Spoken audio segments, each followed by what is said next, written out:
Unbelievable! That is a dream goal! They found it! They finally found the goal they were looking for! What a finish that is! Do not scratch your eyes! This is really happening!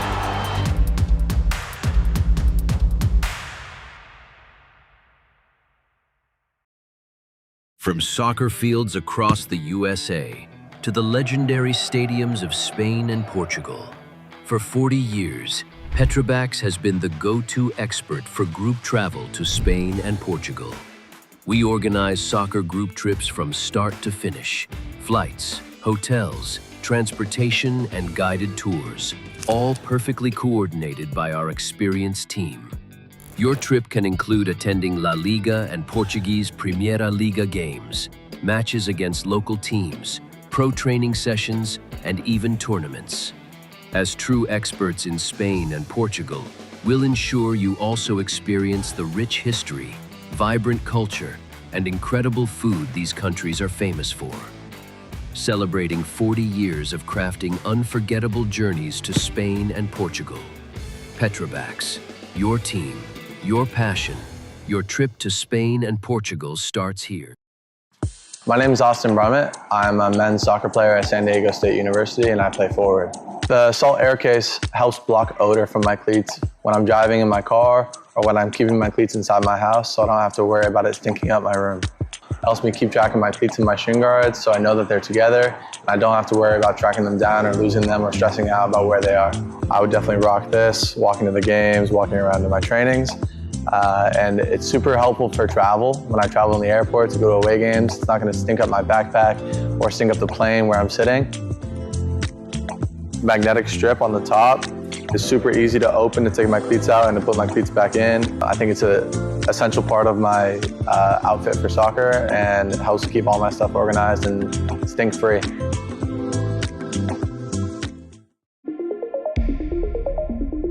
A quality highlight reel is crucial for college and pro recruitment. A lot of services offer generic solutions, but at Game & Frame we know every player is unique and needs a personalised approach to win over coaches. Our process is simple. We work with any footage, and if you need help finding your best plays, we'll review games for you. Once we've finished, you'll have a reel you can upload to any recruitment platform. We've helped hundreds of players get the attention they deserve, including placements in Division 1 programs. Scan the QR code or email us for a free consultation and start the journey to maximize your recruitment potential.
And welcome to Newark as we're in the over 40s finals as Howell United takes Omnia here in today's game. But again, I'm John Howell. Glad you're with us here in Game in Frame. Also, today's Game in Frame broadcast is sponsored by Umbro. You can head to umbroteam.com to start designing your team kit for free now. Produced by Umbro, designed and worn by you. And of course, later on when we get into halftime, you'll be seeing the saves of the month of April. And make sure you can go on to our Instagram in Game in Frame and vote for your favorite save. But of course, like I said, the highlights of those saves will be at the start of halftime, of course. And again, this is the over 40s final here in Newark. And if you're hearing some very loud noises, just want to mention we are near the Newark airport, so we will be hearing a lot of planes going over us, over our heads. So if you hear a very loud noise all of a sudden during the middle of our game, don't worry, it's just a plane going over our heads. So unfortunately will happen quite a lot though. Like I said, we are near the airport, but either way, should still bring an exciting atmosphere between these two teams. And also some upcoming games, though, I want to worth mentioning. Later on today, after this game, it's going to be the over 30s as Ironbound alumni will take on SFC 1924 at 11:30 a.m. That is the over 30s final. And then also, again, the next game after that one will be Real Central, New Jersey. Will take on the Meadowlands at 2 p.m. That is the NJSA Men's Open Final. And of course, most importantly, the Greek Americans take on Hoboken FC 1912. That game starts at 6 p.m. That is the APSL Metropolitan Conference semifinal. And then also later on into tonight is New York Cosmos B versus Bulldogs. That game is 8:30 p.m. UPS, and that is a UPSL Premier American South. As it looks like Omnia will be the ones to take the ball this first half. They're wearing the green with the white numbers. Howell United, I guess more of a red, black, and blue kit with white numbers also. High vantage point for us here in the booth. Well, not on the booth, in the stands. So we wait for the referees to get ready.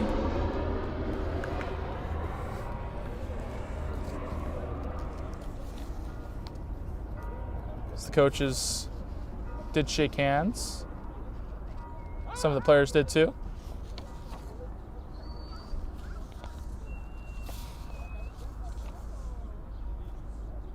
Might as well mention a little bit about Howell United. Howell United has been a longtime member of the Friendship League run by Bradshaw, and since its interception, they just retired also in 2025. Either way, we're going to start off with the kickoff here at Newark.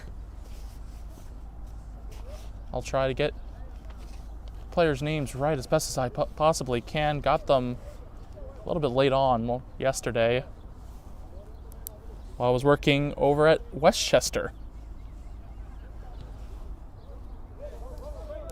Either way, Naira passes it to Brian Jones. Jones will send that one up and go all the way to midfield, and that one gets stopped by Howell United.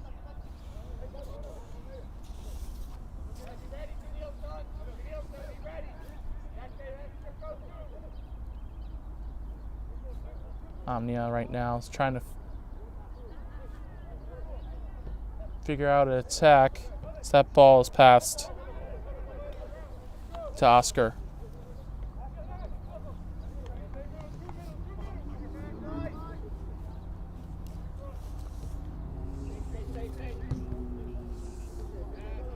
Rafa. And a player goes down. Howell United gets a free kick. That looks to be Robertinho. He's just coming off a calf injury. Hasn't played in a few weeks. But again, trying to get back for he's trying to get back for a final.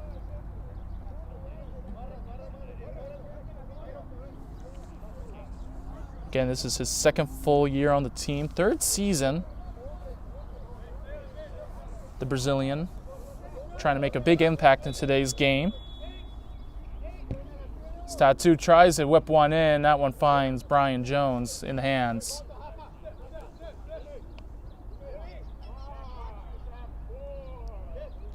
The referee slowly counts down. Again, the 8-second rule applies for the goalkeepers.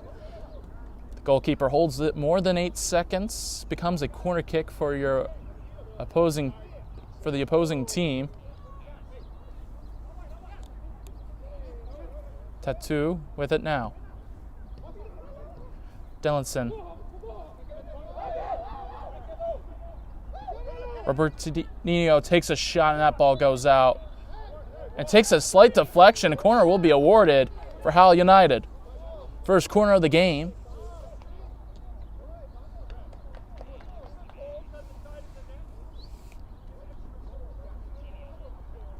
One of the players saying there's a hole on the side of the net.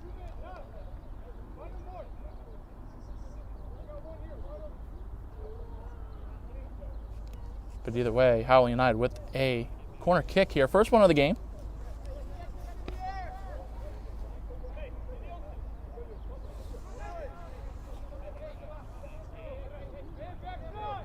Comes the chance. Cross coming, low cross into the middle. Still in the box, still not dealt with. Chance for Howell United, and that one still not out. Getting deflected, ping-ponging around like a ping-pong machine. And Omnia is finally able to get that one to go out. Ahmed. Still with Howell United right now, pressing up well. Chance, and that one gets cleared away.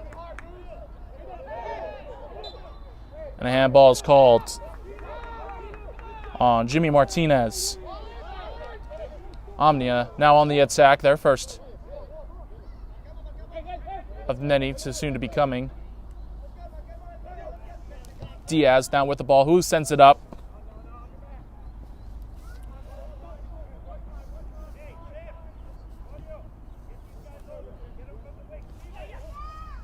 Either way, now it's back to Howell United.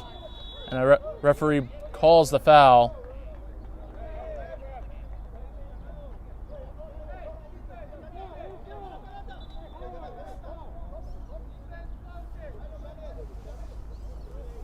So a free kick again awarded for Howell United.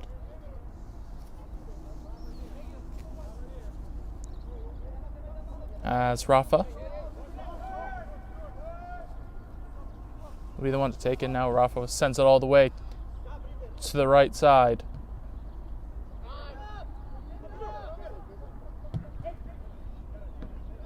Now a chance here, the first opportunity, one-on-one with the keeper, and it won't matter. It goes in the back of the net. He's offsides.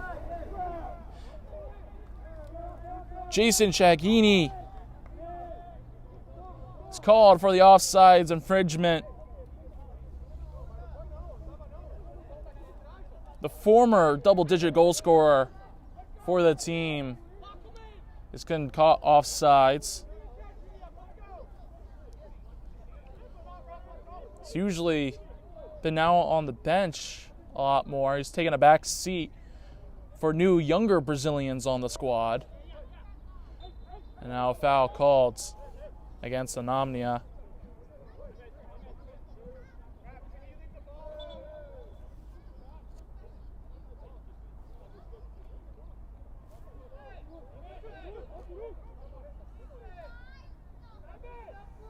Jimmy Martinez. It's Rafa, Take that. Free kick. Rafa will send a ball up. His cross got blocked. Now another cross, and that one finds the left back.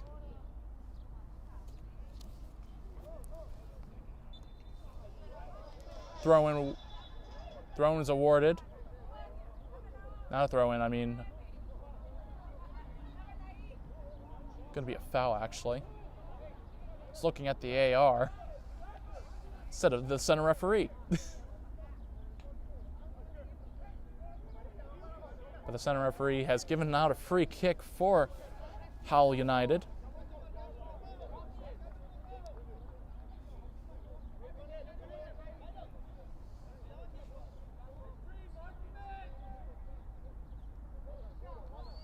Lined up on the 18-yard box. Chance here for Howell United to take the lead.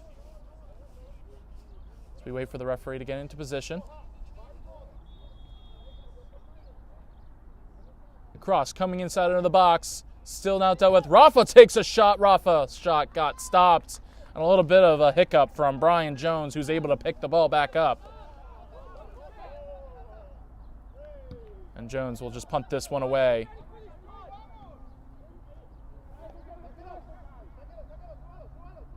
Eddie Adjay. It's the goalkeeper for Howell United. Longtime goalkeeper for Howell. One of the top goalkeepers in the Friendship League for over the years. He goes down, Howell player goes down, and play still continues.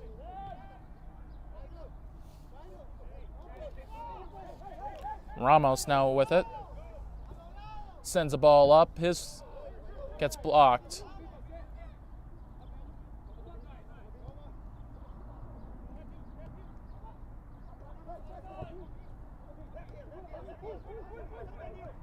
Barbarino.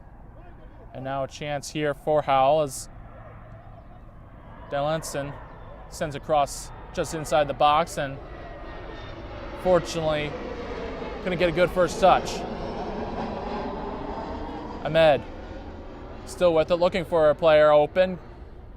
Gets stopped, but either way, Omnia as the team was able to still hold on to the ball. Diaz sends a ball up, and that one gets stopped, and now a chance again for Howell United to put up some pressure.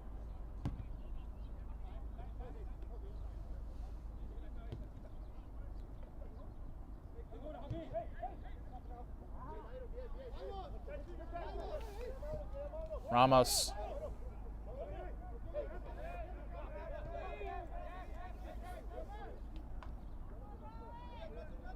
Still with Omnia right now as Diaz now with it.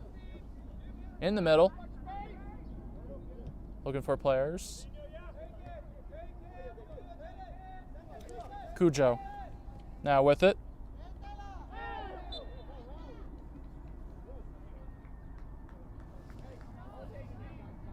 And a foul's given.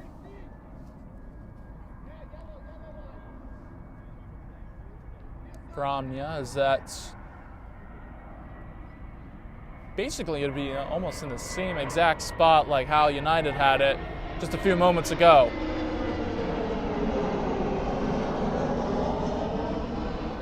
Ahmed will take the free kick as looks like a three-man wall will be set up for Howell United. And this time will now go down to a two-man wall. It's the goalkeeper. Screaming out for a yellow line as a low cross comes in, and that one gets a foot on it. Again, foul given. This ball was still moving, so a retake will be given to Howell United.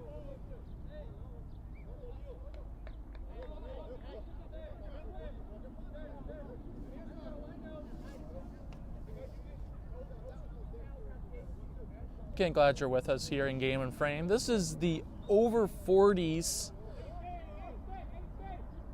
final. Women's Open final for NJSA.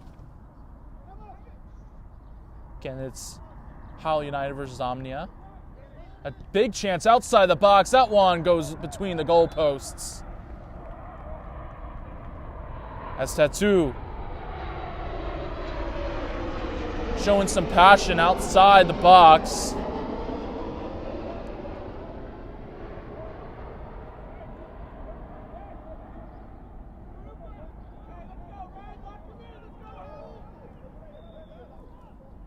He's been a real catalyst of the attack, scoring and setting up goals for the last 3 seasons. This time he wanted to be very ambitious on that one, and even though it might have been high up, still trying to test out the keeper of Jones. Now a chance here for Howell United. Runners in the middle of the box. Doesn't matter. Shot incoming, and this time again. Tattoo sends that ball high between the goalposts.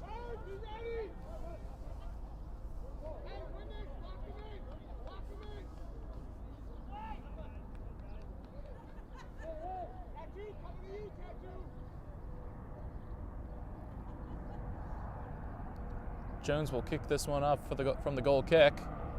Martinez is able to intercept.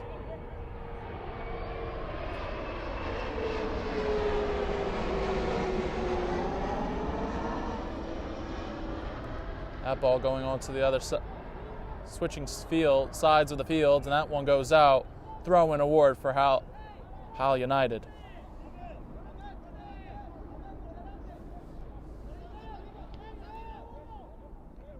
Moose now with it.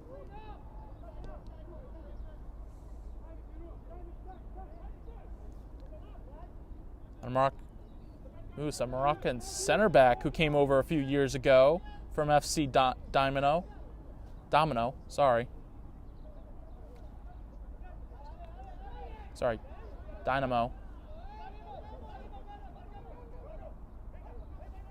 It's been the general starter for this team.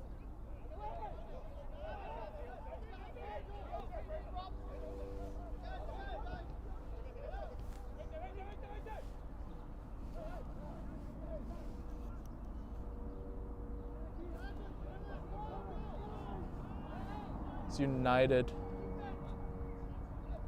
takes it back.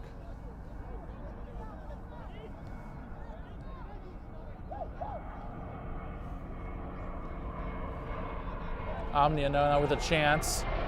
Has a good counterattack here to set up, and a good sliding tackle from Martinez. And a chance for Adan. Grandos still with it. He's going to try and make something out of it. That ball goes out. Goal kick.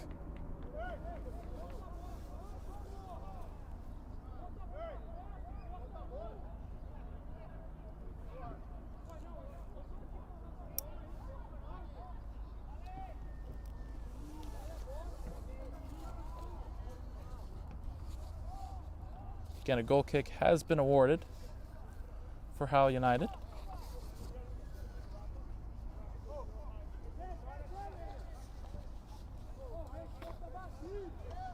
Though this spring season, Howell United has struggled in league play at 1-4-2 with 3 of the 4 losses by 1 goal and a disappointing draw with the Dynamo after being up 3-0 just after halftime.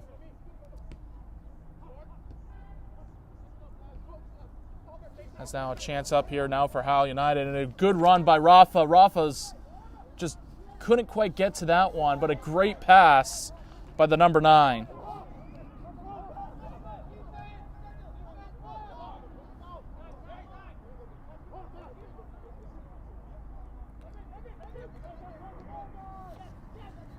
Again, now a chance again for Howell United.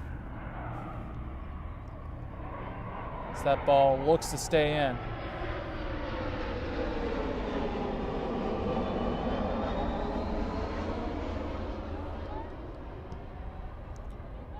That ball goes up straight in the middle.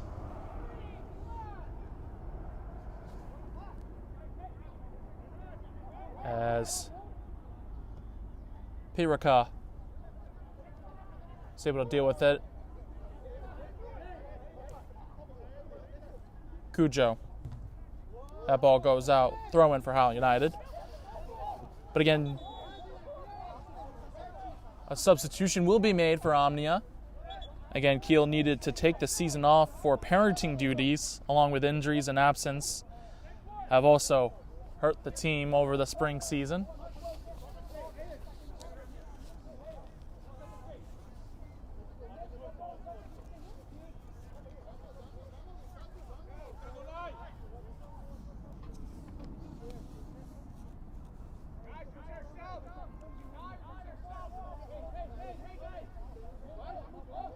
substitute comes in. I'll try to get the player who came in. Again, very high up. Can't quite see the numbers usually on the shorts. Jose Rivera comes into the game.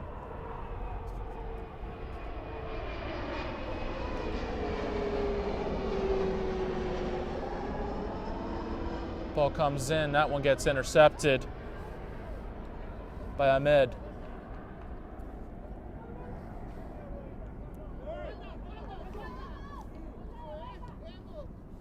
Cujo. Just cross in the middle of the box, that one gets stopped.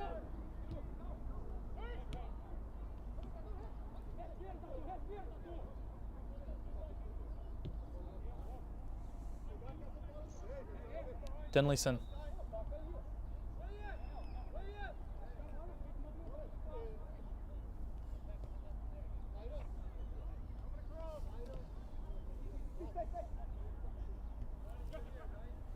Rafa sends a ball up, a nice ball up to the middle. Still with Howell United out wide. That one goes down. Foul's given. Evan Dabby goes down. A former college player, by the way, at Tufts. He's been stable on the right side of Howell United for about 10 years now. And has played actually every position except goalkeeper.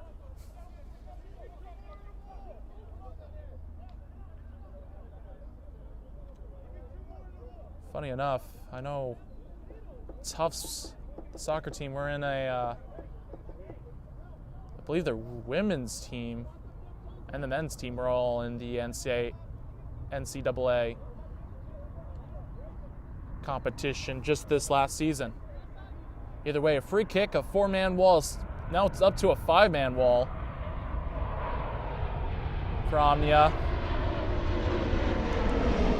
It's Robertinho. Let's look to take this free kick. A possible shot incoming. Robertinho takes a shot, and again, ball goes over the crossbar between the posts of the field goal, and a goal kick will be awarded.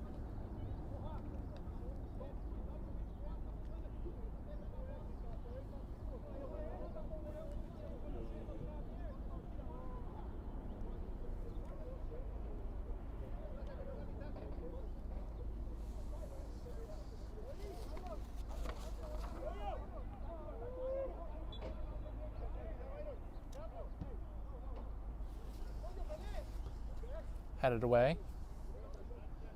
Again, Howell United seems to be on the attacking prowl, and that one is going to find the hands of Jones. But again, another good opportunity for Howell United as Robinho nearly got to that one. A great punt from Jones, headed it up. And Howell United so far is able to get a good clearance on that one. Foul in the middle of the field. Omnia with a free kick. And ball was still moving, so a retake of the free kick again. Referee already caught that twice. It's been a real good sight for him from the center referee.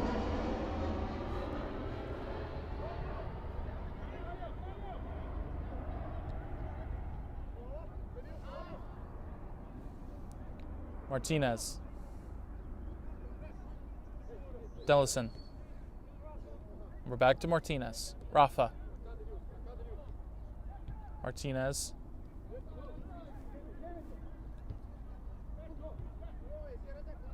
Martinez again, down to back to Piraka, and that one gets stopped as Mad J get a hold of it, and now we'll send this one up. Chance here. Robertinho doesn't get to that one. Players wanting a foul in the box. No, none given. Ahmed. wanting players to be open. Diaz. And sends it back. Ball sent up. And it's offsides.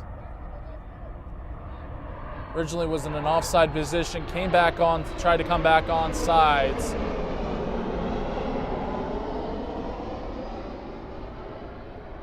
Grandos. As Howell United will make a pair of substitutions.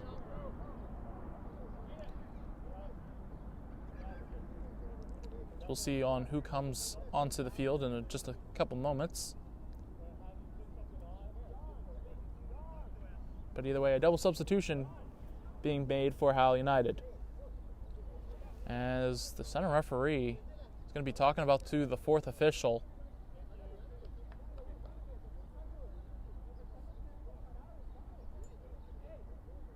Don't know what was said.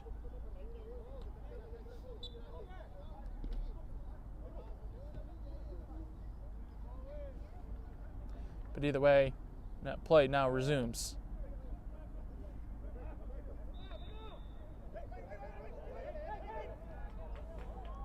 Leonardo comes down, holding on to his knee, but either way, he continues.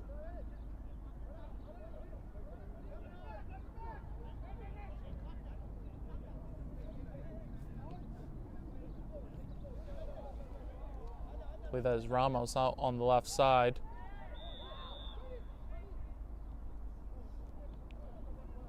Another game also being played out in the distance, so you might hear a whistle, but you may still be seeing the play still continue.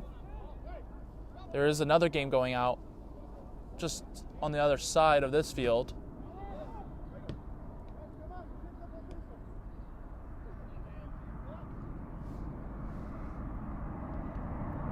Howell United still with it.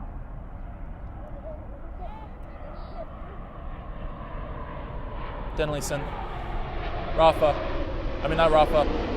Martinez. Martinez now with it on the left side, cuts in the middle.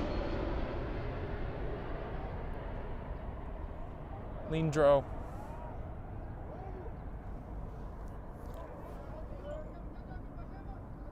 He was unexpected for the final. He's another Brazilian attacking mid who can score bangers from free kicks and also set up players up on the attack. It's one of the players that was supposed to not be here, but has now showed up. Cujo sends it back.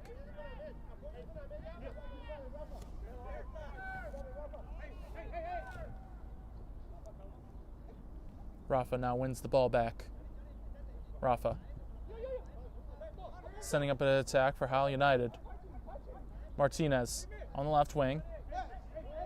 And a foul's given. Martinez has been fouled, and now Howell United will get a free kick. So Omnia is going to be a double substitution for them, too.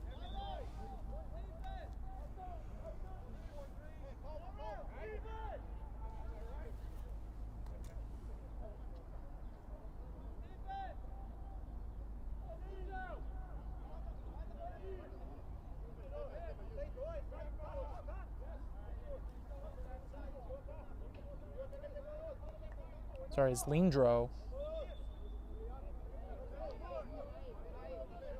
He's going to take the free kick.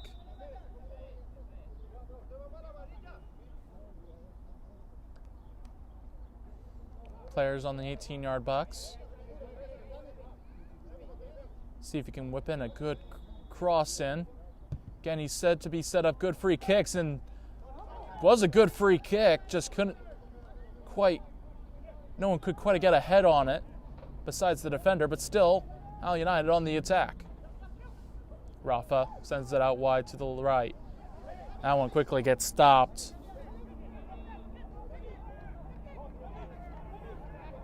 Samuel was the one to pick it off. Oscar now with it, now sends it Ahmed.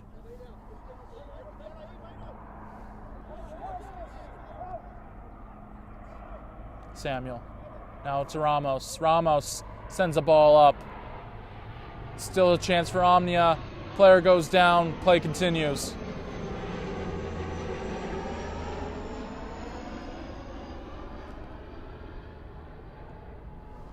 Now a chance on the right side as that ball goes out. And now we'll be back with Omnia.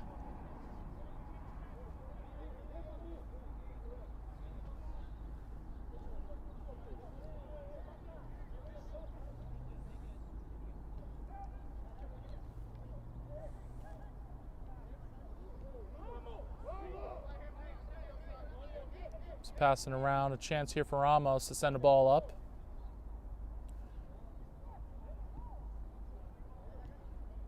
Ramos. As they try to break this Howell United's defense, who's stayed pretty strong, has a lot of attacking ability, but again, still hasn't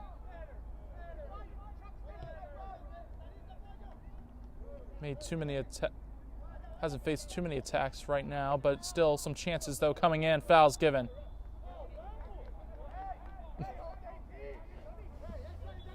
And again, a pair of substitutions will come in for Howell United.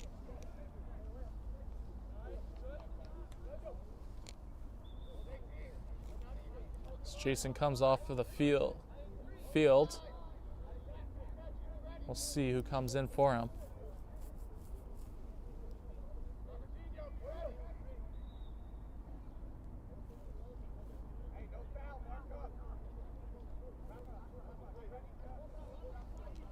Can't quite tell the number. Almost want to say it's a 5, but it's actually 15.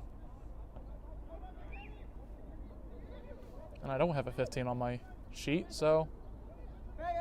But either way, Omnia is going to send it across. That one will go out for a goal kick. Granados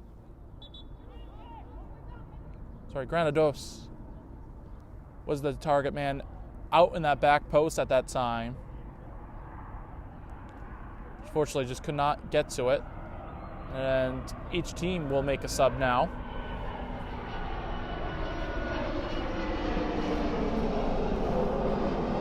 Again, today's Game and Frame broadcast is sponsored by Umbro. You can head to umbroteam.com to start designing your team kit for free now. Produced by Umbro, designed and worn by you.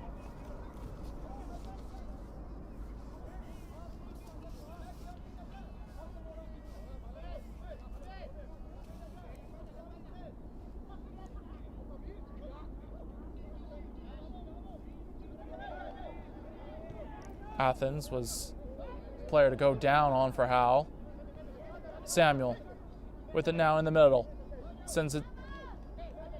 Samuel tries to get the 1-2 pass going. Rafa.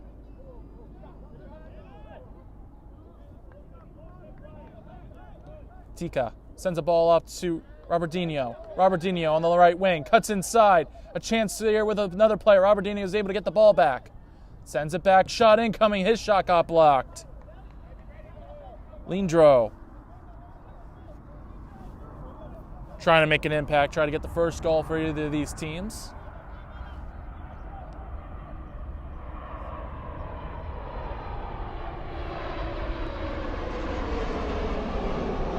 I believe if this game stays tied, we go straight to PKs. No extra time whatsoever.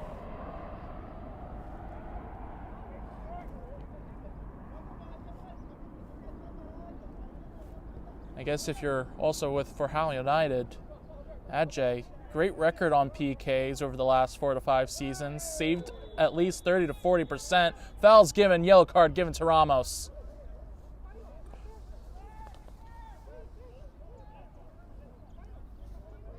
That's going to be the first yellow card of the game.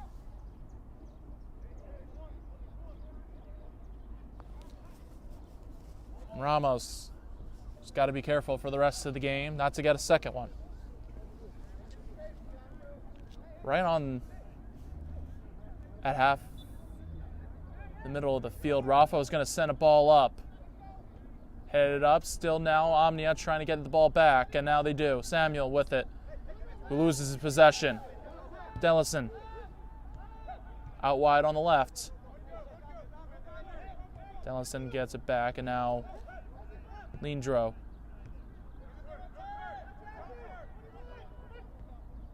Rafa.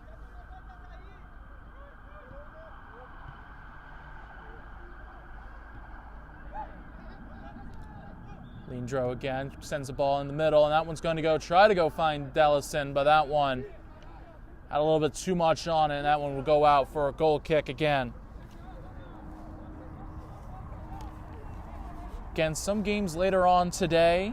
Ironbound SC alumni over 30s will take on SFC 1924 over 30s at 11:30 a.m. That is the NJSA over 30s final. And then after that, that will be Real Central New Jersey take on the Meadowlands FC. That is a 2 p.m. NJSA men's open final. A lot of finals here at Newark. And of course, later on tonight, Greek Americans take on Hoboken FC 1912, 6 p.m. That is the APSL Metropolitan Conference semifinal. And now a chance here for Howell United. Albertino with it now inside the box. Takes a shot, finds the arms of Jones. And of course, also later on today and tonight is Cosmos B as they take on the Bulldogs Soccer Club, 8:30 p.m. UPSL Premier American South. As the referee calls foul against Howell United.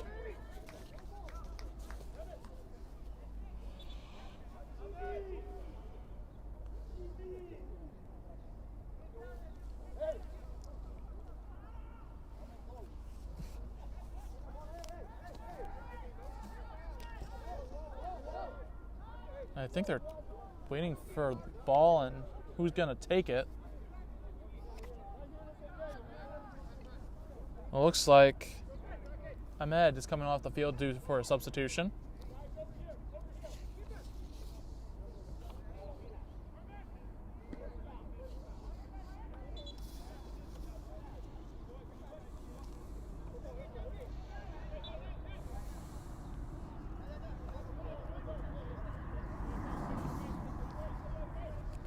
Either way, back into play, and now that one gets intercepted. Ball sent up. Rafa now with it. That one gets cleared away, and a good clearance by the defender.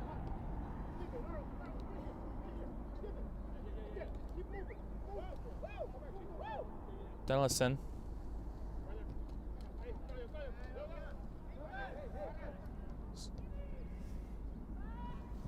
That one goes out, throw-in for Howell United.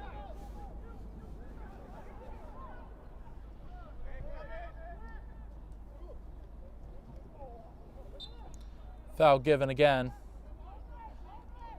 Some good sportsmanship right there between the two players.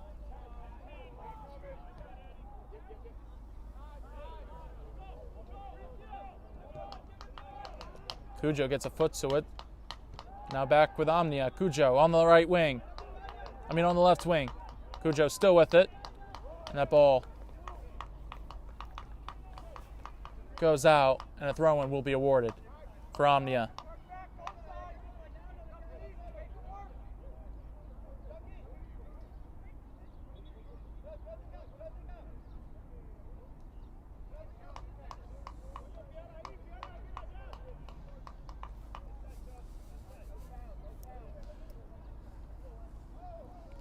Thrown given. Cujo now with it. Still back. Passes it back. Rivera now sends it all the way to not to Samuel, sorry. Oscar. And now out wide is Massey. Massey sends a cross in. Now a chance for Omnia. Out of the box. Clearance out for now. Cujo chasing after it. No offsides called. Intercepted again for Howell United. Baltazar. Now ball sent up. Now a chance here for Howell United. Giving chase is 15. And that ball goes out, throw-in award for Howell United.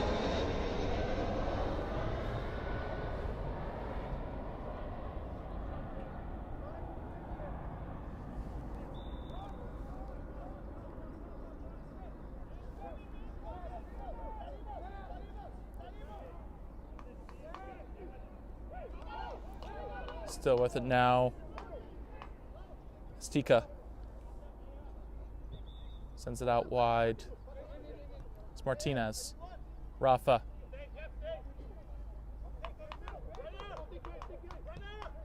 Chance out wide. Now to Tika. Tika crosses in the middle. Rafa now coming inside. Jones is able to get a hand to it, and Jones is able to put a save. Omonoia keeps this 0-0 as of right now. He goes down, foul's given.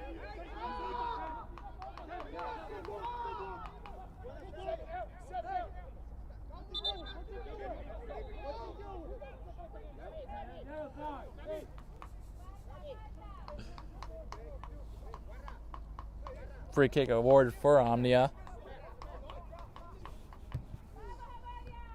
Cujo comes back for it. Either way, now throw in for United. Baltazar. Unpleased with himself by the looks of things with that arm wave. Denison. Piraka. Cross in. A chance for Robertino. And it's a penalty for Howell United. A foul has been given inside the box and a yellow card added as well.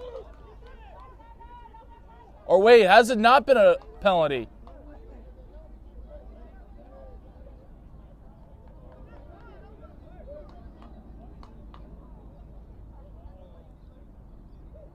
A yellow card has been given. I think Howell United's asking for a red, though. So it is a penalty. And I think that the yellow card was given to Oscar.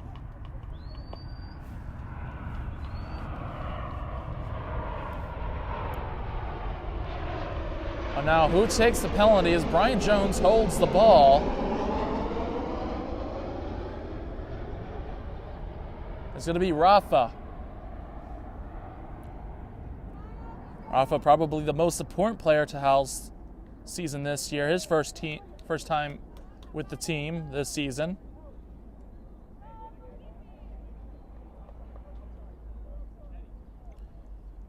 Can also get at the end of set pieces, scored a goal and a header off a free kick in the last game, of course. Rafa, though, looking to put the ball in the back of the net off of this PK. Rafa for Howell United. Rafa, shot, finds the back of the net. Rafa for Howell United sends this one up 1-0.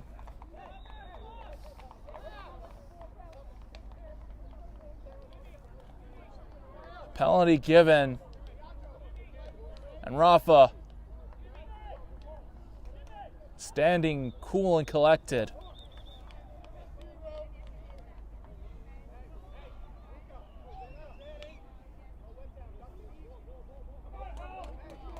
Either way, still plenty of time for Omonoia to come back into this game as looks like a substitute is going to be made. Martinez is the closest one over there walking to it, as it will be for him.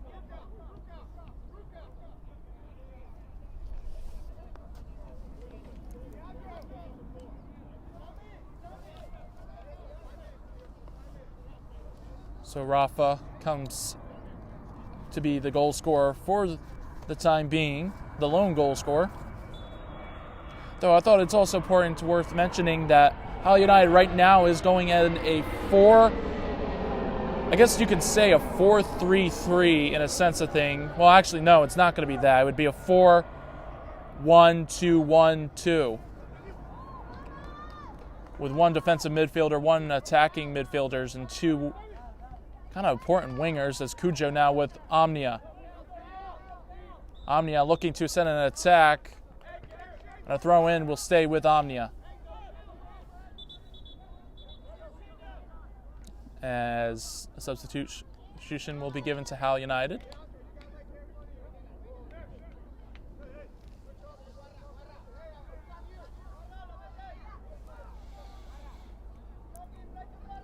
It's Robertinho will come out of the game.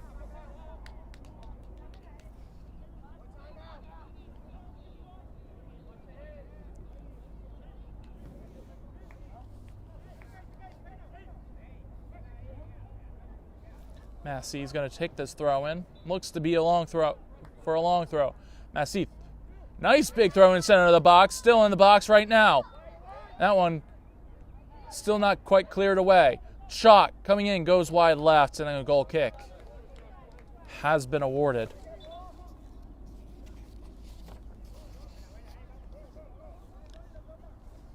Though for Howell United, they have been substitutable to goals on the corner and set pieces, while the scoring has dried up at times with Eder and out injured long time, and Robertinho and Robinho dealing with muscle injuries on and off.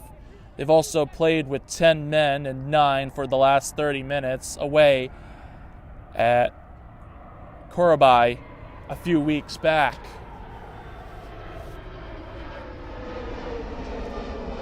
Ball goes out, throw in again, awarded. Baltazar in some trouble. He goes down, referee plays on. Diaz. Now a chance for Massey. Cross coming into the middle. Baltazar gets a foot to that one, sends it up. 15 now with it. Now back to Baltazar. As it was Tattoo that came back into the game. Baltazar.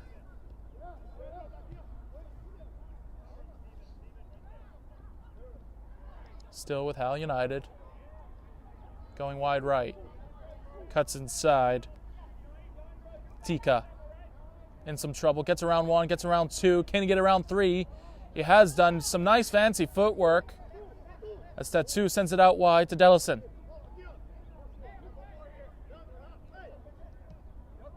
.15. Ball in the middle to Tattoo, and he's not quite able to get there. Intercepted by Omnia. Ball kept in. And that ball will go out and stay with Omnia, though. 15 try to keep it in for Howell United.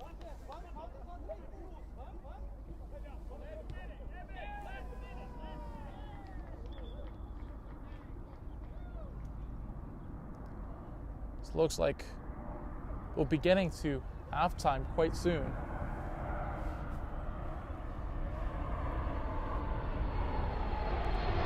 Cujo gets around his defender. Cujo with an open lane to cross into the middle. He does, and that one gets kicked away. And a good clearance from Howell United, as that was Piraka. And the referee will single for halftime. 1-0 for Howell United. Rafa scoring the only goal from a PK. But again, we'll send it right to halftime, where you'll see the saves of the month for April right here in Game and Frame.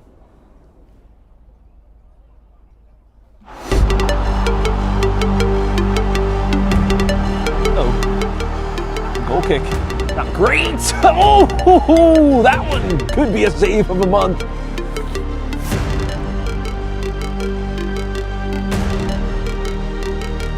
Okay, the ball does touch the defender, but it ends up going through. He has an opportunity here. He puts it just over. He hits the bar.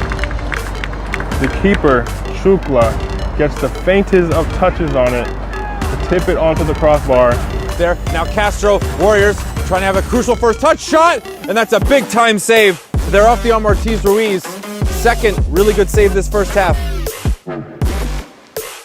Danger now, Juan Barrientos with space to shoot. Barrientos fires, and I think Nikchevich clipped that into the crossbar.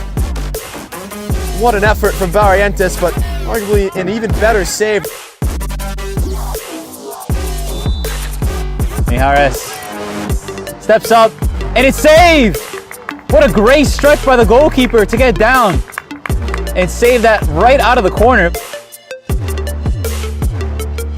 Pull it outside for Barone. Giuseppe Barone on his right foot to finish it. Oh, just wide. What a save from Mo Sisi.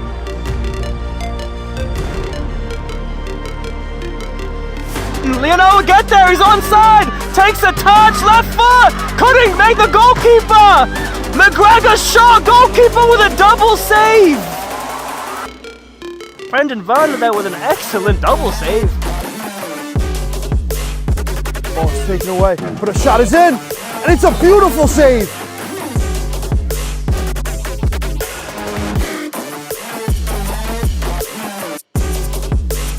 Down his right-hand side into a ton of space on his left foot, has a hit, tries to wrap it, what a save by the Alliance goalkeeper, able to keep that one out. Another great hit from Billy, denied his second goal of this match by Dubrovic.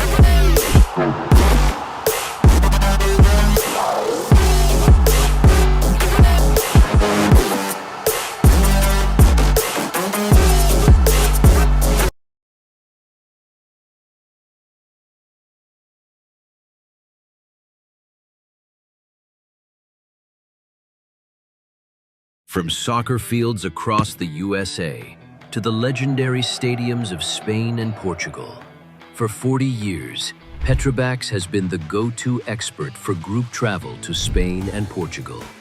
We organize soccer group trips from start to finish, flights, hotels, transportation, and guided tours, all perfectly coordinated by our experienced team. Your trip can include attending La Liga and Portuguese Primeira Liga games, matches against local teams, pro training sessions, and even tournaments. As true experts in Spain and Portugal, we'll ensure you also experience the rich history, vibrant culture, and incredible food these countries are famous for. Celebrating 40 years of crafting unforgettable journeys to Spain and Portugal. Petrobax, your team, your passion, your trip to Spain and Portugal starts here. My name is Austin Brummett. I'm a men's soccer player at San Diego State University and I play forward. The Salt Air Case helps block odor from my cleats when I'm driving in my car or when I'm keeping my cleats inside my house, so I don't have to worry about it stinking up my room. It helps me keep track of my cleats and my shin guards so I know that they're together and I don't have to worry about tracking them down or losing them or stressing out about where they are. I would definitely rock this, walking to the games, walking around to my trainings. And it's super helpful for travel. When I travel in the airport to go to away games, it's not going to stink up my backpack or stink up the plane where I'm sitting.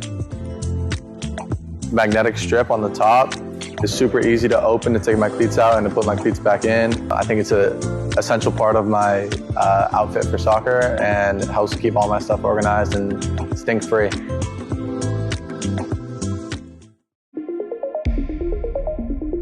A quality highlight reel is crucial for college and pro recruitment. A lot of services offer generic solutions, but at Game & Frame we know every player is unique and needs a personalised approach to win over coaches.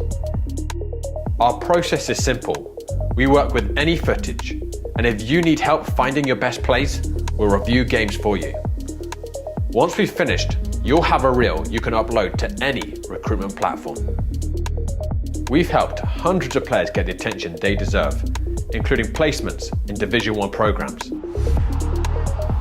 Scan the QR code or email us for a free consultation and start the journey to maximize your recruitment potential.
And welcome back to the second half here at Newark as Howell United is up 1-0 against Omnia.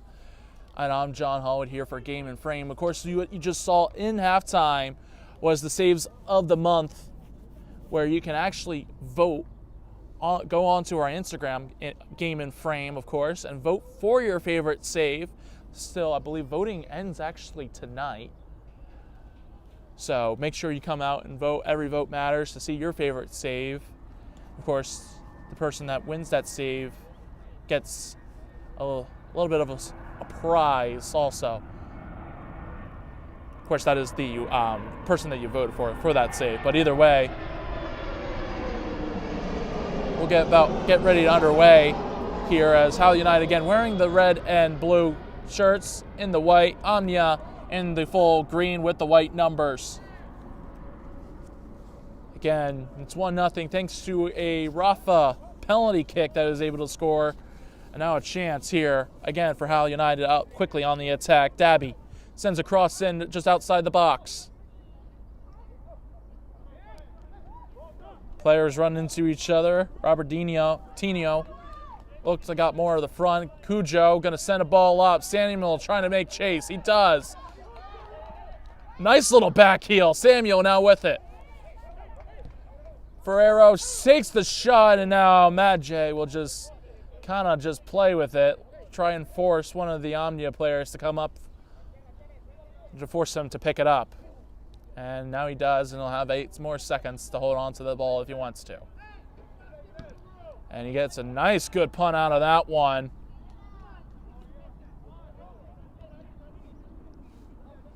Again, I want to make a quick reminder on if you hear some of the loud noise. Well, we are near the Newark airport, and a lot of the planes are coming down here to land at the Newark airport as Cujo gets around his defender. Cujo, that ball goes out. Corner kick has been awarded.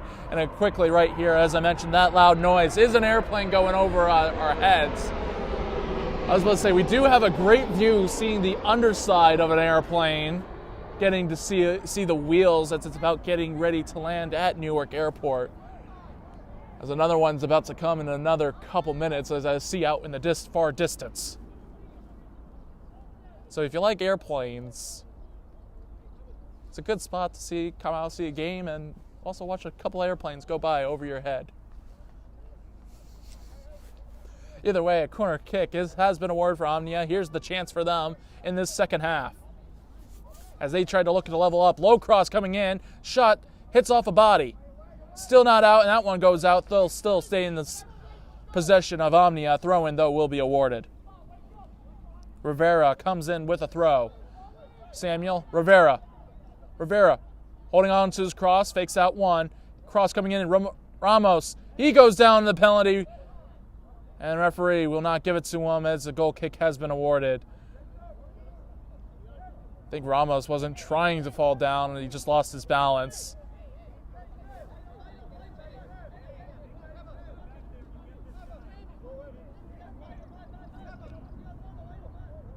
Mad J. That was going to be the one to take this goal kick. It's going to be letting one of his defenders take it. Actually, no, he will take it. Just rolls it, though.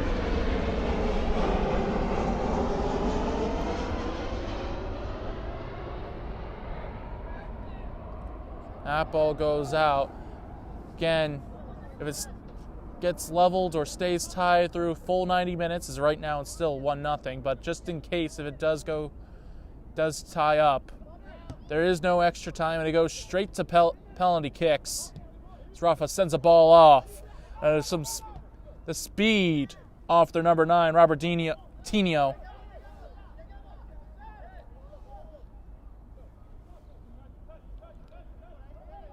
Was the one that trying to get it. Now it's Cujo now trying to chase after that one, and Moose is able to deal with that one. The Moroccan center back being effective. Again, he's came over from FC Dynamo a few years ago. So foul's called on, with a free kick.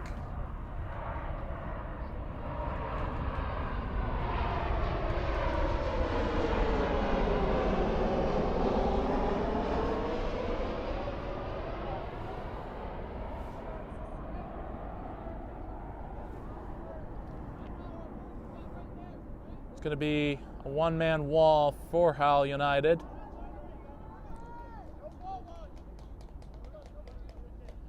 Line now inside that 18-yard box. Waiting for the referee to blow his whistle. Cross coming in, gets dealt with. That one goes out, though, for a corner for Omnia.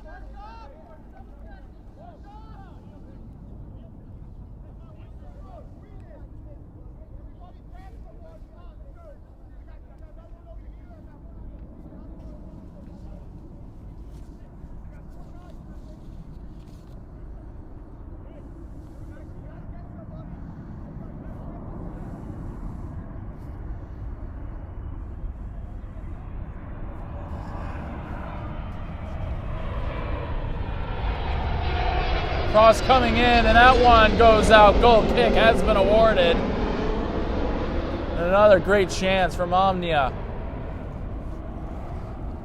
Though for Howell United in 2025, brought some changes with some veterans of the team moving on and some new players joining, including a few Brazilians, which turned into many Brazilians over the next 2 seasons. Though I will like to thank Howell United's team for giving me some fact sheets about this team, about their team.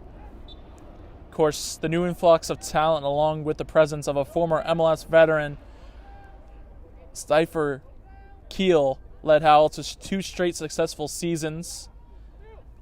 As that ball gets cleared away, Omnia still bouncing around. No one's really claimed possession. And that ball goes high and wide, and a throw-in will be awarded. And Spring Howell finished atop of the league. A bit in a strange fashion, though, as there was a 3-way tie between Malboro, Old Bridge, and Howell with the same record, all with 2 losses, while Howell's 2 losses were to Malboro and Old Bridge. They finished with the best goal differential for the 3 teams in the fall season. Howell was the only undefeated team with 4 ties, finished in 3rd of that season, and that one goes out.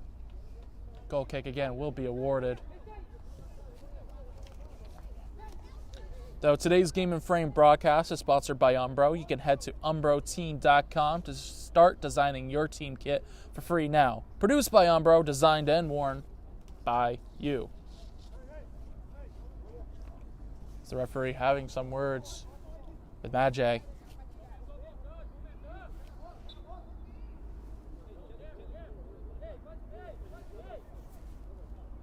Probably telling him that he doesn't have to go to the ball all the time, and that way they don't have to add more extra time. Rafa sends it out. Tattoo loses it now with Omnia. Ramos sends a ball up to the Samuel. Samuel can't quite get to it. Finds Ferrero. Samuel out wide to Cujo. Cujo on the right wing. Can he get around his defender? He can. Out cutting in. Stopped now with Rivera. Rivera sends a ball. Samuel takes a shot. And they want a handball in the box. Referee says no. And now a chance for Howell United. Onside. Is he? Yes, he is. Tries to chip the keeper. And he can't get it to come back down. Robertinho trying to chip the keeper. And the referee pointing to the spot on where the ball hit him. They're saying it hit lower. He's saying it hit up higher onto the arm.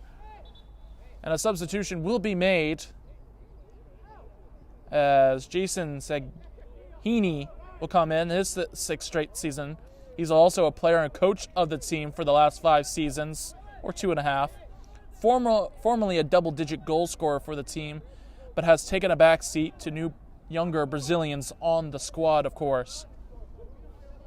Again, he's also the backup goalkeeper, if needed, and more of a one-touch player with give and goes or finishing, and will not really, dribble around some of these players that they usually do. Samuel, though, gets the ball. Samuel, though, will be called offsides. And Omnia right now feeling a lot more lethal than they were in that first half. Now a chance again. William now with it. He goes down. Referee still plays on. Still with Omnia. Not Samuel, I mean. Cujo takes a shot. His shot goes wide right.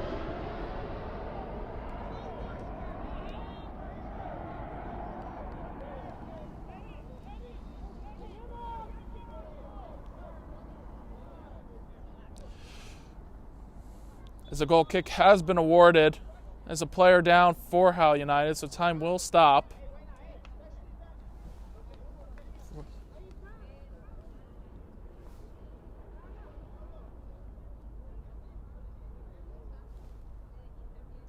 So substitution will be needed for Howell United as one of their players is down. Can't quite tell who it is. But some up-and-coming games that you're looking forward to today. 2 more games will be played on this field. The next one will be Ironbound SC Alumni over 30s against SFC 1924 over 30s. That game will start at 11:30 a.m. That is the NJSA over 30s final. And of course, later on today, the final game that will be played here is Real Central versus Meadowlands FC. That game will take place at 2 p.m. NJSA Men's Open Final. And then, of course, later on tonight at 6 p.m., the Greek Americans take on Hoboken FC 1912 in the Metropolitan Conference semifinal. And then really, really late tonight, New York Cosmos B, as that one goes handed right to Mad J. As Cosmos B takes on Bulldog Soccer Club at 8:30 p.m.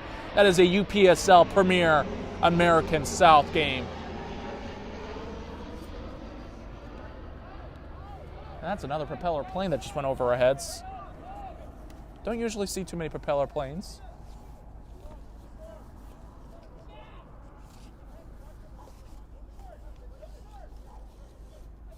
At least I don't.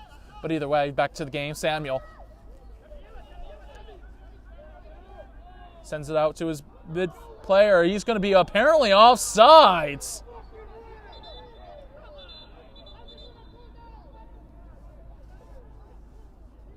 Omnia players can't believe it. Referee discussing why he's offsides.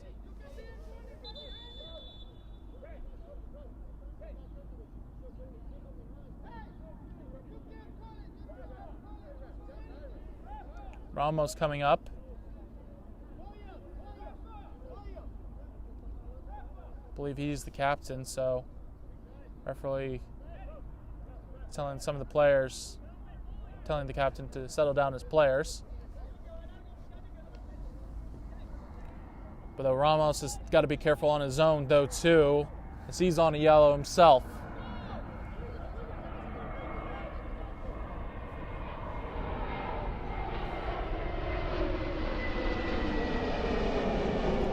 But either way, indirect free kick has been awarded from the offsides. That ball goes out. Throw-in will be awarded for Omnia.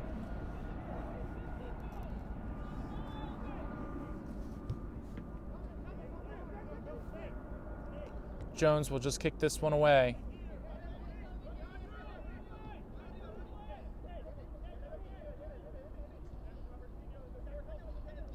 Cujo. He goes down and a foul's given. Card possibly coming in.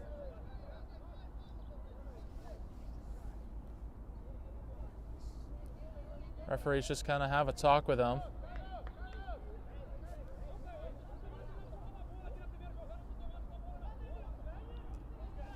Dennison does not look too happy with that one.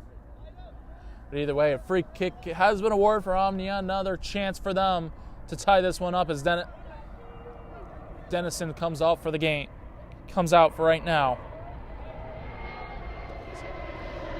Sorry, Denleyson, by the way. Either way, cross coming in to the box. Just outside, still not cleared. Win again. Samuel's going to take a shot. That one gets stopped and good. Now getting cleared.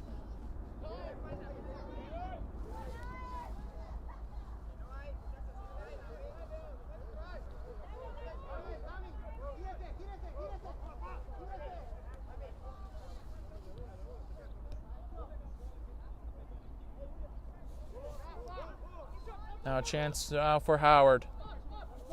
For Howell FC, I mean. That one gets taken back. William was able to win it back.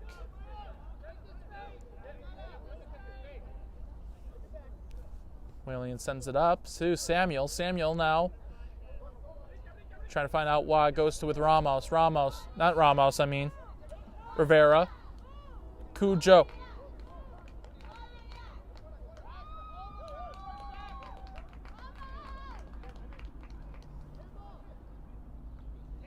Shouts for handball. Rivera now. Ball coming into the middle of the box. That one gets cleared away again. High up and away.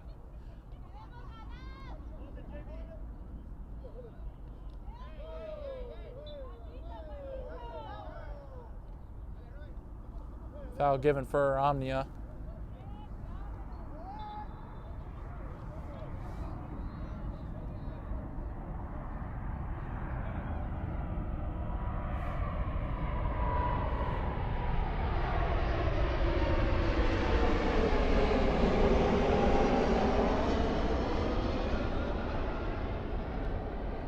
Ball playing around, and that one will be kept in by Madjay.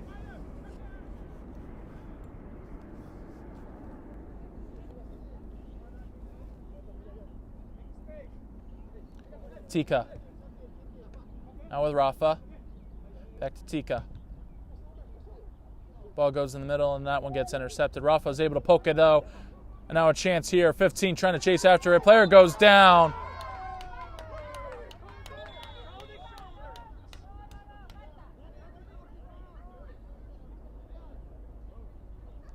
And a foul given to Omnia.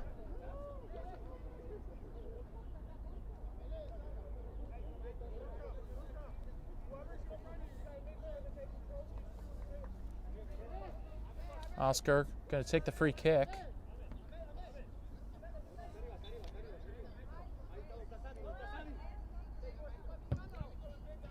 Big free kick, headed up.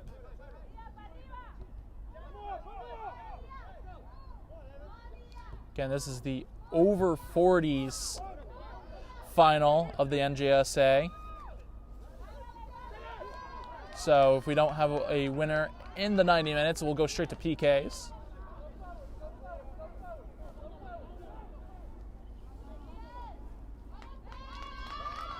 So that one gets crossed in, and that one, the ball in the middle of the box, and Ajay is able to keep himself from going outside and throws it out. Baltazar sends it out to Robertinho.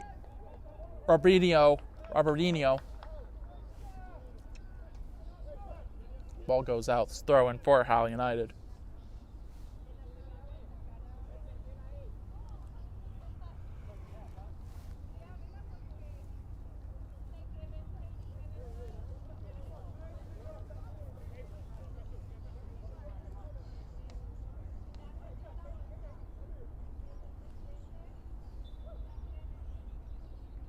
Again, still 1-0 thanks to a Rafa penalty kick that he scored in that first half.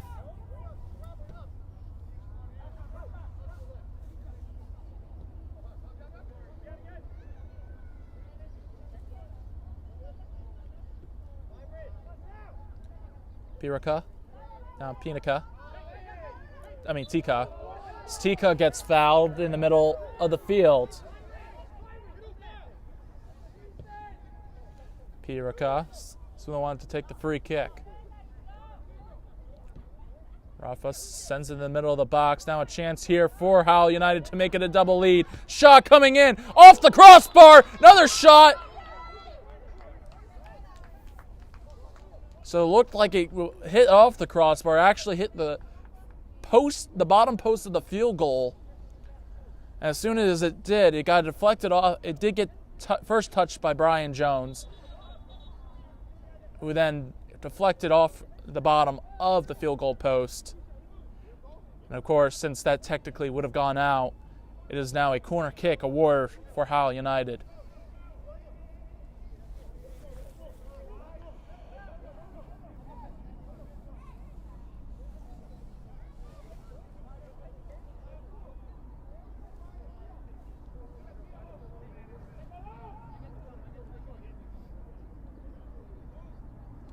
Cross comes in, and that one was a little bit wasted on that one. A wasted corner there.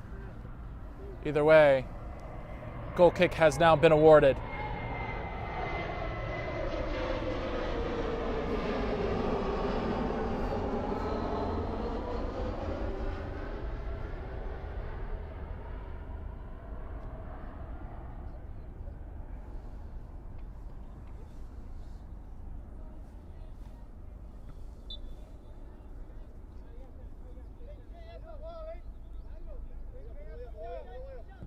Jones to take this free kick. Not free kick, goal kick.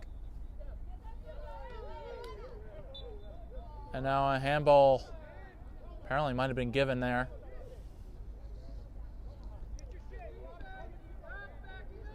Baltazar and Rafa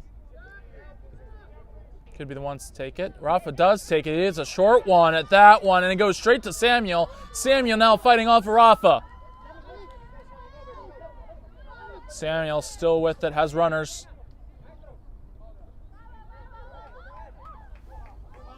And that one goes all the way back to Omnia's defense. Now a chance for Howell United. And that one also gets stopped. Oscar now with it, gets around one. Kind of got around two.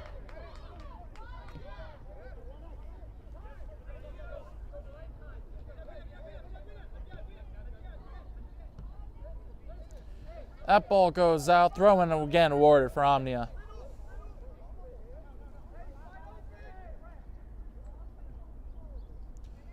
Cujo with it.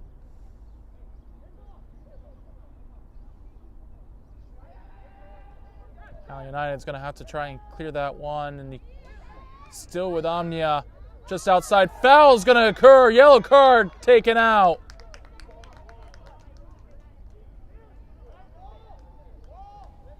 Free kick in a dangerous area for Omnia. It's Tattoo picks up the yellow card.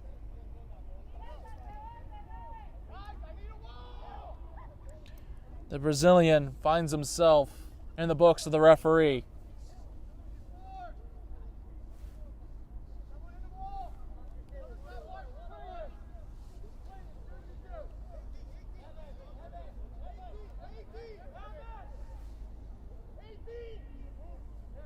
Three-man wall being set up.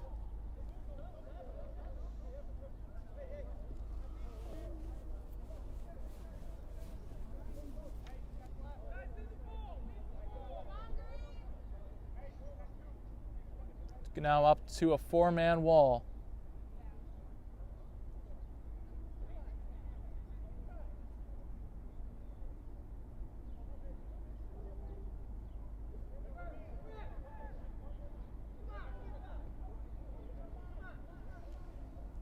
Chance here for Omnia. Williams up there to take it. So is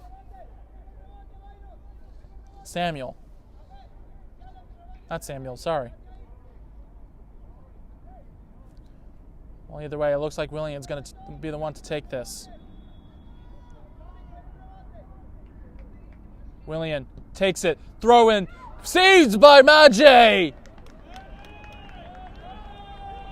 And a beautiful save from the Howell United keeper, Eddie Majay, comes out big. William takes a beautiful free kick low, but still Majay with the Howell United save. Either way, still corner kick to be dealt with. Cross coming inside the box. Still bouncing around inside. Shot coming, and that one goes between the goalposts. Actually goes wide of the goalpost, I should say. And a goal kick will be awarded for Howell United as Majay doesn't like something that he saw during that play. Spoke to the referee.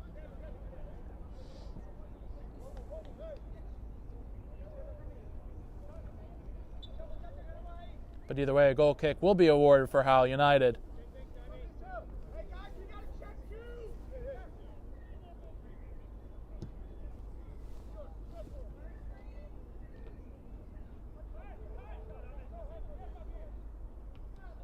Chance here, runners coming in the middle. Lindro. Intended target, can't quite hold on to that one.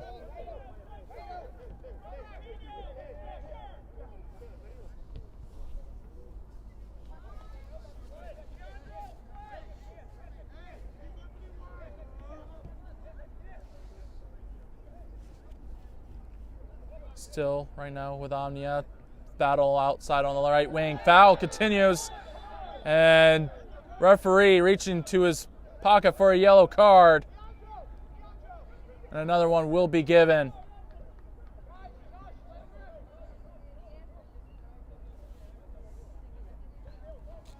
That would be given to Med. It's 3 yellow cards so far given to Omnia. 1 to Oscar, which happened to give out that penalty also to Howell United, and Rafa was able to score that one. Ahmed just recently, and also Ramos.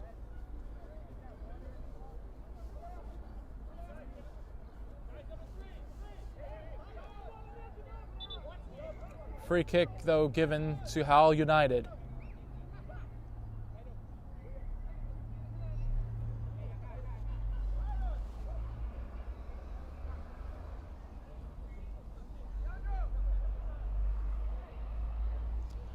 Ramos comes out for the time being. A new player comes in.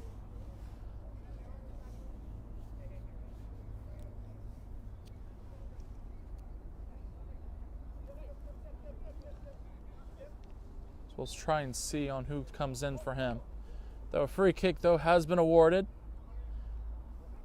That one is going to get dealt with. Oscar going to throw this, kick this one up. Foul's given for Omnia.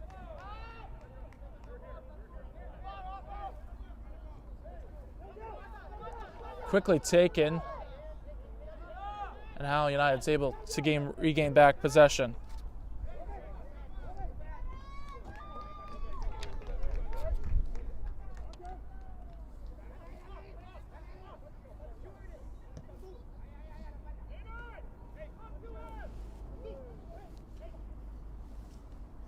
Tattoo sends it out wide to his right.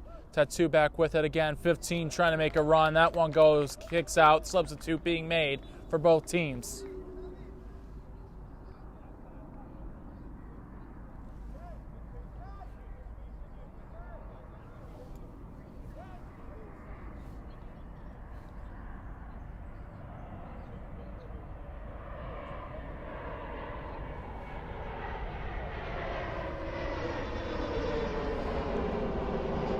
Subs were still being made.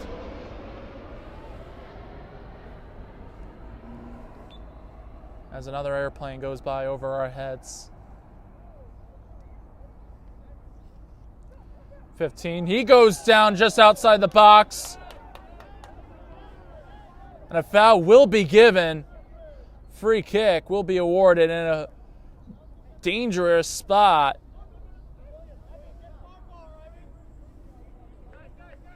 I think Howell United's arguing for another yellow card. Referee not giving it.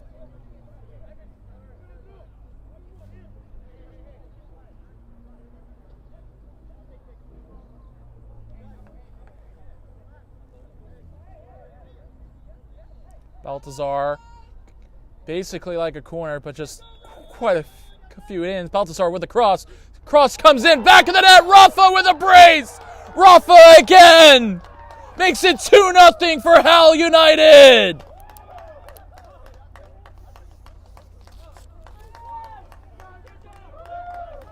The Brazilian central midfielder has done it again.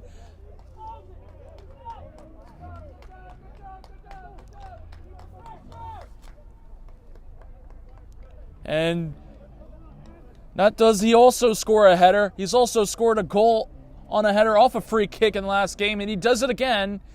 A little bit of deja vu, won't you say?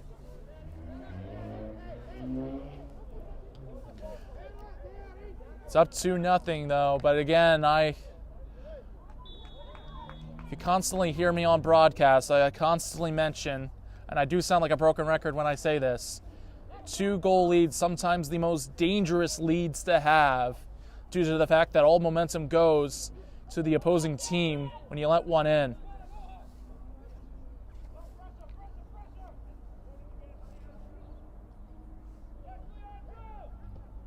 That one just going to go up. 15 now, and now a chance again for Howell United. It's a 2-on-5 here, as now a chance again. 15 giving chase. Brian Jones able to get there that time.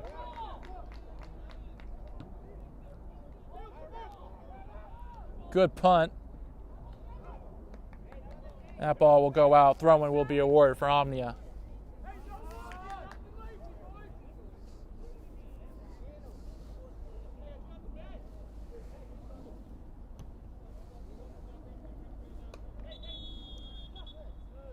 As the player's down on the far side.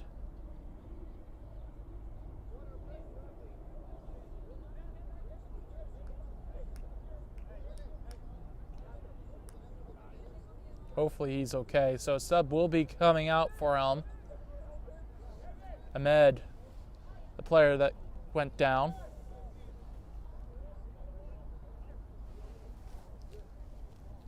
And also Evan Dabby will come out.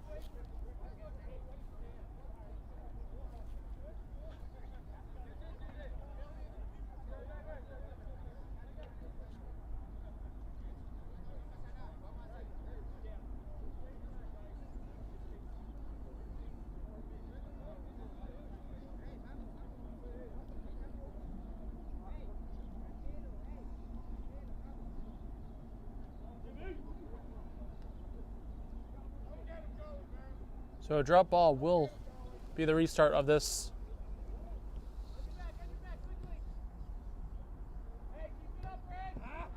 Ball goes out. Howell United throw in.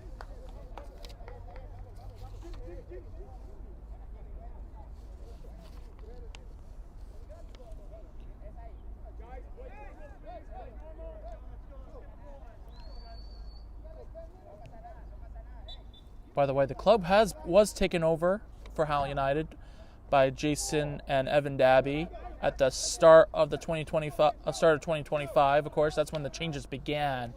A lot more Brazilian players came in the last couple of seasons.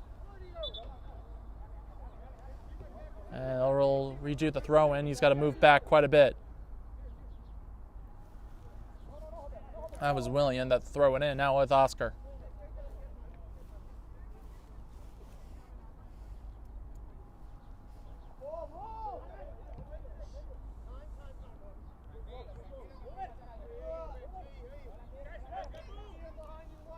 Still with Roberto Pera. Now with Pera again.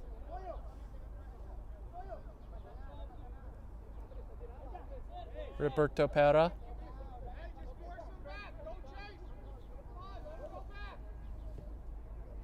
DS sends it out wide to 13. That ball goes out way into the stands.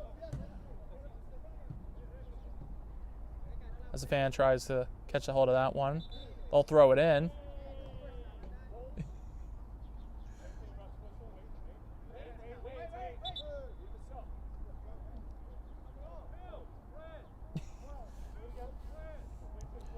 Pera just got a little too excited for himself. Our assistant referee was telling him to wait for the referee's whistle for a substitute being made, as Zach Mahoney, one of the longest tenured players on Howell, comes out of the game. Good crosser for a ball, and we'll try and find the player that comes in for him. Foul's given for Omnia. Quickly taken, and now a yellow card will be given to Baltazar. Sorry, no. Lindro will be the one given the yellow card. Sorry. He can't believe it. He said he was walking away.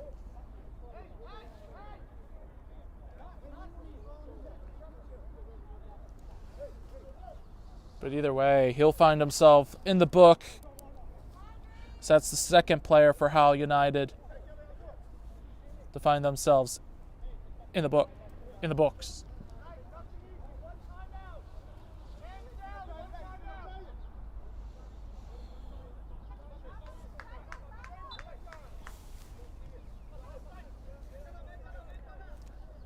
Para gonna send up across in the middle of the box. That one gets headed out and away. Para again. Diaz. And that one, find.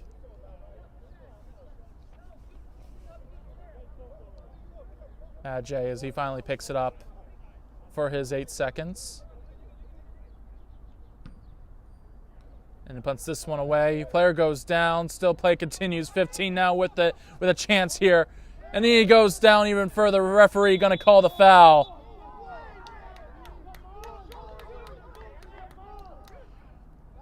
And the defenders aren't too happy. Substitute will be made for Omnia.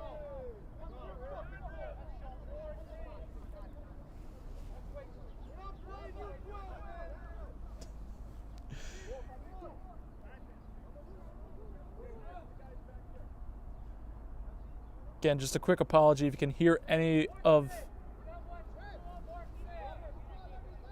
anything that the players are saying. Do apologize. Heat of the moment.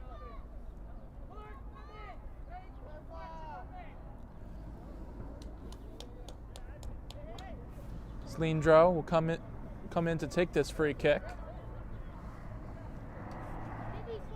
Rafa was able to get a header off of a free kick. Today's game and also his last game. Here comes the cross. Moore comes into a shot and Jones is able to deal with it.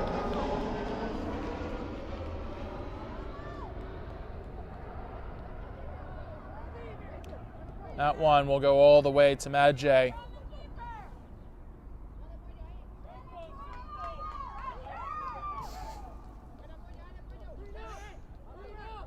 Madjay able to get round the attacker. And by this point, 2-0 lead becoming slightly ever bigger. Still, bizarre things have happened. Martinez asking for a handball, doesn't get it. Advantage being played for Omnia.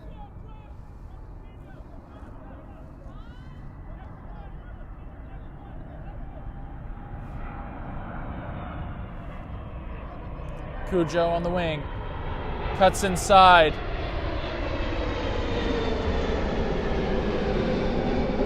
Finds a player all in the box. Willian trying to keep it in. He can't.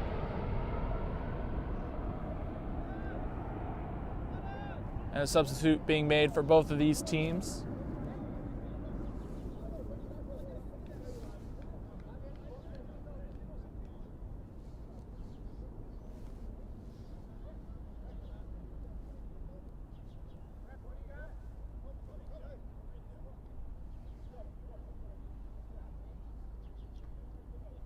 So another substitute will be made for, like I said, for both of these teams. A double substitution actually for Howell, by the looks of things.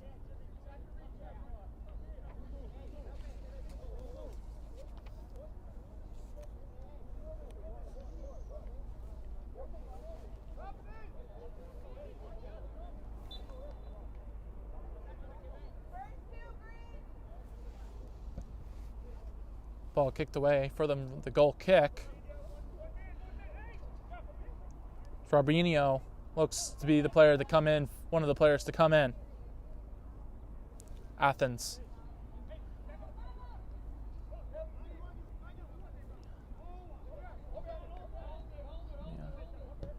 Rafa tries to Travella that one.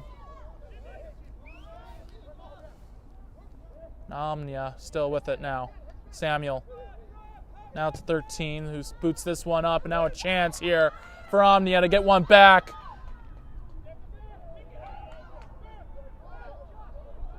They're asking the referee if he played it back. Referee says no. And Madjay is able to punt this one away, and that one won't go a little bit of a distance. It goes out, though. Throw-in awarded for Omnia. And also a substitution will happen also. Papas comes out from the game.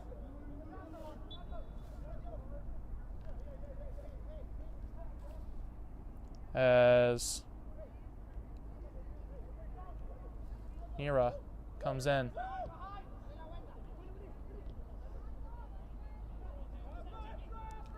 Good passing, some 1-2s, a chance for Omnia.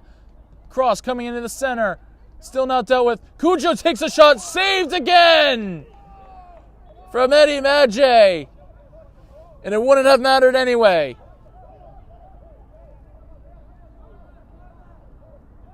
Offside is the call, or is it a corner kick? It's going to be offsides.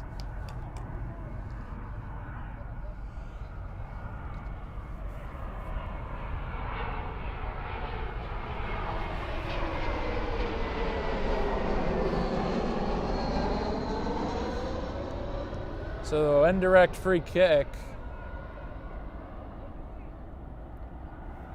happened as Athens now with it. He goes down. Play resumes.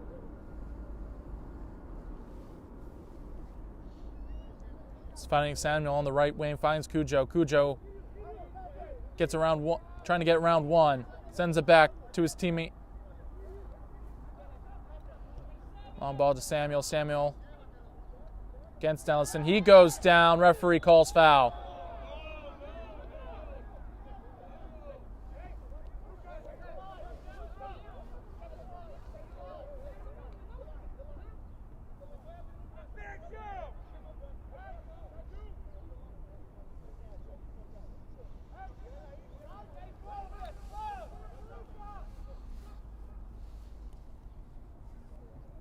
So a free kick given to Omnia.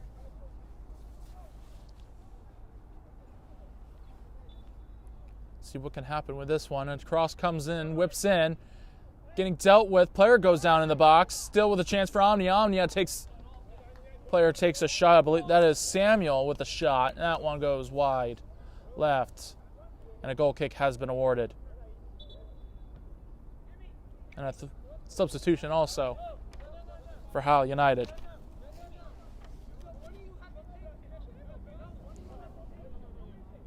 A double now will be for Howell United.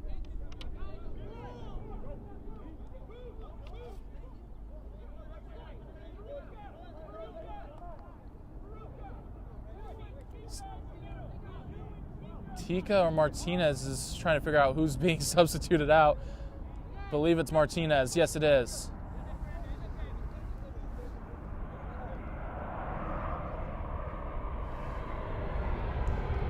The other substitute will be Moose, the Moroccan center back, will come out for the game.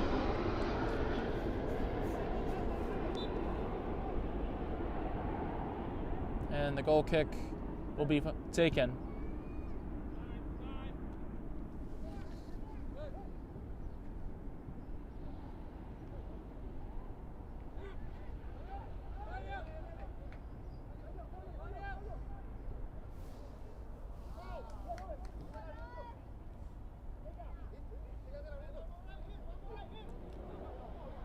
Chance here again for Howell United. It's a player for Omnia still down. Rubinho loses possession. Now Omnia, Cujo. That ball taken away by Baltazar.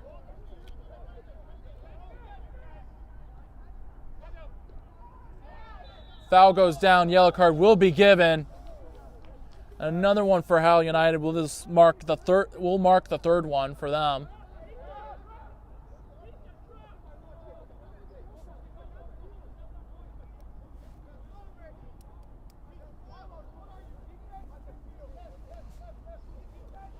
Either way, a free kick will be given to Omnia.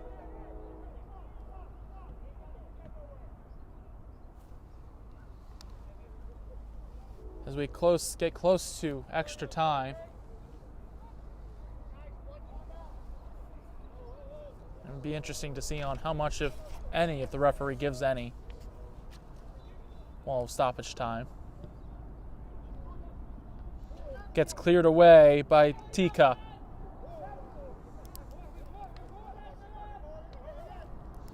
Chance here, foul. No fouls given. Oscar sends it out wide to the right for Cujo's able to intercept though. Foul given for Howell.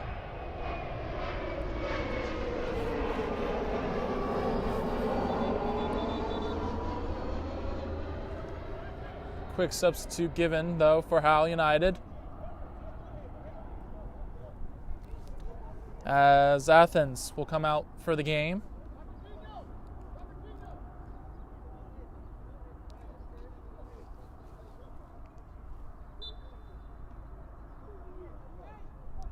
Again, free kick for Howell United. Intercepted by Oscar. Omnia still with it. Samuel. He goes down asking for a foul. Play continues. Rafa gonna set a player up on the wing. A good shot, good setup for Dabby. Dabby, he goes down, holding up to his head, and a yellow card will be given.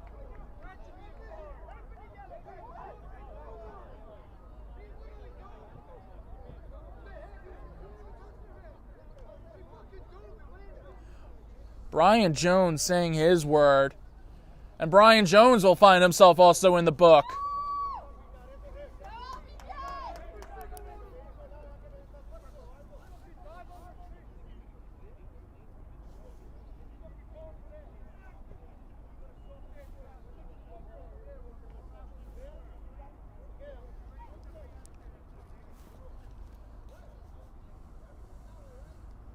I believe it was Para, if not.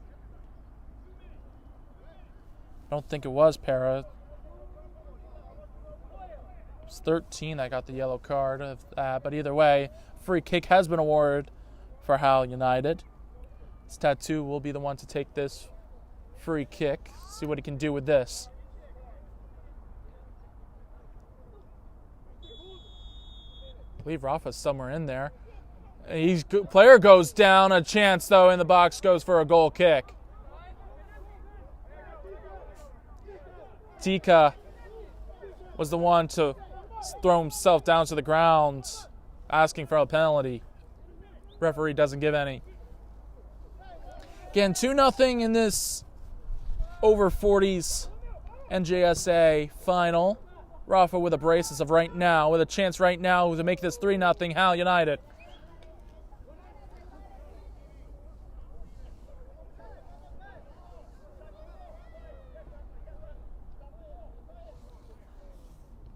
Of course, there's going to be more games as Cujo goes down.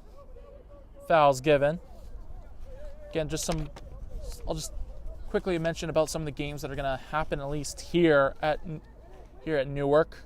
Next game will be happening around 11:30 a.m. That is the Ironbound SC alumni over 30s against SFC 1924 over 30s, as that ball is going to get cleared. That game will happen, like I said, 11 a.m. That is the over 30s final.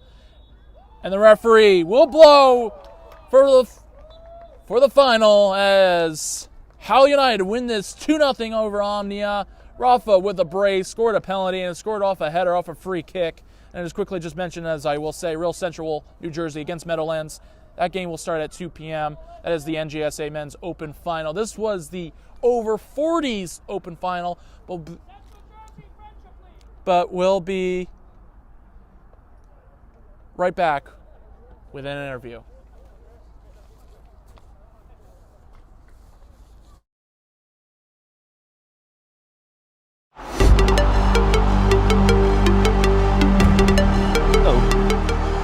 Goal kick. Not great. Oh, that one could be a save of the month.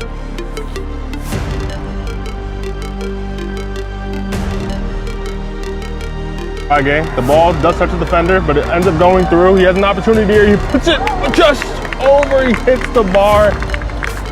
The keeper, Shukla, gets the faintest of touches on it to tip it onto the crossbar. There, now Castro, Warriors, trying to have a crucial first touch shot, and that's a big time save. They're off the Ortiz Ruiz. Second really good save this first half. Danger now, Juan Barrientos with space to shoot. Barrientos fires, and I think Nikčević clipped that into the crossbar. What an effort from Barrientos, but arguably an even better save. Mijares Steps up, and it's saved! What a great stretch by the goalkeeper to get down and save that right out of the corner. Pull it outside for Barone. Giuseppe Barone on his right foot to finish it. Oh, just wide. What a save from Mo Sisi.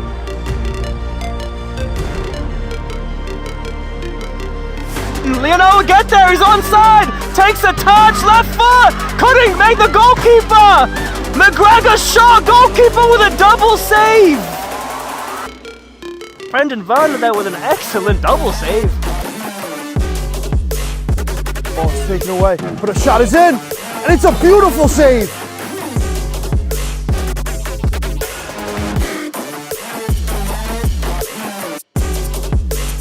Down this right-hand side into a ton of space on his left foot as a hit. Tries to wrap it. What a save by the Alliance goalkeeper. Able to keep that one out. Another great hit from Billy. Denied his second goal of this match by Dubrovic.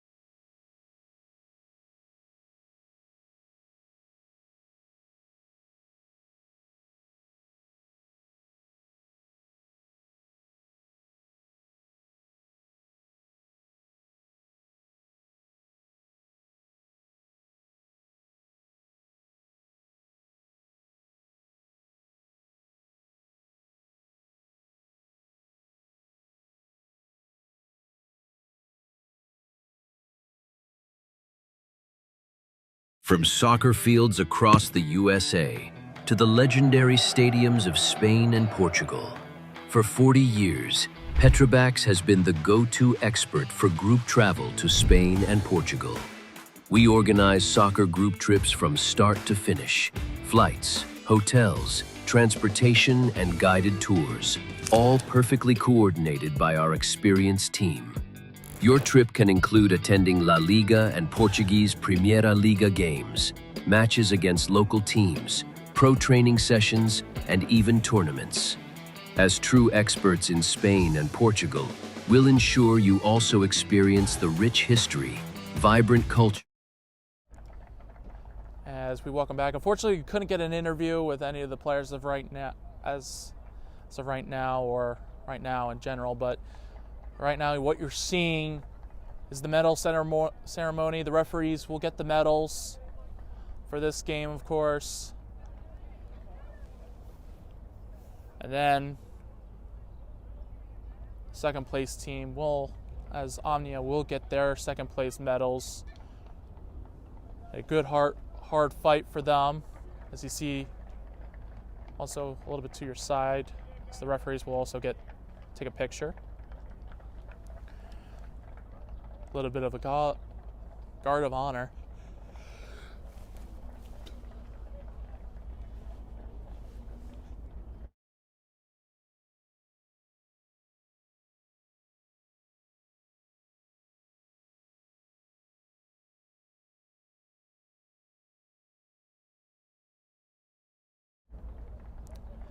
Again, Omnia is getting their second place medal.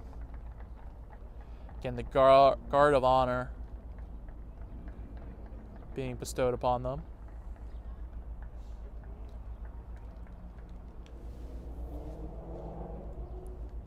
Which is good to see. Again, Omnia hard fought, well played in all 90 minutes. Just unfortunately couldn't find one in the back of the net. They had some good opportunities throughout this game. But Howell United were just able do a little bit better.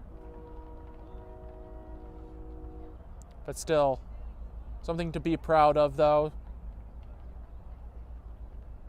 I know as the time right now feels, it doesn't feel like a gracious moment, but again, the teams that you had to face just to get to here, just getting here is the difficult part. Winning it, yes, is even harder, but at the same time, getting here is sometimes 10 times as hard as winning a final.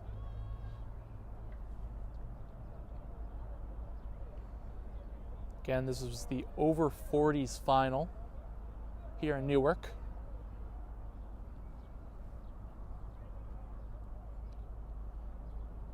So like I said, second place is getting their medals. The referees already got their medals. And it looks like that should be the last of the Omnia players, as should be now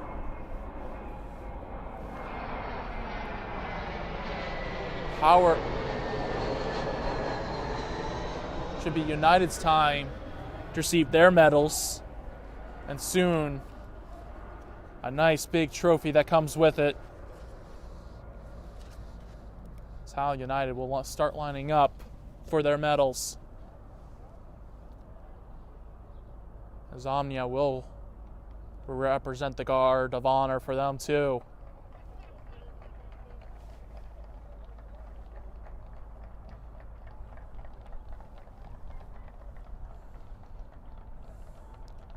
As Howell United will gain, like I said, their winter medals. Shortly to come will be a trophy lift.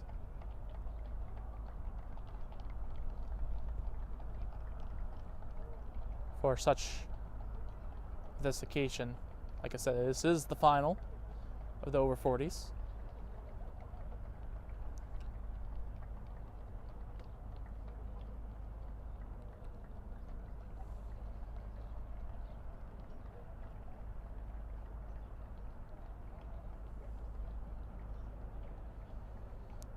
Hopefully we'll have a great view of this trophy lift. Hopefully no one covers when the trophy lift does happen. But again, Howell United able to win this game 2-0 over Omnia, thanks to a brace coming from Rafa, Brazilian defensive midfielder. Was able to score a penalty in the first half and then able to get a header in from a free kick, which happened also just last game too for him. So a proud moment for him and for this Howell United team, as the captain of Howell United picks up the trophy, and the trophy lift will soon happen and the celebrations will soon begin. We're going to have a little bit of people in our way, but either way, as we zoom a little bit closer,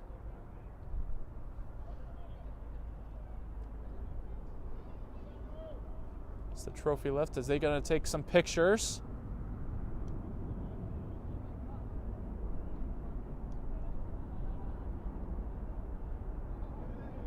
Still waiting for the big celebrations to go off.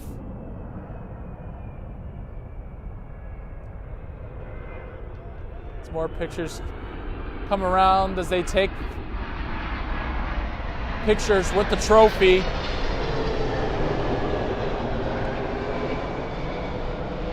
As they get ready to lift up the trophy, Howell United celebrating the final as they are champions of the over 40s.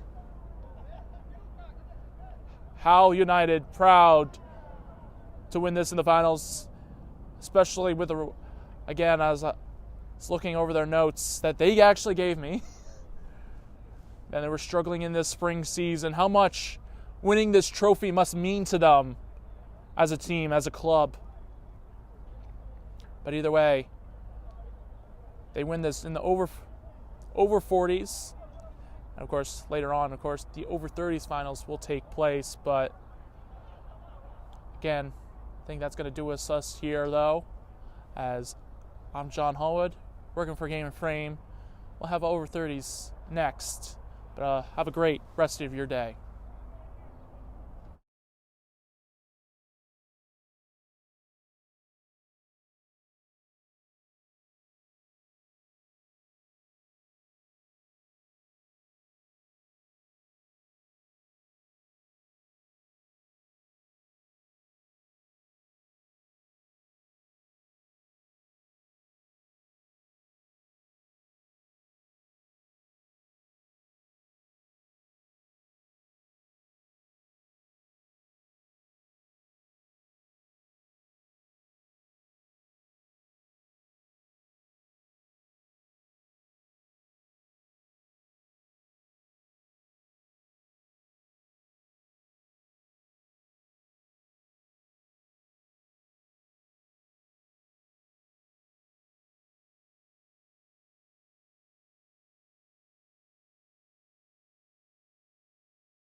Unbelievable! That is a dream goal!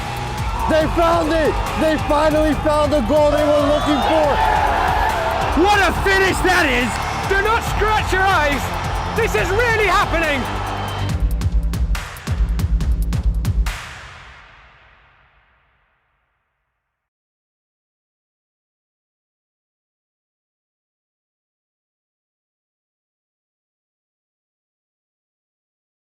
From soccer fields across the USA to the legendary stadiums of Spain and Portugal, for 40 years, Petrobax has been the go-to expert for group travel to Spain and Portugal. We organize soccer group trips from start to finish, flights, hotels, transportation, and guided tours, all perfectly coordinated by our experienced team. Your trip can include attending La Liga and Portuguese Primeira Liga games, matches against local teams, pro training sessions, and even tournaments. As true experts in Spain and Portugal, we'll ensure you also experience the rich history, vibrant culture, and incredible food these countries are famous for. Celebrating 40 years of crafting unforgettable journeys to Spain and Portugal. Petrobax, your team, your passion, your trip to Spain and Portugal starts here. My name is Austin Brummett. I'm a men's soccer player at San Diego State University and I play forward. The salt air case helps block odor from my cleats when I'm driving in my car or when I'm keeping my cleats inside my house, so I don't have to worry about it stinking up my room. It helps me keep track of my cleats and my shin guards so I know that they're together and I don't have to worry about tracking them down or losing them or stressing out about where they are. I would definitely rock this, walking to the games, walking around to my trainings. And it's super helpful for travel. When I travel in the airport to go to away games, it's not going to stink up my backpack or stink up the plane where I'm sitting. Magnetic strip on the top is super easy to open to take my cleats out and to put my cleats back in. I think it's an essential part of my outfit for soccer and it helps keep all my stuff organized and stink-free.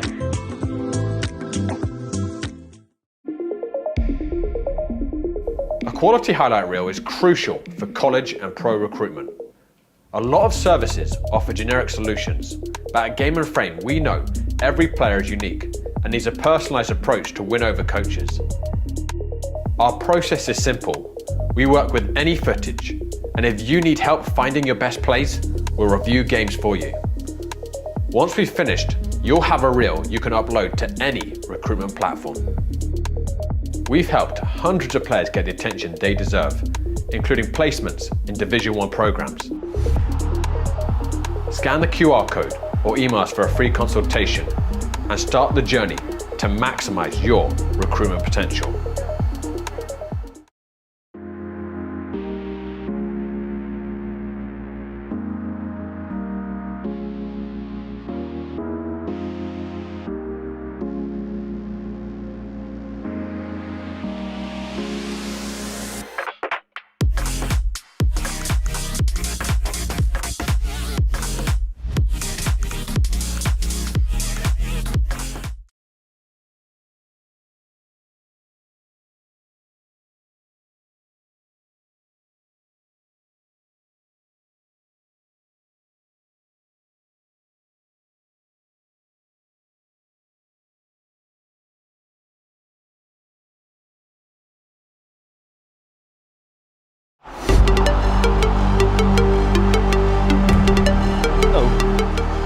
Goal kick.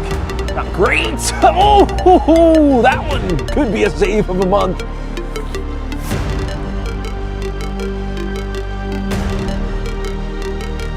Okay, the ball does touch the defender, but it ends up going through. He has an opportunity here. He puts it just over. He hits the bar.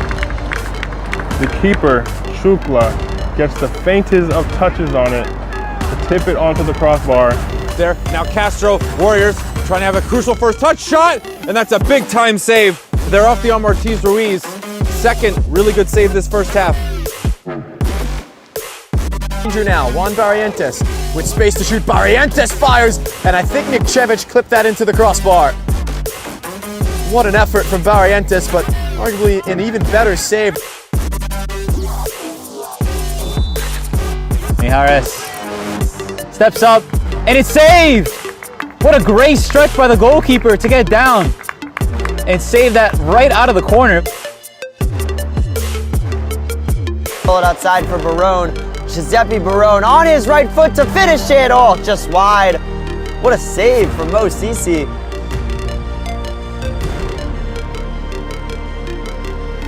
Leonardo will get there, he's onside, takes a touch, left foot, couldn't make the goalkeeper. McGregor shot, goalkeeper with a double save. Brendan Werner there with an excellent double save. Ball is taken away, but a shot is in, and it's a beautiful save.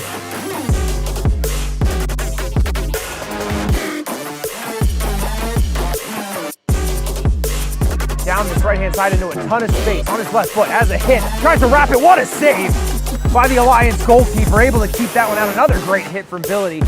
Denied his second goal of this match by Dubrovic.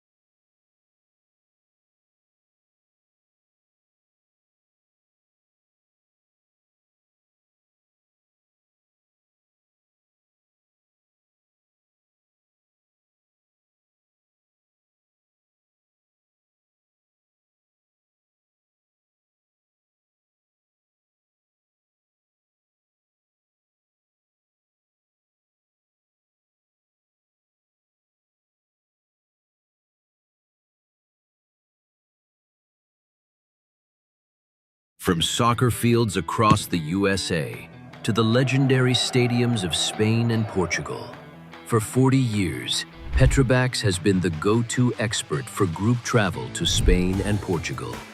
We organize soccer group trips from start to finish, flights, hotels, transportation, and guided tours, all perfectly coordinated by our experienced team. Your trip can include attending La Liga and Portuguese Primeira Liga games, matches against local teams, pro training sessions, and even tournaments. As true experts in Spain and Portugal, we'll ensure you also experience the rich history, vibrant culture, and incredible food these countries are famous for. Celebrating 40 years of crafting unforgettable journeys to Spain and Portugal. Petrobax, your team, your passion, your trip to Spain and Portugal starts here. My name is Austin Brummett. I'm a men's soccer player at San Diego State University and I play forward.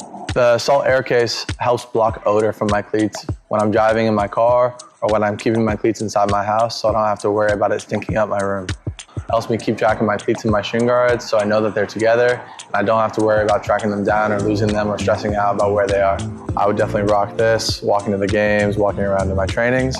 And it's super helpful for travel. When I travel in the airport to go to away games, it's not going to stink up my backpack or stink up the plane where I'm sitting. Magnetic strip on the top is super easy to open to take my cleats out and to put my cleats back in. I think it's an essential part of my outfit for soccer and it helps keep all my stuff organized and stink-free.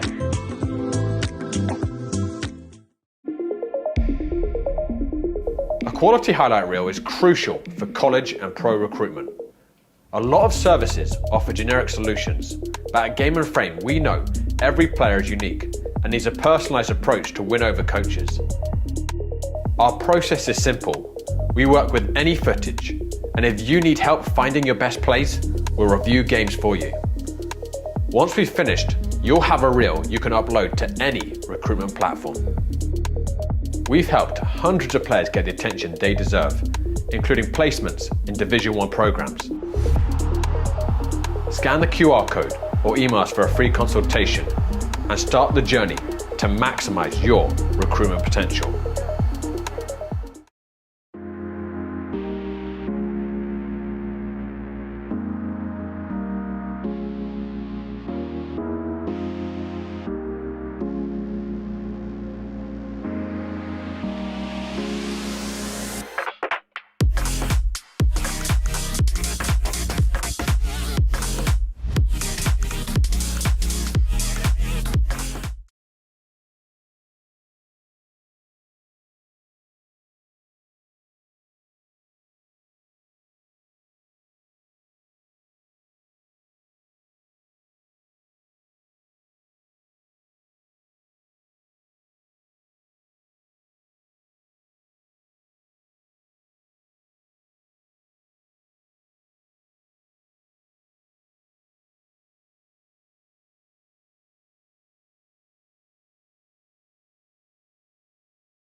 Hello everyone, and thank you for joining us today here on Game and Frame. I'm Ariel Duran and I'll be your host.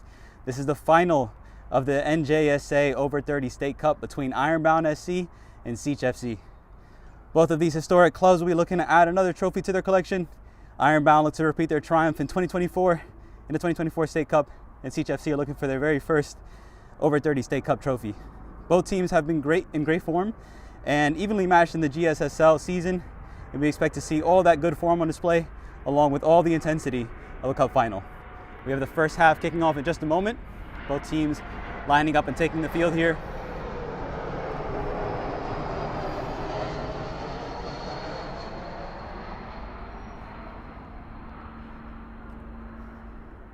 These are the best of the best in the NJSA for the over 30 division.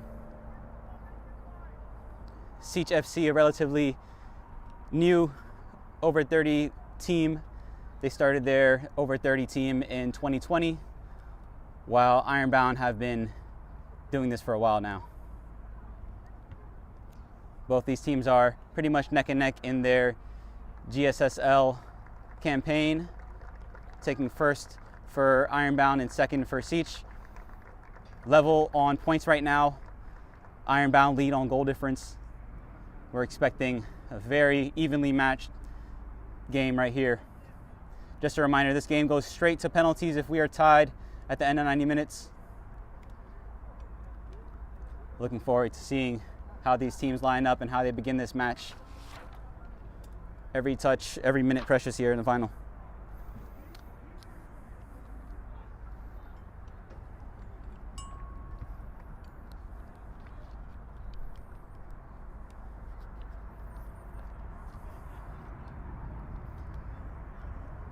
We have Siege FC lining up wearing yellow and blue, the Ukrainian colors, and Ironbound, the Portuguese influence team, in blue today.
We are about to get underway here, waiting for all the players to take the field and the refs to give us the all clear.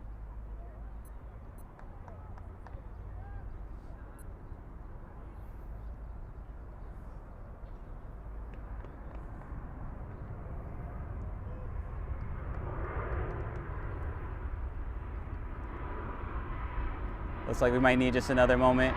Apologies if you have some loud noise in the background. We are very close to Newark Airport, so we might have some planes flying overhead throughout this match. Apologies if there's any trouble on the volume level on your end, on your devices, wherever you're watching from.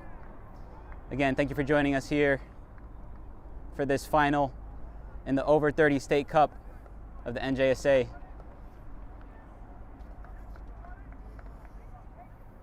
Siege FC will start with the ball.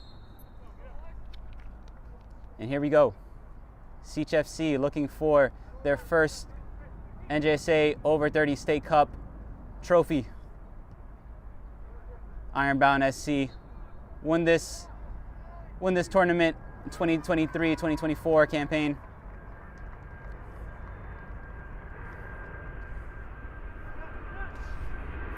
Mencia into the middle for his teammate there.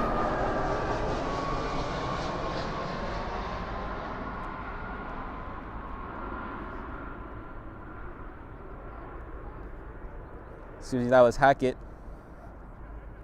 on the Ironbound side.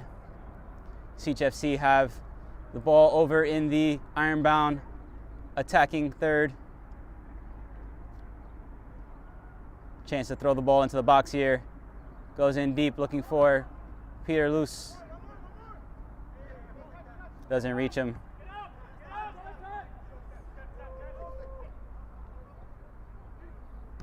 Ball played down the line, it'll reach him.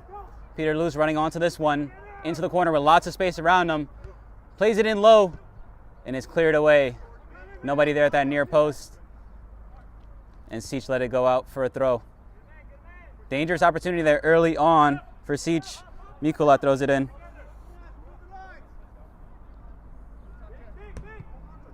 Ball played over the top. It'll go all the way through, nearly falling to another Siege player.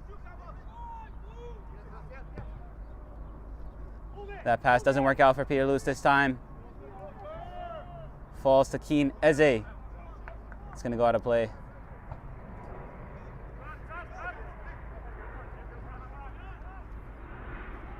Thrown in by Mikula. Peter Luce, the target man so far.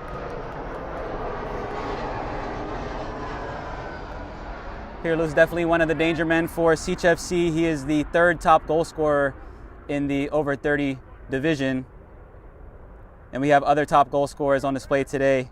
Ricardo Oliveira on Ironbound is in second place, and Edgar Abreu on 12 goals in fourth place. Oliveira has 18 goals for the season. Free kick played in, goes straight to the goalkeeper. Easy claim.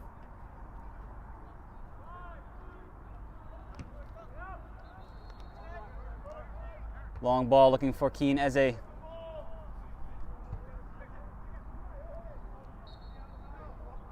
Whistle blown, and it'll be a Siege free kick.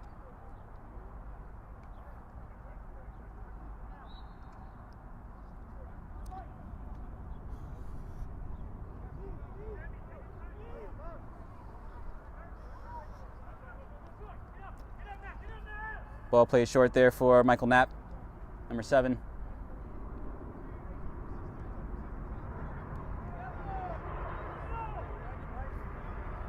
Simeon plays it back all the way to the goalkeeper, who launches it forward. Again, Peter Luce getting to that one, but he was offsides before he reached that ball.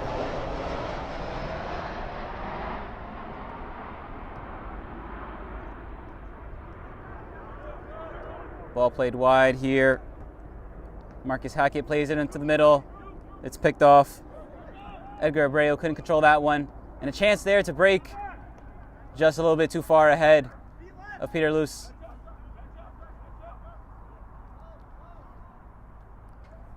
Michael Narciso tried to play that ball quickly and find the danger man moving forward, but the goalkeeper was able to get out early and claim that one for himself.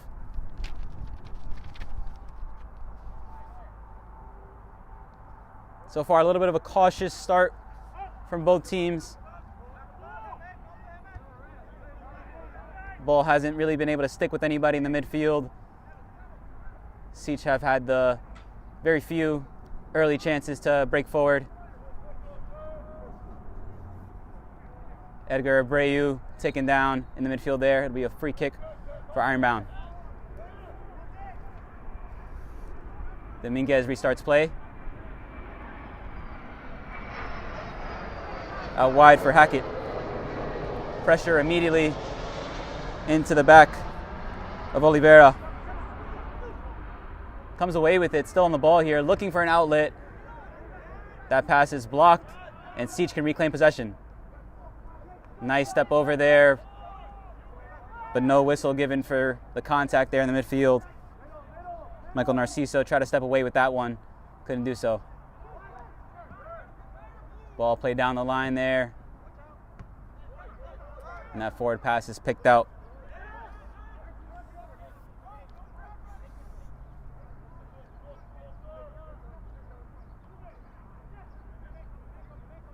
Nice move there in the middle by Edgar Abreu.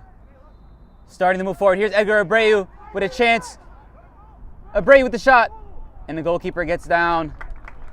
That shot not hit hard enough to get to that far corner before the goalkeeper could get down. Good chance there. First real opportunity for either team to shoot on target. Edgar Abreu did so well to start that move himself deep in the midfield and continue that run forward. Nice flick on there, good speed by Peter Luce to get past Kagwa. Here's a chance for Peter Luce. Peter Luce with the shot. Double save, but he gets the rebound and scores the first goal of this final. Early advantage for Siege FC. Peter Luce, we mentioned, third top scorer in the league, and he shows exactly why. 1-0 to Siege FC here in the early stages of this final.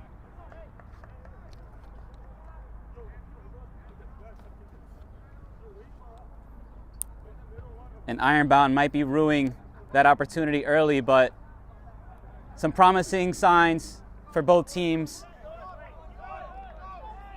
Back-to-back attacks. Siege were able to counter with their own attack right there. Peter Luce denied at the first attempt, able to collect that rebound. So unlucky for the goalkeeper, who made a save off his foot first and then his hand, but it bounced right back to the striker, who was able to put it away. Hackett with space in front of him. Again, as I mentioned, these two teams are neck and neck in the league. And in this cup final, the stakes are a little bit different. Oh, sliding challenger in the midfield. And the ref has a decision to make here. It would be harsh for a card to be shown in the early stages here, but they definitely looked like a heavy challenge. Maybe just lost his footing there. Looks like he'll get away with just a talking to.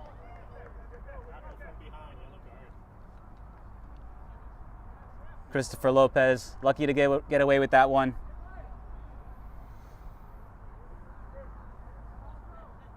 And another opportunity here for Siege FC to put a ball into the penalty area. Good ball played in towards Peter Luce. Doesn't reach him though. Nice play, combination in the midfield. Shot comes in. A bit ambitious there by Eriksson Simeon.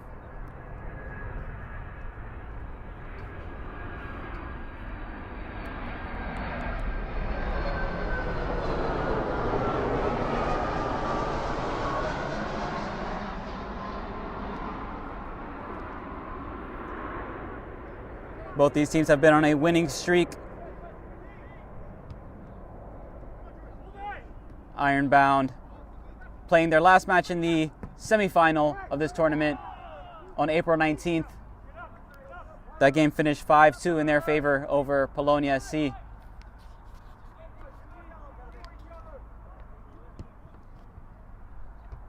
And just recently, Ironbound have not conceded in 3 games, winning their last 3 games 8-0, 6-0, and 7-0. But this is an early surprise here as Siege lead 1-0 here. I'm sure Ironbound will back themselves to find the way back into this match. There's Christopher Lopez. Pressure on the ball there by Michael Knapp, number 7. Good hustle in the midfield to claim possession. There's Simeon. Playing it wide, and the ball comes into the middle there. Goalkeeper has to reach it. jumps just above the oncoming striker, Mencia.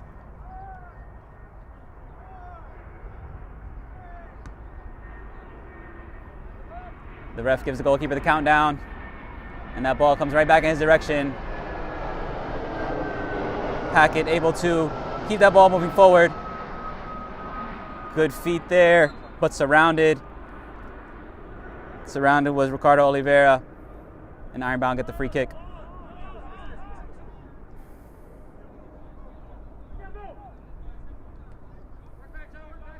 Free kick played short there for Hackett down the line, who gets past one, gets his own rebound, passes it back to Oliveira. Ironbound looking to attack down their right side. It's cut out here. Siege get the throw in.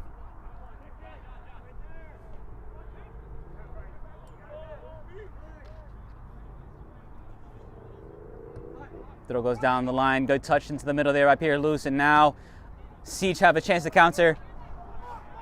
Great play there, but unable to keep it in. That was a great move as Peter Luce took a great first touch into the midfield and found his teammate centrally, but then his pass couldn't reach Mencia.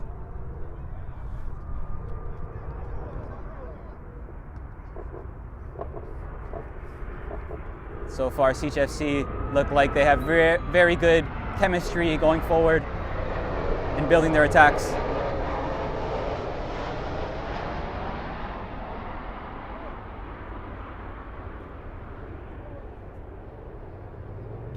There's an Ironbound player down there.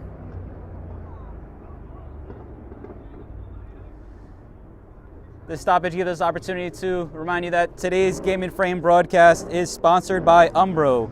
You can head to umbroteam.com to start designing your team kit for free now. Produced by Umbro, designed and worn by you.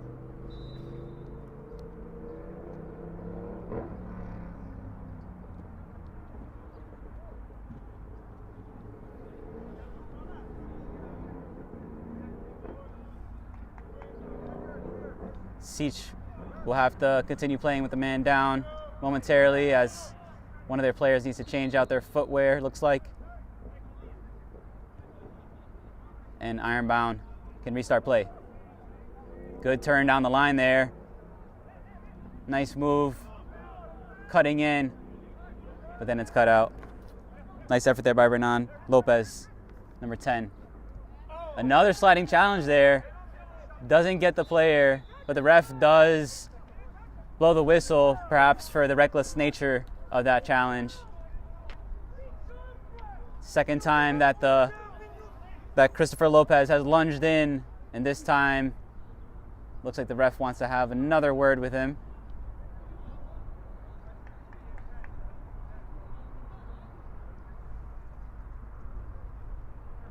Looks like he did put his name in the book.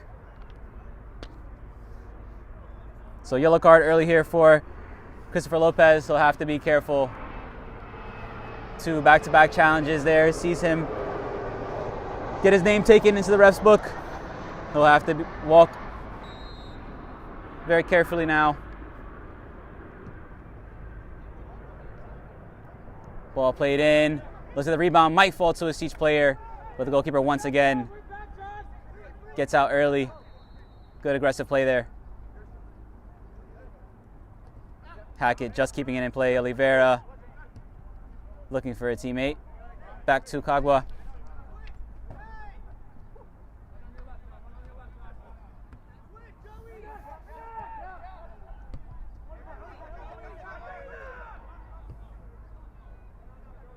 Ironbound try and find a way out down the opposite side. Having to work their way backward. Dangerous ball back into the middle. And a tackle there right on the edge of the box. The ref saw nothing wrong with it. A little bit reckless there from Ironbound. Definitely don't want to go down 2 goals here. Playing with fire here, Ironbound trying to play out the back, and the goalkeeper just goes long this time. Keen Eze has to back off, may have been coming from an offsides position, and Siege get the ball back. Unlucky there with the attempted pass forward. That one didn't work out there for Narciso.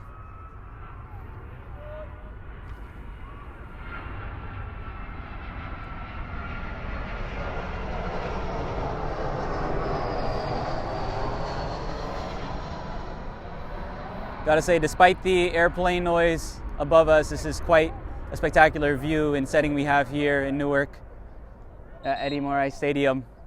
It's actually home turf for Ironbound FC. So you'd think they have a slight advantage playing on their home ground. Good ball played forward there, but it's not gonna reach Lopez running down the wing.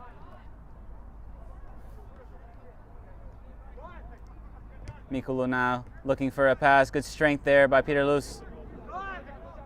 Good control, finds a short pass there for Spadaro. Keen Eze for Lopez. Not the first touch he wanted. There's a dangerous opportunity there. That was a good ball played forward by Eze, but Lopez didn't get the touch he wanted to be able to get a shot away. And a loose pass there is going to give the ball right back to Ironbound.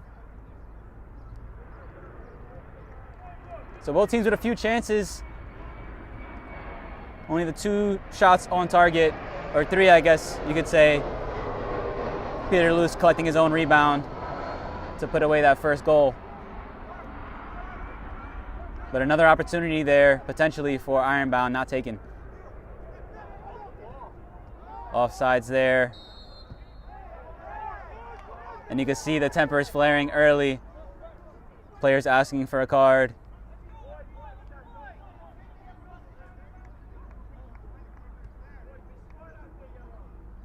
It sure does feel like a final. These players on both sides want this trophy. It's going to take composure. It's going to take quality.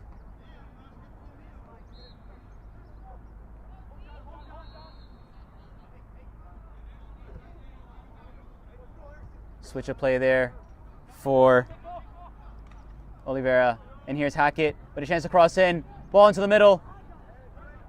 Good effort there defensively by Seach to bring that one away. Ball played in early to Luce, pressure in behind, and good composure there by Louis Val to take it away.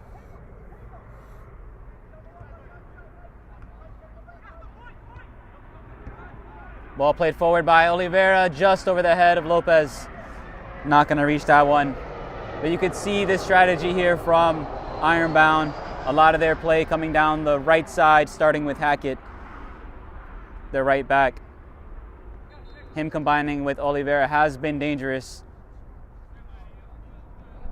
And they're looking for that quick switch of play back and forth, trying to find Lopez this time. Doesn't quite work out.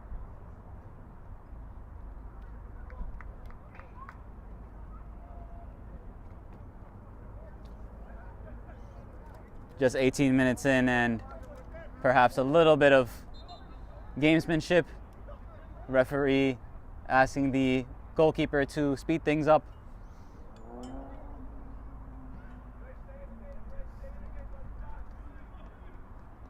That's Andras Pastor, the goalkeeper, number 55, going back to retrieve that effort as the ball went behind, out of play.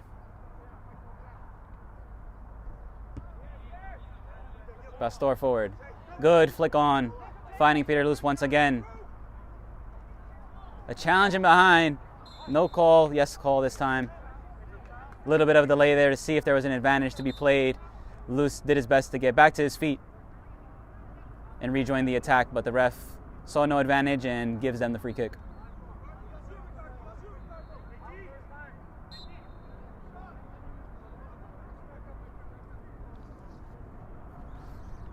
Here's George Mikula, number 43, to take this one.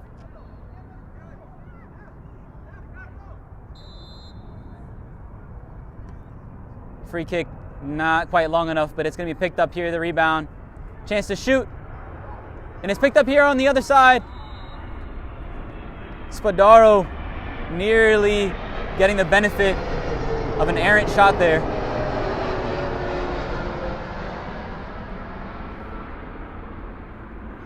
A couple of missed kicks, one from the initial free kick and then the other from the attempted shot, nearly falling to Spadaro to give CHFC another goal. But here they come again. A slip on that attempted shot there. Able to be easily blocked. Hackett once again trying to bring the ball down that side. Nice play there by Oliveira to find his right back again.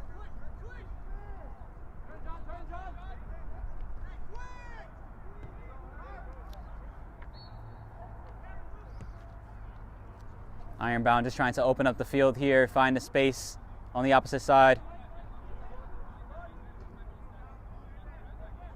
Good feet by Lopez. Renan Lopez, that was number 10. Chris Lopez in the middle, number 29, nearly getting that ball pinched. Good tackle there. Mikola winning the ball back for Sic. Plays it into the middle. Peter loose now.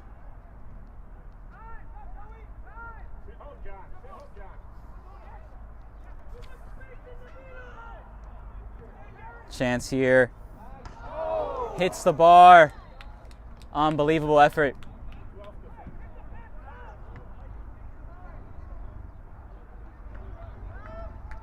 So close there to a second goal for Sic FC.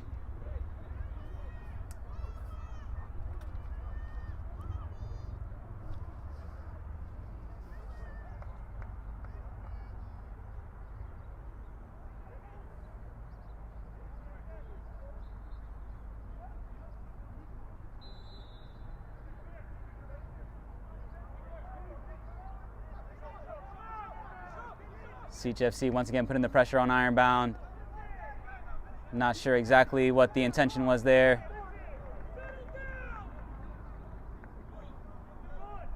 A little bit of pressure here mounting on Ironbound. Not the start they wanted to this match.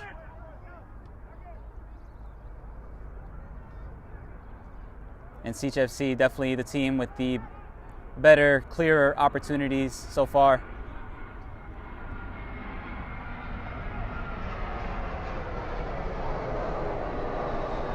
And Sic FC players challenging for every ball, every 50-50 in the midfield. Great effort so far from the Ukrainian team. Nice flick over by Abreu.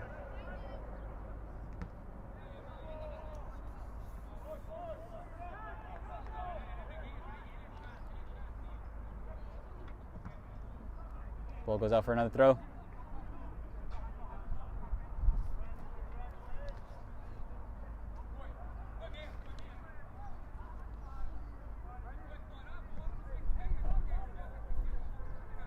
Renan Lopez trying to hold the ball up, passes back to Christopher Lopez.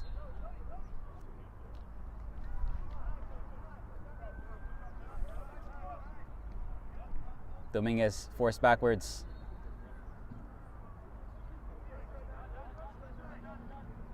Pressure on the ball there, potentially giving away. Abreu taking a little bit too long on it. Ironbound just about able to come away with that one, and now here they come on the attack. Renan Lopez with pressure in behind. And another challenge there. 50-50, the ref is okay with that one. And chance for Abreu to look for a chance forward, but a great challenge there in the midfield. One-on-one, and now a chance to attack there for Simeon. Finds Peter loose, has a man on the far side. Is gonna go solo, is gonna look for help. Here's Peter loose. And his cross goes out for a corner. Such a crucial tackle back in his own half by Simeon. He joined the attack and was upset he didn't get the ball back. Peter Lewis almost had too much time to think about what to do there. In a similar position from where he got that first goal, perhaps was thinking about the shot and then tried to be unselfish. But Sic still on the attack here with a corner kick. Both teams look about evenly matched on height. Ironbound taking a unique approach here with two men on the post, trying to make that goal a little bit smaller. Here comes the ball in, right on top of the goalkeeper, paws it away. It's clipped back in, nobody reaches it. Eventually it's cleared.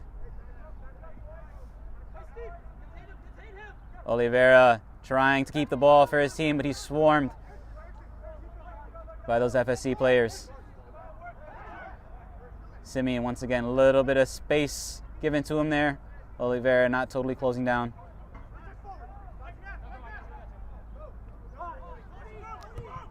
Ball played forward there, chance for CHFC around the goalkeeper, tries to squeeze it into the near post.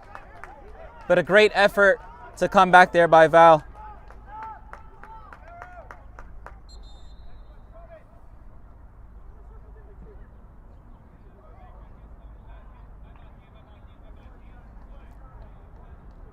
Some good feet there to go around the goalkeeper, and then a great defensive effort to get back there and block that near post.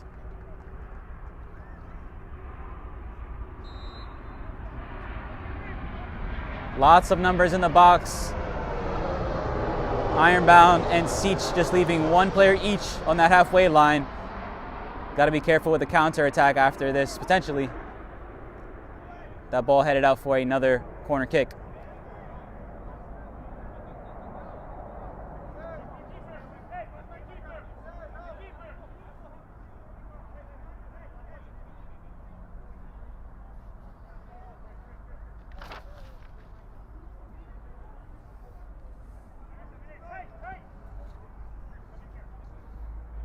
Here comes another corner.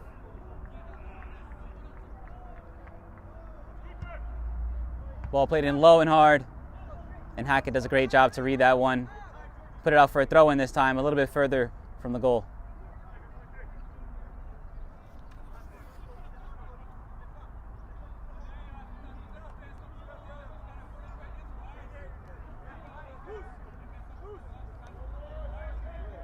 Mikula to take this throw in, plays it down the line.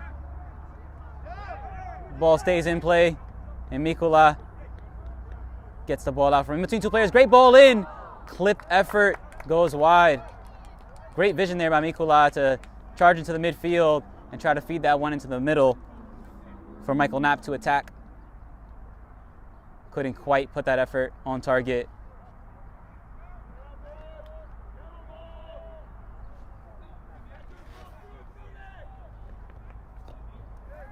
I'd like to remind you that later today we have a couple other games on Game and Frame for you to tune into. At 2 p.m. in the NJSA Men's Open Final, we have Real Central New Jersey versus Meadowlands FC. At 6 p.m. in the APSL Metropolitan Conference Semifinal, we have Greek Americans versus Hoboken FC. And at 8:30 in the UPSL Premier Division, American South New York Cosmos B versus Bulldogs SC. Be sure to tune in with us here on Game and Frame. Lots of action around this time of year, especially lots of playoff matches, finals, cups, and great entertainment for you all.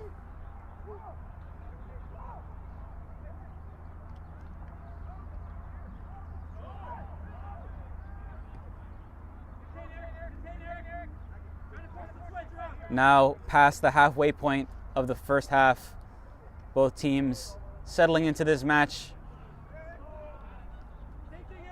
The entire SFC team has to be very proud and happy with their performance so far.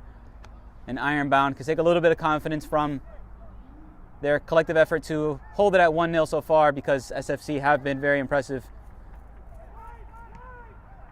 And Ironbound has also developed a few of their own chances. 1-0 is not too bad, I guess, from their viewpoint. They'll back themselves, especially based on current form, to score a couple goals and take the lead in this game.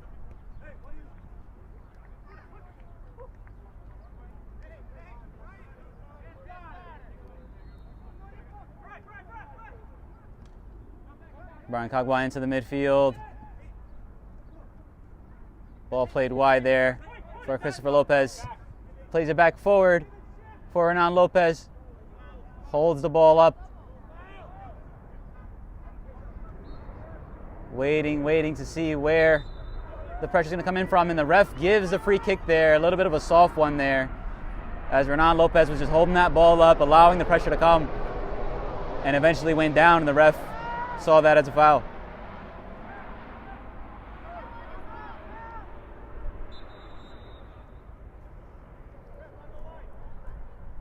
Ricardo Oliveira here to take this free kick in a dangerous position.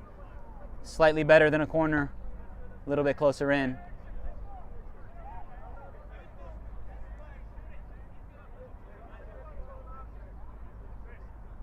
Just having him reposition that one to the exact spot of the foul.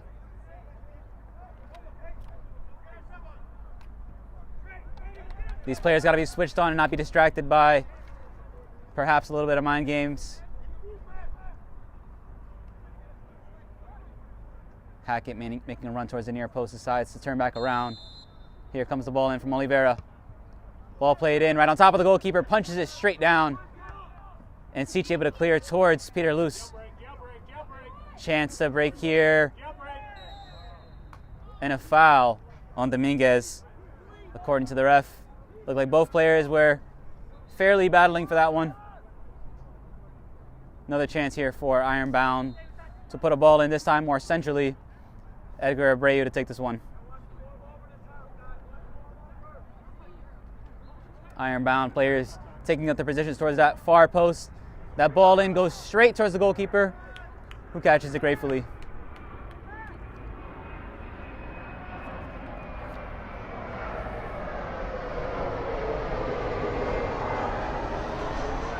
Pastor plays it forward here.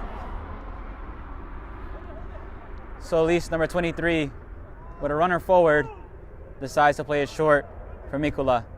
His ball towards the middle, spun in towards Peter Luce, not going to reach him.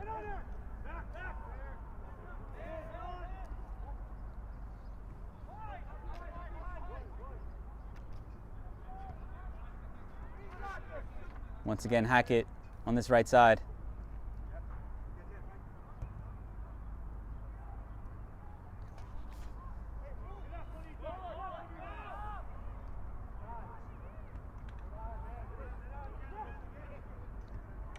Good pressure there by CHFC to stop Ironbound from breaking forward.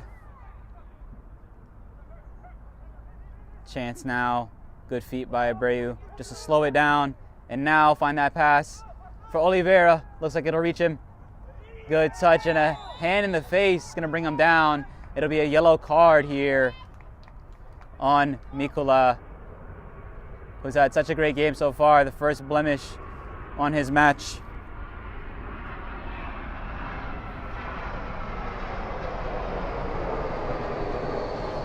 So now 2 players on a yellow card. We have Christopher Lopez on Ironbound and Mikula, number 43 on CHFC. Very close to actually being a penalty there. Less than a yard away from crossing that line, making that mistake even worse. But here's another chance, this time for Ricardo Oliveira. Perhaps to shoot here. Definitely a better angle to put an effort on target. Can this be the leveler?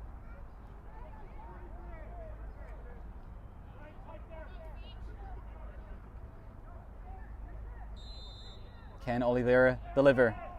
Here comes a shot towards that far post, and it's in! What a great free kick right into that bottom corner. We had a beautiful angle of it. Such a beautiful curled effort right into the bottom corner. The goalkeeper rooted. No chance to reach that one.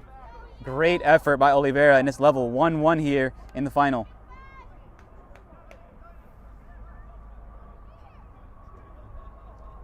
Wasn't sure if he was going to try and go over the wall, but he went around right in between the huddled mass of players lining up for a potential pass, threaded it straight through, and curled beautifully into that bottom corner. 1-1 here, and we're setting ourselves up for quite a match moving forward. Unfortunate there for CHFC, as they had been playing very well, and just a mistake on their end to give away the free kick. But you could see that aggressive nature in their play, trying to win every ball back and not let Ironbound get too comfortable. Here's Solis.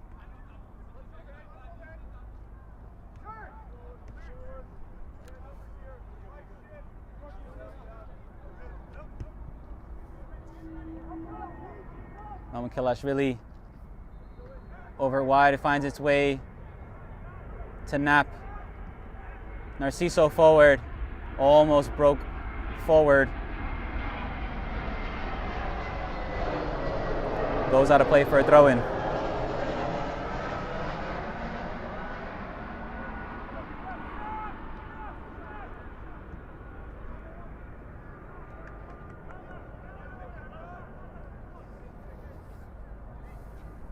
Ball given straight back to Ironbound, not what Siege wanted. Still plenty of time to play here in the first half. Ironbound will have a little bit of confidence from that goal.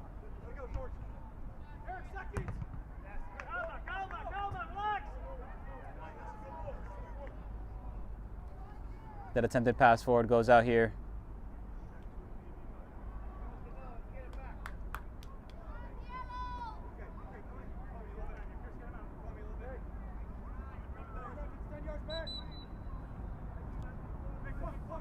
Hackett forced backwards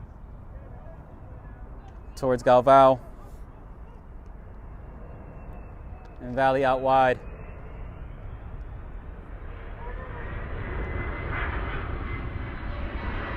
Valley can't control that effort to play it forward.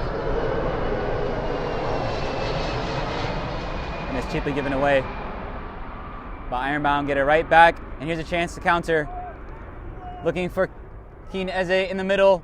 It's cut out there, and the goalkeeper, actually with a great touch to bring it down and find a pass to the midfield. Dangerous here as Eze was putting pressure in behind. And here's Oliveira as well, putting some pressure. Siege looking for a way out. Good play there by Knapp to find the open man.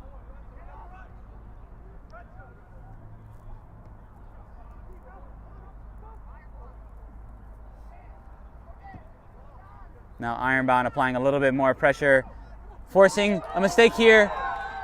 And the whistle's blown for offsides. That initial touch by Solis, I believe, was the reason for that flag. They had the runner going forward there.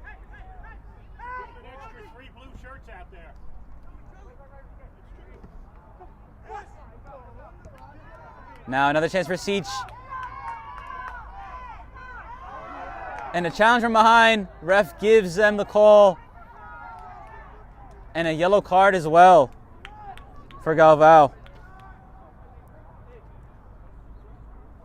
Tackle in a very dangerous area. Similar to that chance, we have another opportunity for a free kick to be played in. A little bit more of a tight angle here if they wanted to try to shoot it on frame. Might be looking for a cross from this position. Let's see if they back themselves for a chance to just shoot on frame here. The goalkeeper adjusting his wall for the right-footed effort. Trying to just watch out for that far post.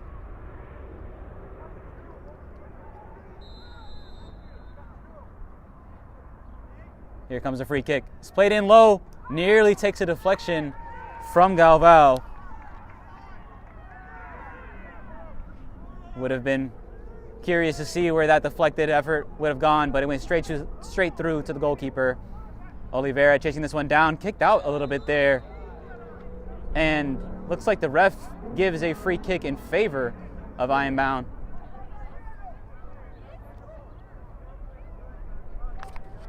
Not sure exactly what the Siege FC player did wrong there. It looked like Oliveira sort of kicked out.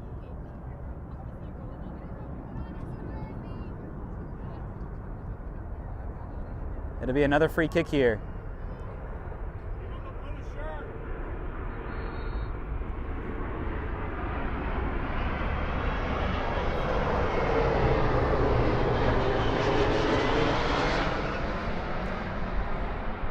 So set pieces is becoming a major theme here. We already had a few dangerous moments coming from earlier set pieces, including that free kick effort from Oliveira. What can Ironbound produce from this one?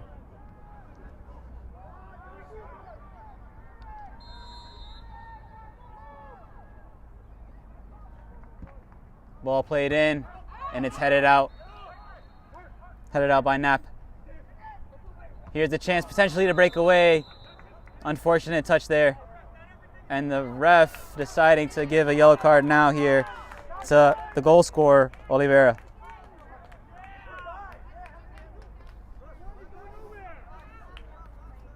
These players got to be careful. The ref giving out 4 yellow cards here in this first half.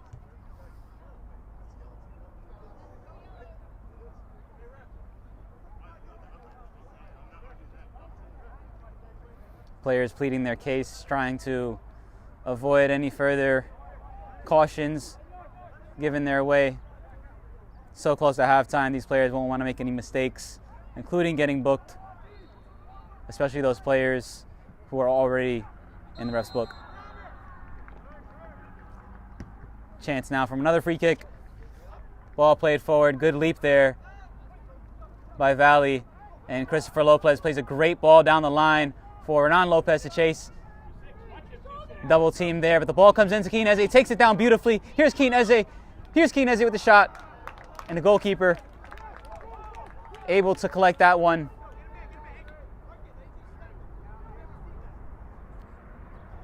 Eze might be a little bit disappointed that he wasn't able to generate the power. I'm sure he wanted to on that shot.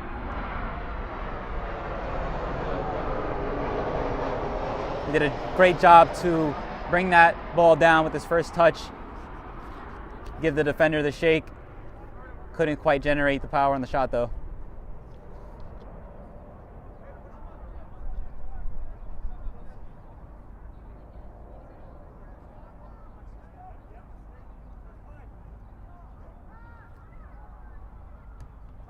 Mikola plays it short. The ball's given back to Dominguez.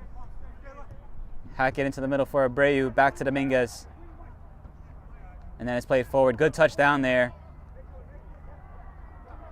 And a good run forward. Lots of space in front of the SFC players here. Michael Knapp in front of him. Players calling for another card to be given out here. Perhaps a high foot there as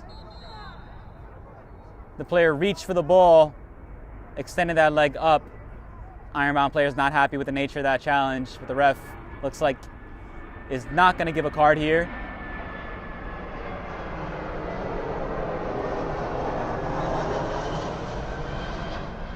The ref having a word with the respective captains of these two teams. That is captain of SFC, number 3, Brian Latanzio, trying to calm things down. Looks like he did give a yellow card, actually.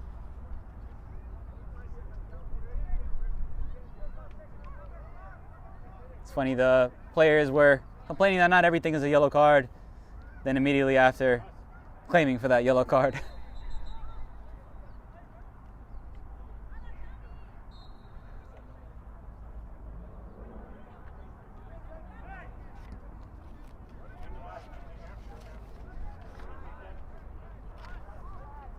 Mikola able to collect that pass forward.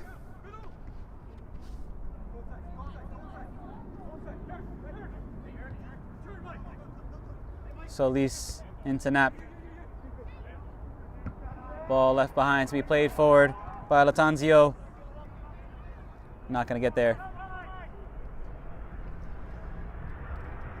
Stay tuned with us at halftime. We'll have the nominees for the April Save of the Month. We have some great candidates in there.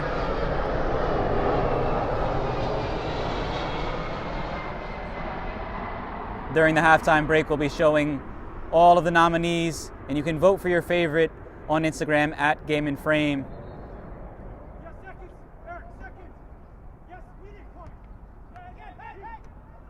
Nice ball played forward there. Another one, a chance to attack here. Narciso decides to pass it over for Knapp.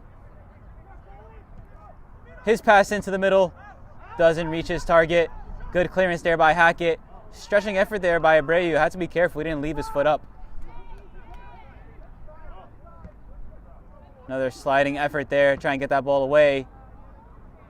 And eventually it's cleared forward by the Ironbound player. Joseph Camino able to get that one out of danger for his team. That ball bounced around a couple times and could have landed anywhere.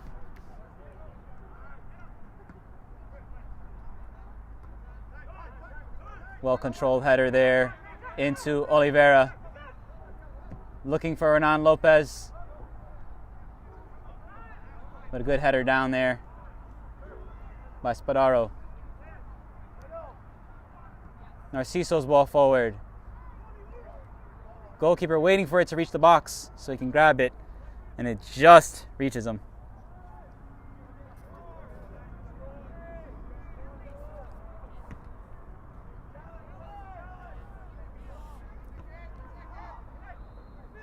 Ball falls there for Eze, but doesn't come back to him.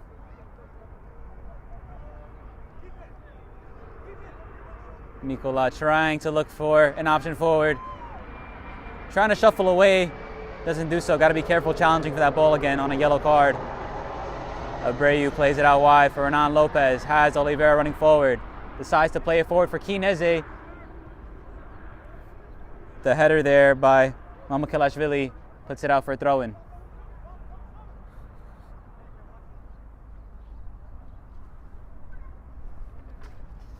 Into a few minutes added here.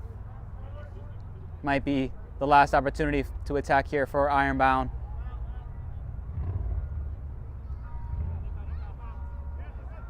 Tipped away for another throw.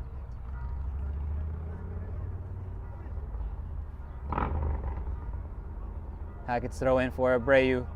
Pressure immediately in behind. Galvao looking for an outlet.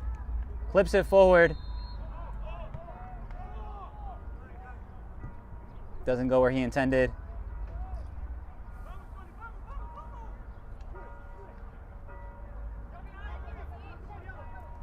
Dominguez plays it back in for Valley.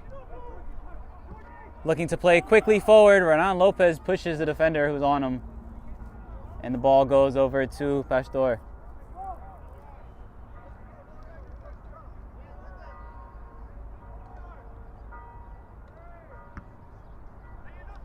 The ref giving the goalkeeper the countdown. No pressure there in the middle.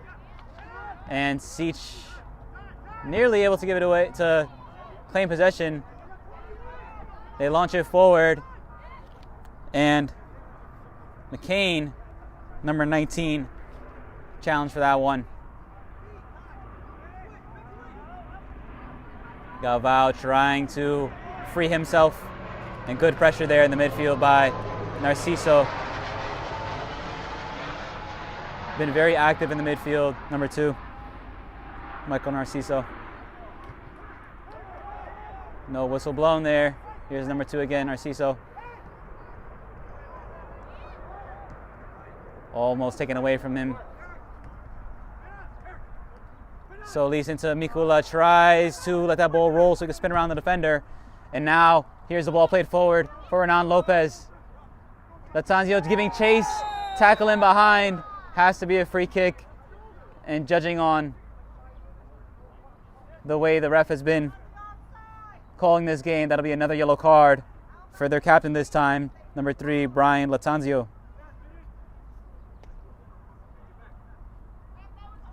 A lot of players walking the tightrope here as this game gets later and later. The intensity gets ramped up. These players are going to have to keep a cool head and make sure they're not getting themselves booked a second time or even giving away needless free kicks. Another opportunity from a similar position from earlier for Oliveira to put a cross in.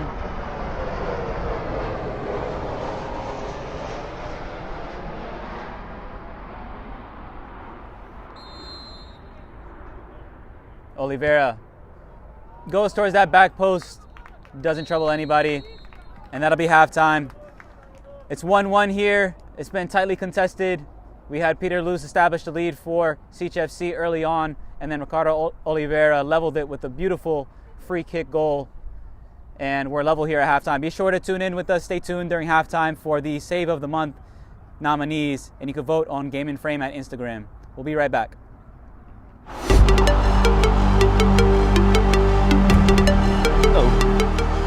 Goal kick. Not great. Oh, that one could be a save of the month.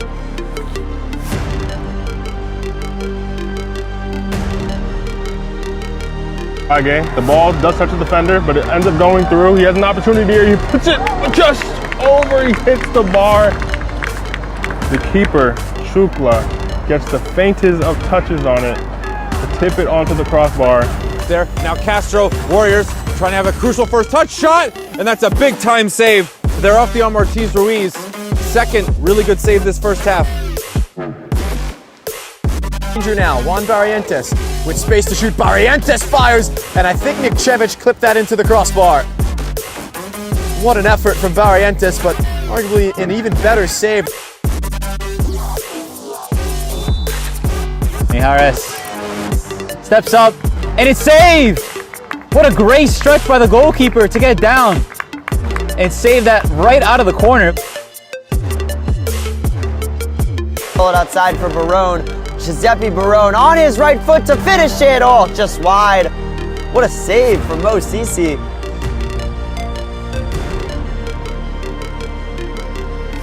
Leonardo will get there, he's onside, takes a touch, left foot, couldn't make the goalkeeper.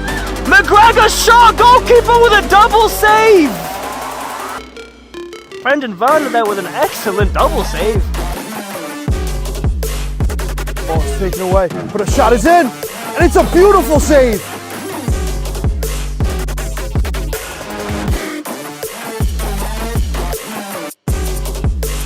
Down this right-hand side into a ton of space on his left foot as a hit. Tries to wrap it. What a save by the Alliance goalkeeper. Able to keep that one out. Another great hit from Billy. Denied his second goal of this match by Dubrovic.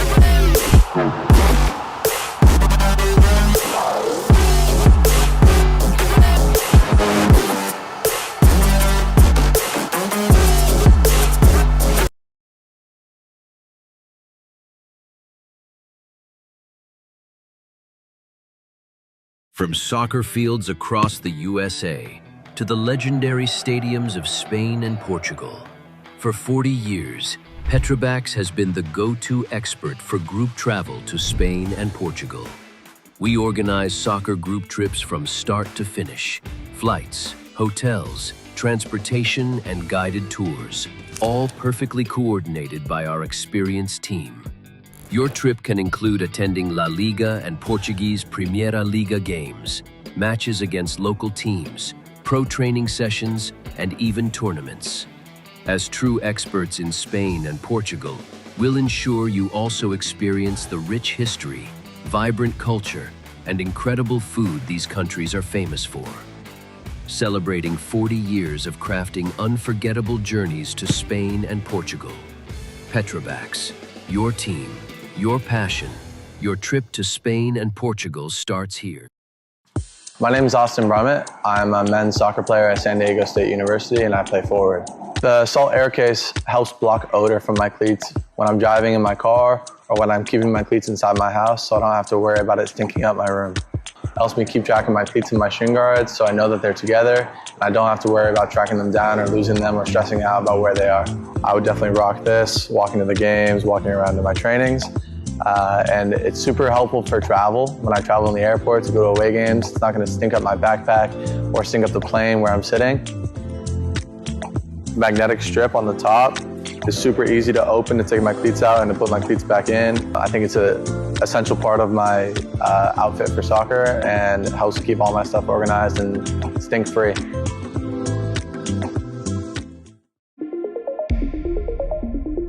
A quality highlight reel is crucial for college and pro recruitment. A lot of services offer generic solutions, but at Game & Frame we know every player is unique and needs a personalised approach to win over coaches. Our process is simple. We work with any footage, and if you need help finding your best plays, we'll review games for you. Once we've finished, you'll have a reel you can upload to any recruitment platform. We've helped hundreds of players get the attention they deserve, including placements in Division 1 programs. Scan the QR code or email us for a free consultation and start the journey to maximize your recruitment potential.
Welcome back here to the second half of the NJSA over 30 State Cup final. We got the thumbs up from the referee, about to get on their way here. And there goes the whistle. Gonna have to restart here. Looks like the ref is okay with that. And Ironbound FC kickoff for the second half. We had a very entertaining first half.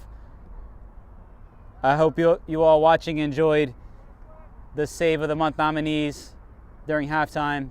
Be sure to go to Game and Frame on Instagram and check them out again. Get to rewatch those and vote for your favorite. Voting ends on May 31st at 11:59 p.m., so be sure to get your votes in. SFC regain possession here. Narciso plays that ball in over the head of everybody, and the goalkeeper claims.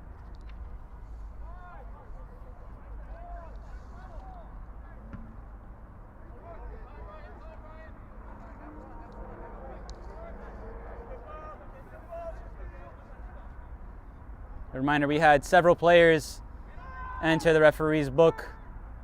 Number 3, Latanzio, is one of them. Nice ball played forward. Spin into the middle there, and the ball played in for Peter Luce. Shielded well by Galvao, one of the other players on a yellow card.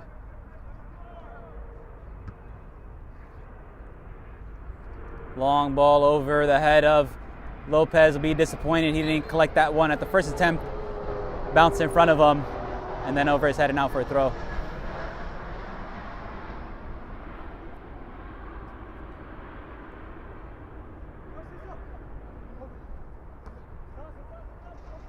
Header goes out for another throw here. Good read there by Luis Valli.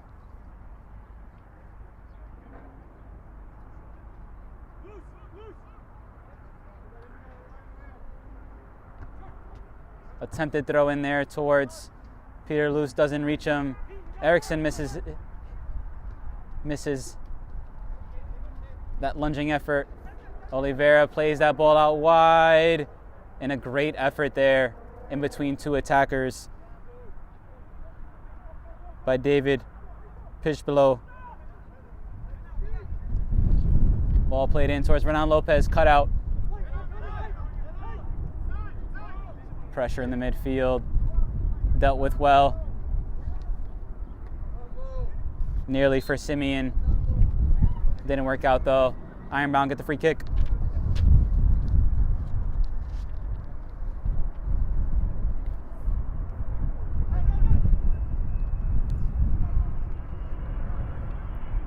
Shot there from Renan Lopez. Ambitious effort. Created a yard of space for himself to spin away. Did a good job to generate enough power to have the goalkeeper on his toes. That ball just about almost kept in play, but the spin on it took it out.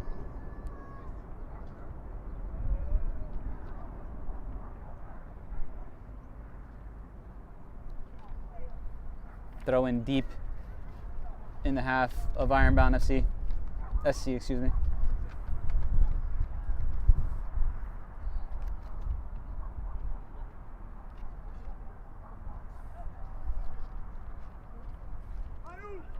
Joseph Camino to take this one.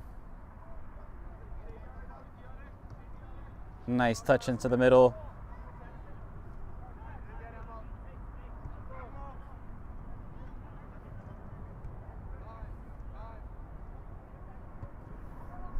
Emerson Lawrence, number 3, looks like he's entered the game.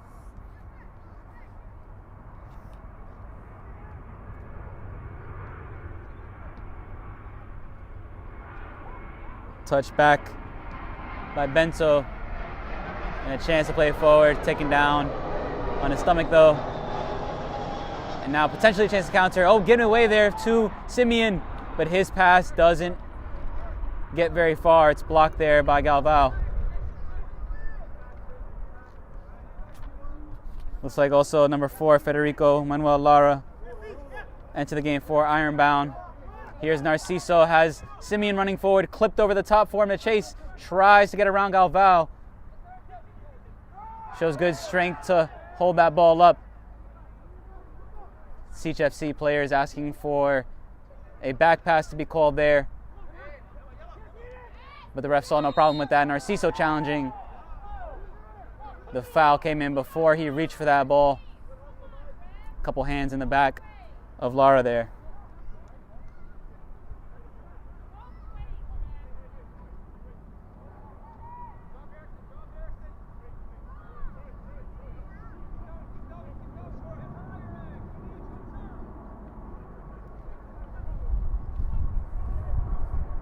Luis Valley restart play here. Try and send this one long. Gets up towards Lawrence. Touches it down the line.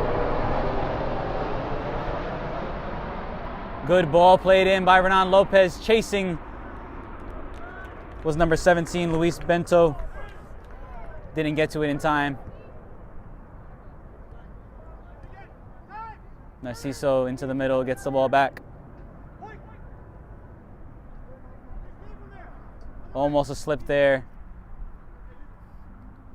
from Steven Arias Bonilla, number 15, also a halftime substitute. Peter Luce chasing this one, trying to get the better of Valley. He does here, has options to pass into, goes to the far post, doesn't reach his teammate there. He had help right on the edge of the box, decided to go low across the goal, and that ball didn't reach his teammate. Eventually, the ref blew his whistle for a free kick.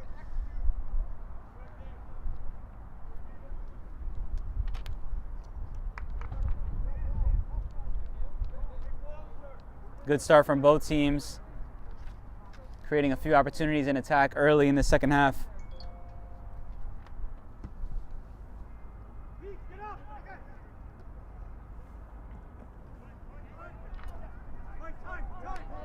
Here's Narciso.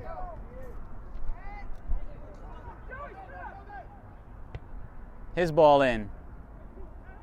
The header just bounces straight up and then into the gloves of the goalkeeper.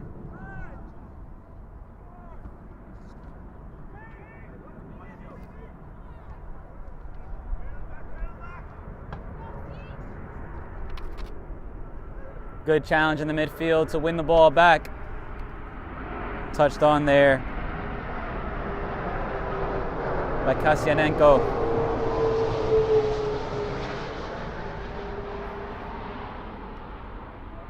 Nice move there, good feet to spin away, create the space. And a ball played down the line. It'll be chased down here by Bento. Bento's ball towards the top of the box. Abreu here brings it down. Abreu's shot is blocked. Balatanzio goes out for a corner kick. Great team effort there.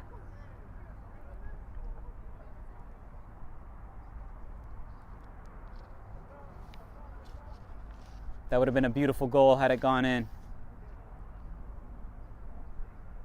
But Ironbound have the ball right where they want it.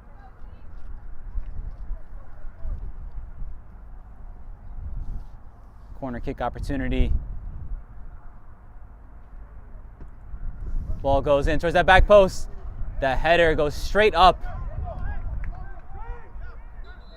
Looks like players are a little confused as to whether that may have crossed the line, given that the goal itself was pushed back as players were challenging for in the first attempt.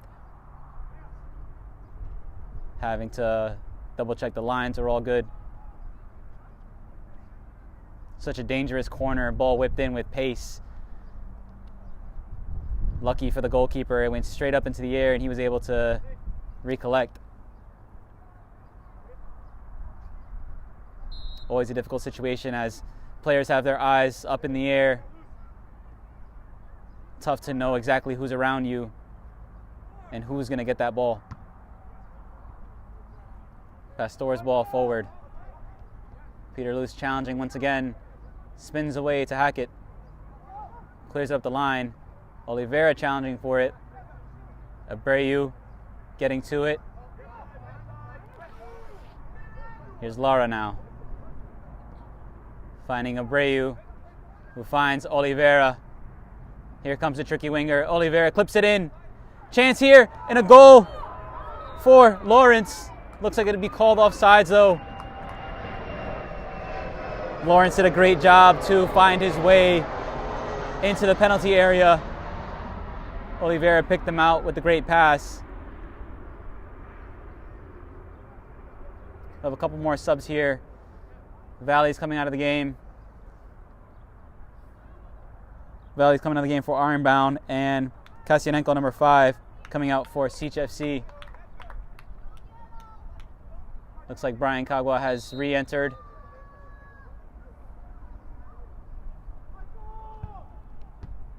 And so has Michael Knapp. Almost getting an immediate first touch, tries to flick it on. The Siege get the throw. There's Michael Knapp's first attempt since coming back onto the field. Goes out for a throw though.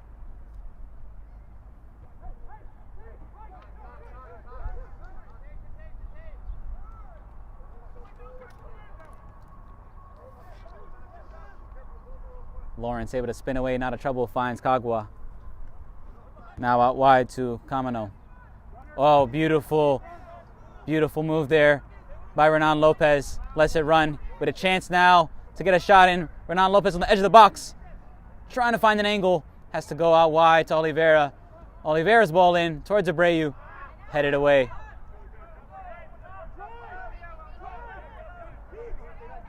Here's Narciso. Pass forward, finding his teammate in an offsides position.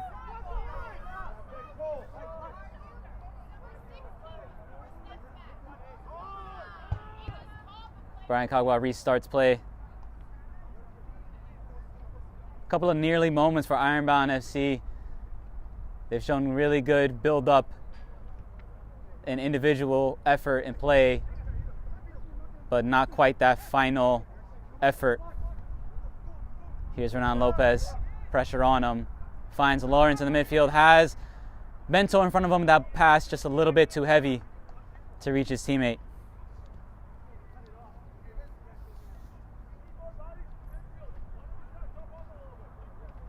I'd like to remind you that today's Game in Frame broadcast is sponsored by Umbro. You can head to umbroteam.com to start designing your team kit for free now. Produced by Umbro, designed and worn by you.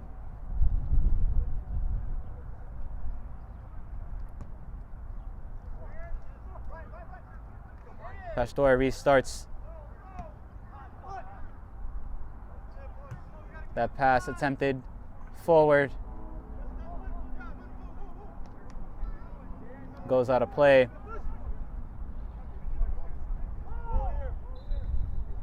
And they'll have to fetch another ball.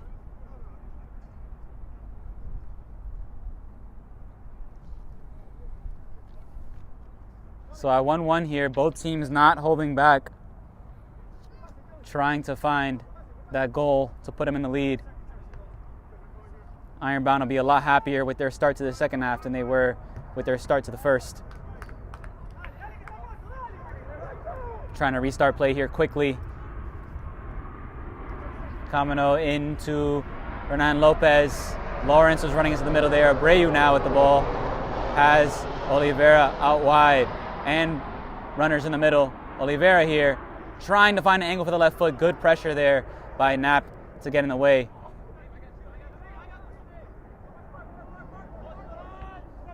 There's Kamano. Feeds it down the line for Lara to chase. Can he keep it in play? He did as good as he could. Put it out for a throw-in.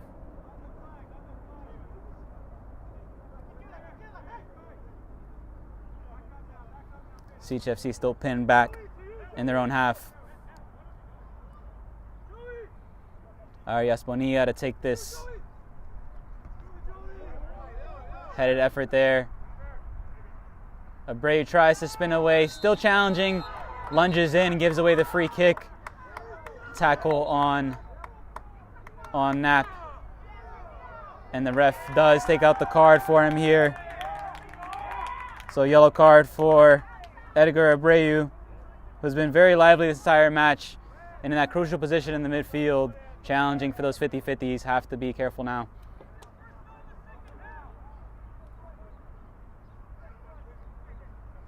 It is a final and these players are giving everything they have. So the ref doesn't have it easy here. As he and everybody else knows, these players will be trying to fight for every loose ball, every 50-50.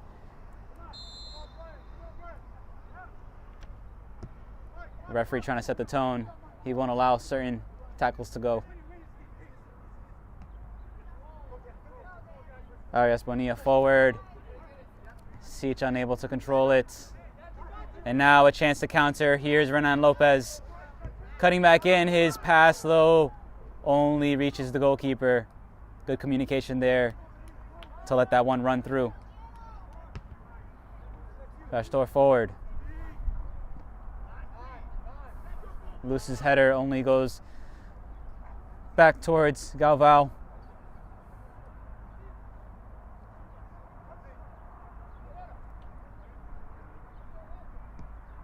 Galvao looking forward towards Abreu, couldn't control that touch, goes out for a throw.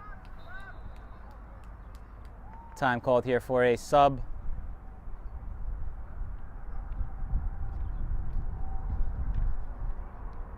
Looks like that's Mikula re-entering.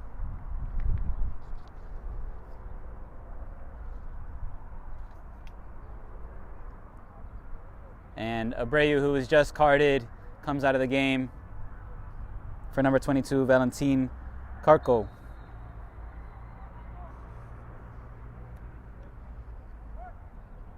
Header played into the middle for Narciso. Heavy challenge on him. Looks like Brian Cagua comes off the worst out of that. Man down. Latanzio holding his face there. Ball played in, potentially hung up almost long enough for that runner at the back post. Cagua still feeling the effects of the challenge from earlier.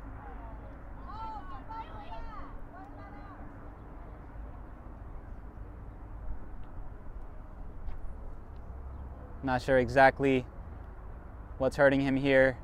Maybe just the ankle as he came down from that tangle earlier. Looks like he's walking a little carefully on that right foot. Play will restart with the goalkeeper, Francis Orlando.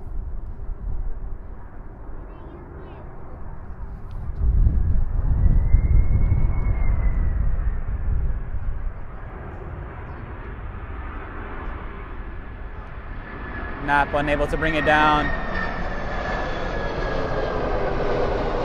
Narciso trying to clip it over the top, doesn't reach a teammate.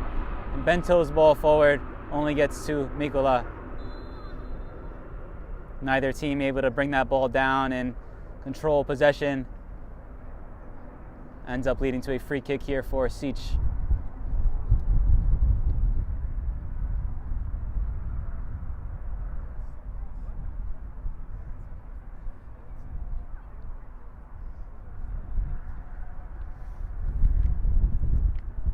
Mamukelashvili will restart it here.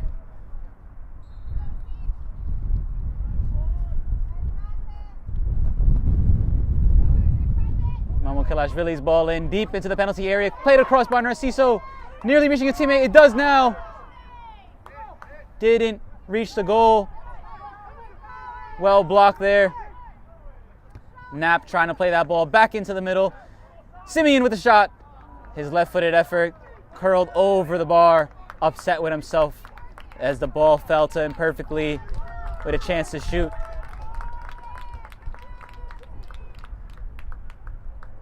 Couldn't quite direct that effort on target.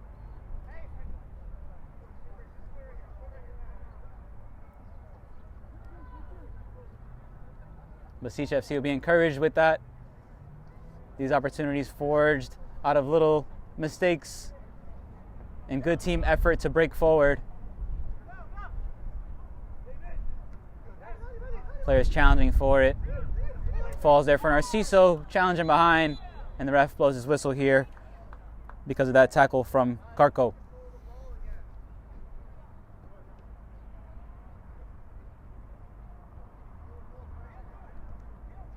Siege FC will trust their center back, Mamukelashvili, to kick this one off, looks like.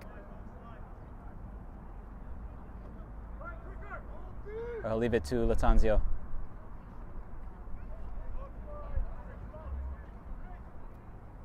Looks like it'll be Latanzio this time. Puts it forward towards Peter Luce to challenge. Keeper gets his glove to it. Well done to reach ahead above the headers. Clipped over the top by Lara. Looks like that ball may had led to a dangerous challenge. Now Bento able to pick up that loose touch. And Renan Lopez out here wide, one-on-one with Iris Bonilla. And a good ball played forward towards Carco. He's onside, no flag. Here's Carco with the shot. It's off the post. And that ball went out of play. It'll be a goal kick. Players just kind of standing still, waiting for the ref's flag to go up. It never did. And Carco with a brilliant opportunity there. His first real chance to attack. Holding his head, can't believe he missed that opportunity.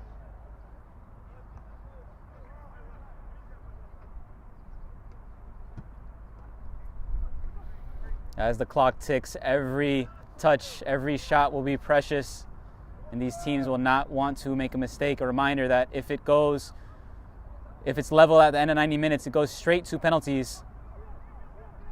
Hackett did a good job to try and keep that ball alive, but good defending there to shield it out of play. It'll be a goal kick. A reminder to tune in with us here on Game and Frame. We have other finals and semifinals coming up at 2 p.m. in the NJSA Men's Open Final. We have Real Central New Jersey versus Meadowlands FC at 6 p.m. in the APSL Metropolitan Conference semifinal. We have Greek Americans versus Hoboken FC. And at 8:30 p.m. we have the UPSL Premier Division American South NY Cosmos B versus Bulldogs SC. Well played, calmly done by the goalkeeper, and good touch by Bento. Another great build-up here from Ironbound. Oliveira couldn't quite get that ball around the defender.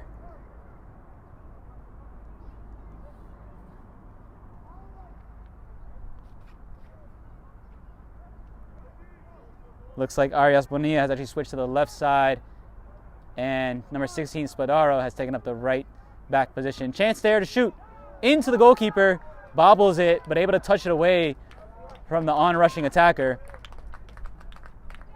Good job by Pastor to sort that out and not let it bounce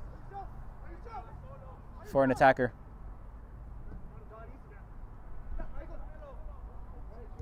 Kagwa into the middle. Comes back to him from Lara. Now he looks long towards Renan Lopez. And Narciso can bring it down. Towards Peter Luce, flicks it over. Not quite the angle that, not quite matching the angle of the run made by Michael Knapp. Kagwa did well to read that, reposition himself, and play back to his goalkeeper. Galvao over the top. Ironbound showing some confidence here in their passing and dribbling. Looking for another way forward. Carco ball forward, nearly reaching Renan Lopez. Once again, great job by the goalkeeper to stay alive, stay alert, and get out as that ball went right through that back line.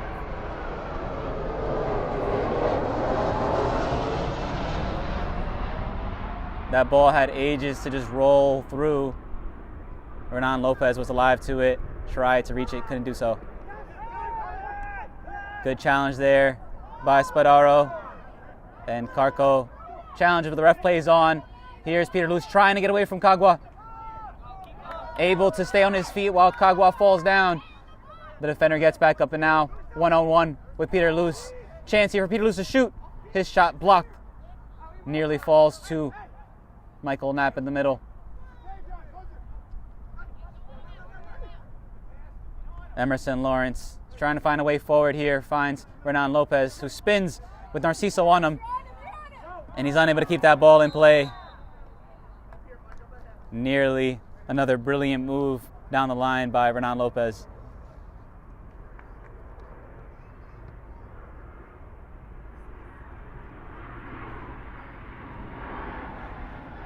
Always nice to have some fans in attendance to cheer on these teams, add to the atmosphere of these matches. This is the final, and I'm sure the supporters coming out know the stakes of this match and the intensity on the field being matched off the field as well. Throw in here for Ironbound, cut out by Narciso. Lawrence touches it forward for Karko, who's outnumbered, and Simeon clips it forward, but not the pass that Peter Luce needed.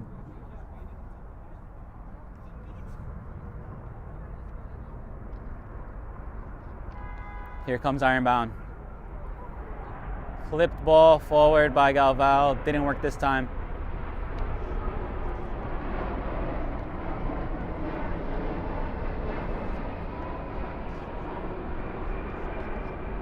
Nice pass into the middle there. First time ball by Simeon. Gonna be hard for Spadaro to get there. And Orlando calmly over the head of the on-rushing attacker. Simeon almost getting the benefit of that deflection, but here comes Knapp charging in. Ironbound players taking a little bit too long on the ball. Good pressure from Siege. Goalkeeper not wanting to play around with the ball there. Puts it forward for Renan Lopez. Once again, looking to spin away, looking to win the free kick. Just lent into Narciso. Renan Lopez, once again, winning the free kick for his team. His teammates can't ask for more. And he plays that ball over the top for Karko, but wasn't ready to continue that run forward and reach that one.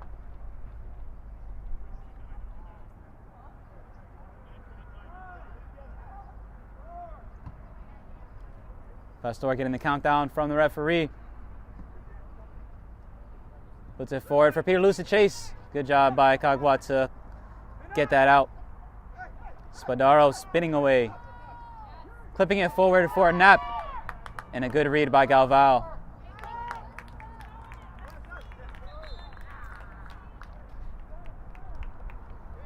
We're entering the late stages of this final. Let's see. Play paused here by the referee for a substitution as Kamino came out of the match for Ironbound. And looks like Siege have also made their own substitution.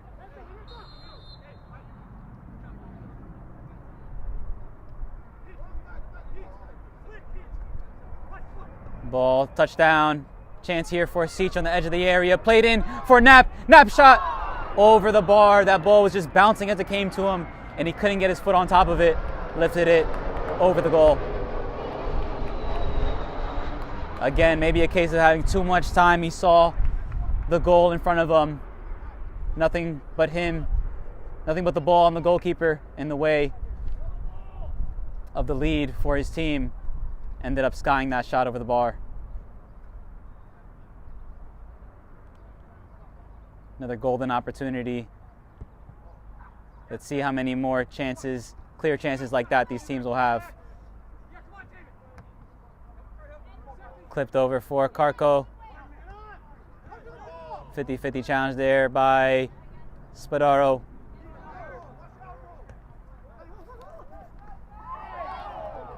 Challenge there, and the ref blows his whistle for a free kick for Siege. Looks like that was number 19, Steven Acevedo, who came in for Ironbound. Taking up what looks like a left back position for now, at least.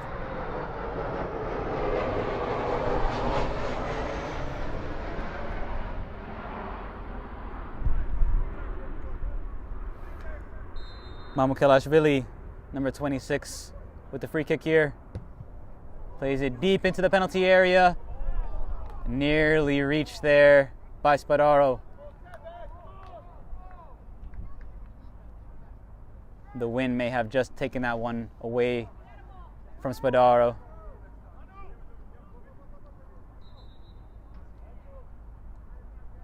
I'm sure both these teams would like to take care of the result here in regulation time and not let this go to penalties. Ironbound making 3 substitutions at once here. Lawrence exiting, Lara exiting, as well as Bento.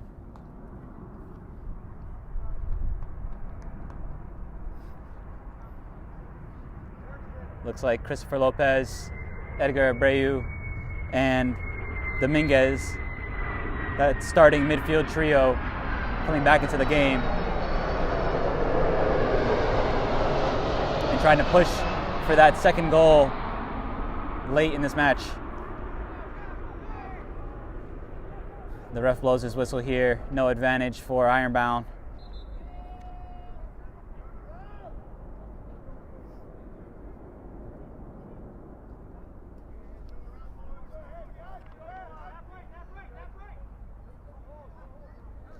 Edgar Abreu to take this one. Goes over the head of Acevedo. Luz trying to get away, good speed, good touch around. Kagwa has space in front of him. Is going to go alone and look for the pass. Here's Peter Luz with a shot, and it's a goal. Could be the winner. Could be the trophy winning goal by Peter Luz for Sich FC. Fantastic effort to get around Brian Kagwa, and look what it means to those Sich FC players. Could be the title decider. We know how good this Ironbound SC team is. They'll have the fight in them, but can they find that equalizer?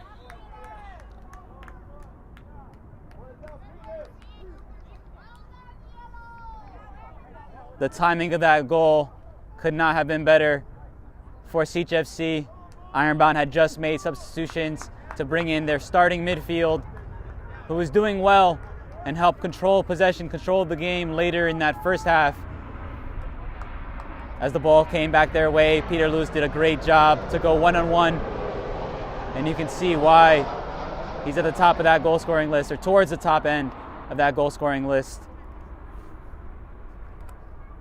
14 goals in the regular season, and now 2 today, potentially to win his team the trophy.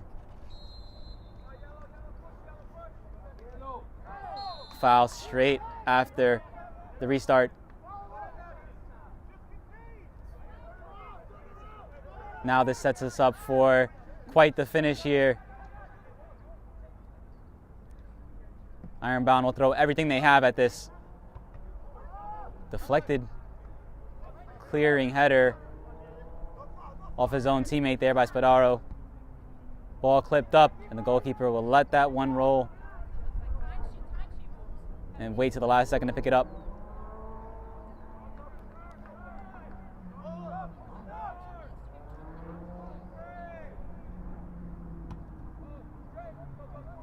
Pastor's ball goes wide, not to a teammate. Hackett plays into the middle for Dominguez.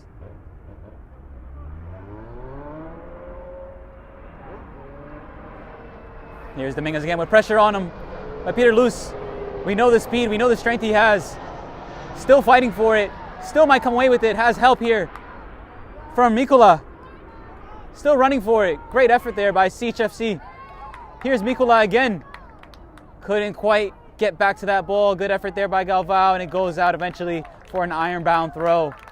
But great effort there by the pair of those players there to try and fight for that ball, win it for their team. At the very least, taking some time off the clock and forcing Ironbound backwards.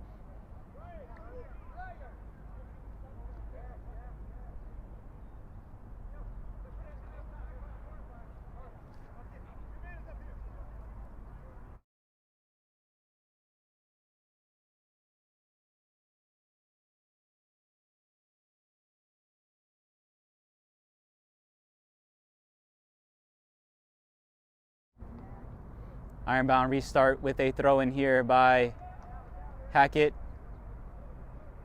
Goes off of Christopher Lopez and ends up being a throw for Sich.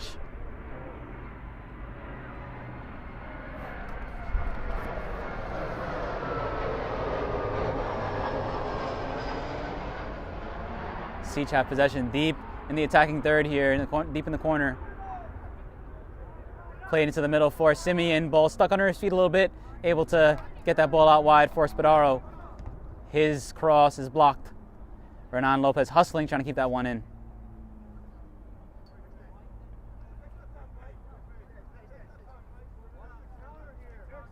These FSC players taking their time. No rush here as they have the lead.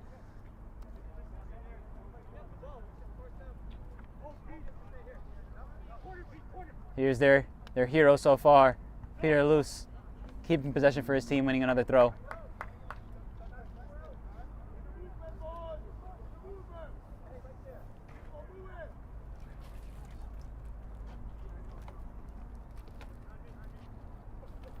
Spadaro throws it in. Instant pressure from Dominguez, but he's able to get around. Chance here, goes into the middle. Nearly a spinning back heel effort right on top of the goalkeeper. The goalkeeper does well to stand his ground. And Ironbound end up getting a throw this time. Dangerous moments. Surely another goal would be the nail in the coffin here for Ironbound.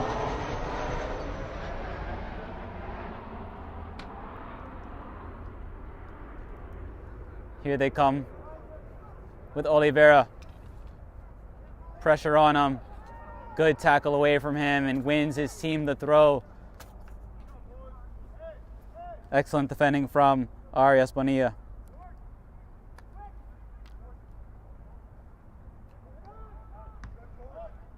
Well done there by Mikola as well to just get the ball out of his team's half, but the ball's going to come right back their way. Lawrence tries to play it forward, finds Carco. And Abreu now. Abreu all alone there in the corner, tries to cross it in. Was he able to get the corner? He was. Good work there by Edgar Abreu, surrounded by 3 players around him as he was running at a good speed towards that touchline. Did well to win his team the corner.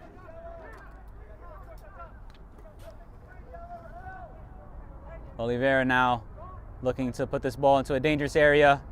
Here comes the corner. Goalkeeper gets a fist to it. Bounces away towards Mikola. Has space in front of him. Towards Peter Luce, but that pass a little bit loose. Didn't get to his striker. Ball towards the goal. That cross played in a little bit too straight. Didn't have the right angle on it to reach Carco towards that back post.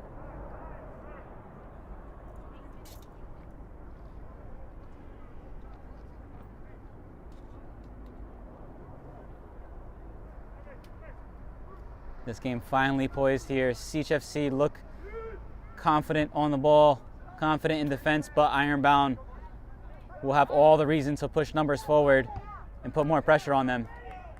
They got to watch out on the counter, though. We know how dangerous Peter Luce is. The CHFC players sitting back a little bit deeper. Ball played over the top for Carco to chase. Falls off of his back. Wasn't able to change that angle of his run as the ball was played in right behind him.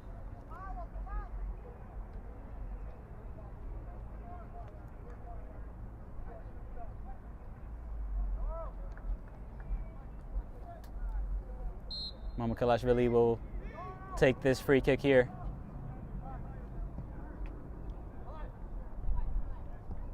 Finds Spadaro out wide, lots of space and time, flips it forward for Knapp to chase. Knapp might get on the end of this one. Goalkeeper comes out early and clears it away. Goes as far as Simeon. Has space and time to bring it down, plays it backwards, nearly into danger. And here's Simeon again with a chance to move that ball forward this time instead. Finds Peter Luce, back to Simeon. Great touch forward. Here's a chance to settle the match. Simeon has help. Simeon goes alone and he scores. It's 3-1 to CHFC. And that may well be the trophy in their hands. Great team effort. We've seen this all match long from CHFC. They've combined very well in the midfield. Done a great job to piece those passes together, leading to great opportunities. And Simeon was not going to pass that one up this time. 3-1. an astonishing result here. Not long left for Ironbound to pull off a miracle here on their home turf. Will be a disappointing result if they can't revive this match.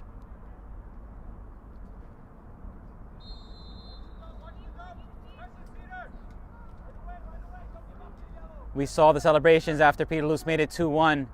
The celebrations there showed a little bit more relief more than anything, as it takes a little bit of pressure off of them, but still, these players got to stay switched on and not take too many risks. Chance against Spadaro now. Players in front of him in an offside position. He goes alone. Spadaro tackled there by by Christopher Lopez. Good job there to win it back for his team. But Ironbound have to move quickly here. They need 2 goals to bring this one level. Here's Keen Eze trying to do something with that ball. It spins away, nearly giving the goalkeeper some trouble. Unconventional dive to keep that one for himself.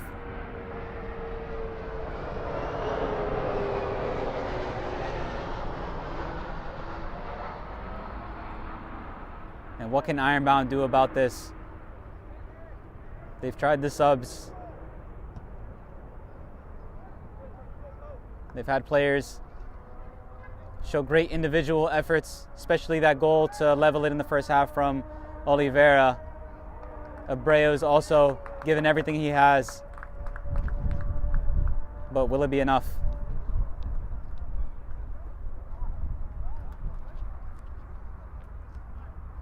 We had about 5 minutes added on in the first half. Let's see how much the ref will add on at the end of this half.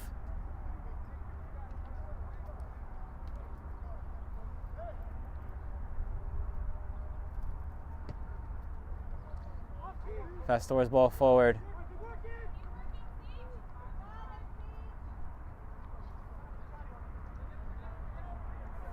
Galvao with time on the ball. Plays forward there for Karko, unable to control it.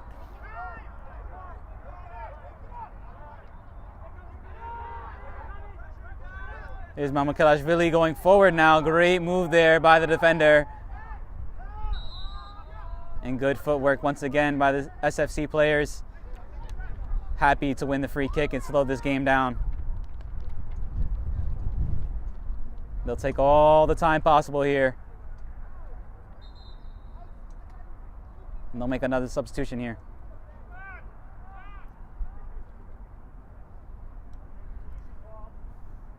Spadaro with a great effort in the second half, doing well to join the attack. Exiting the match here. Might be his last action.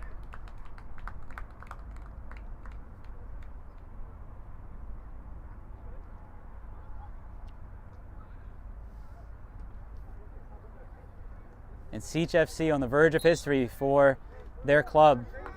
Again, they only started their over 30 club or team, in 2020. And this could be their first ever NJSA State Cup. Challenge in the middle. Abreu going shoulder to shoulder, but the ref blows the whistle. They play quickly here, Ironbound. They have to go quickly. They need a goal as soon as possible. Here's Karko playing it back for Oliveira. Oliveira surrounded by 2 players. They're not giving him an inch of space. They end up giving away the foul. And a great opportunity here. What Ironbound would give right now for a goal to make it a 1-goal game moving into added time.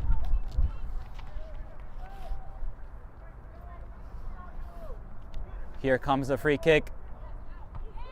And it's cleared out. Dominguez picks up the rebound. Goes back out wide for Oliveira, but he leaves it, I think, believing he was in an offside position.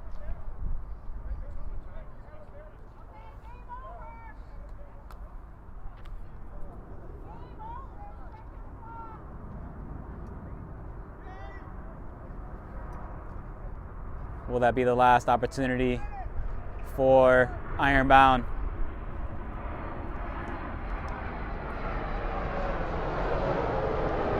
Bento forward.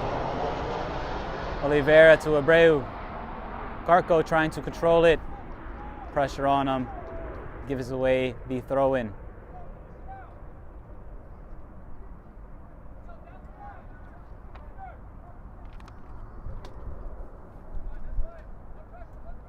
Not sure how much longer the ref will add on to the end of this one. But Ironbound needs something needed fast. That ball a little bit too loose and a chance by Prishbalo.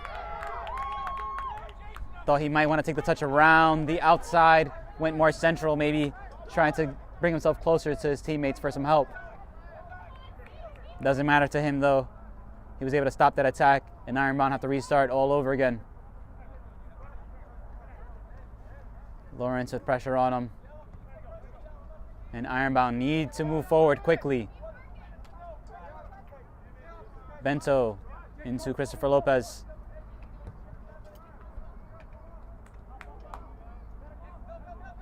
Lawrence looking for options forward. Who does he have? Kineze trying to give chase to this one. Narciso working so hard all game. Just watches that one roll out of play. And that must be that. Surely now, Ironbound don't have enough time to equalize. How crucial is that third goal they were able to add by Simeon? Just to ease the pressure on them. If it was a one-goal game, Ironbound maybe fighting a little bit harder, but it looks like they've accepted their fate.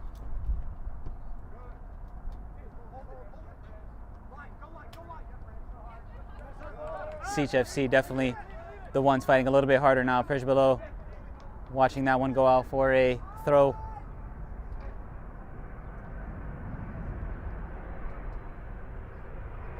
Narciso into the middle. Header by Galvao. Abreu into Renan Lopez, and a hand out into the face. Not what we like to see here.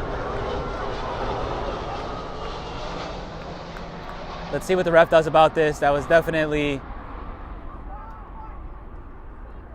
a malicious move by Renan Lopez. Gets a yellow card from the referee.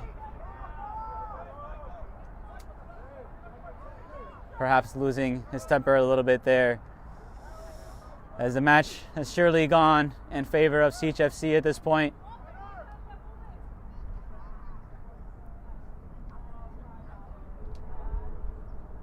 Maybe a little lucky to just get away with the yellow there. We never like to see that. Players striking towards the opponent's face like that.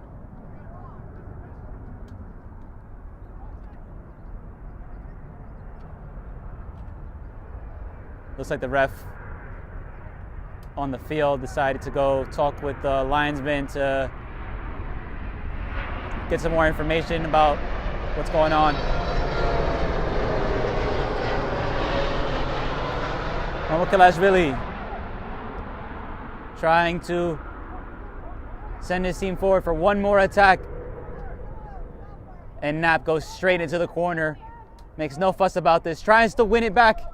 Almost able to get back to the middle. And that's it, folks. That's the final for Siege FC, their first NJSA over 30 State Cup. They deserve this trophy on the day. They were definitely the better team. It was evenly matched in the first half at 1-1. Peter Luce in the second half made it 2-1 with a great solo goal. And then Simeon with a third goal to give them that little bit of cushion. Made it comfortable in the end, but definitely tight throughout this match. Congratulations to the Siege FC players. Good effort by Ironbound SC. It was a good match to watch. I hope you enjoyed it. We'll try and do our best to get an interview and see if we can talk with some of the players after this match and see if we could join the celebrations.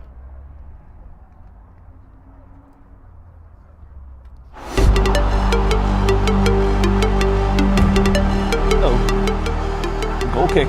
Not great. Oh, that one could be a save of the month.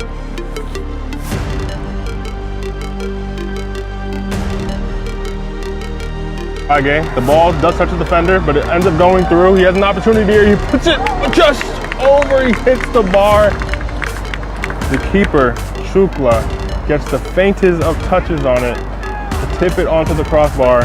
there. Now Castro, Warriors, trying to have a crucial first touch shot, and that's a big time save. They're off the arm Ortiz Ruiz. Second really good save this first half. Danger now, Juan Barrientos with space to shoot. Barrientos fires, and I think Nikchevich clipped that into the crossbar. What an effort from Barrientos, but arguably an even better save. Mijares steps up, and it's saved! What a great stretch by the goalkeeper to get down and save that right out of the corner. Pull it outside for Barone. Giuseppe Barone on his right foot to finish it. Oh, just wide. What a save from Mo Sisi.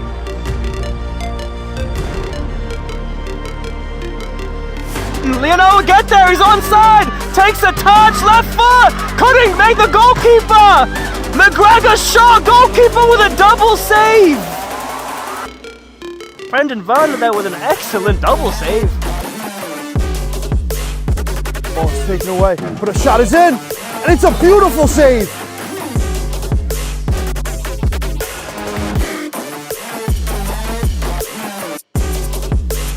Down this right-hand side into a ton of space on his left foot as a hit. Tries to wrap it. What a save by the Alliance goalkeeper. Able to keep that one out. Another great hit from Billy.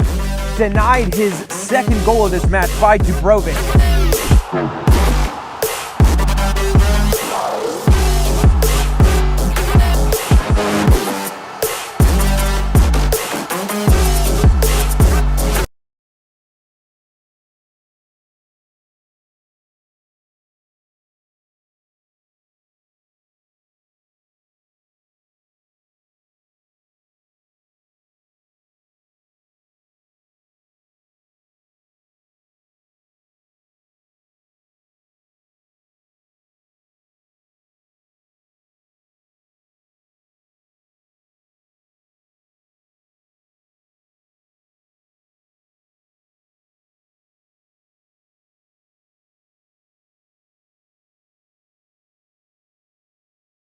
From soccer fields across the USA to the legendary stadiums of Spain and Portugal, for 40 years, Petrobax has been the go-to expert for group travel to Spain and Portugal. We organize soccer group trips from start to finish, flights, hotels, transportation, and guided tours, all perfectly coordinated by our experienced team.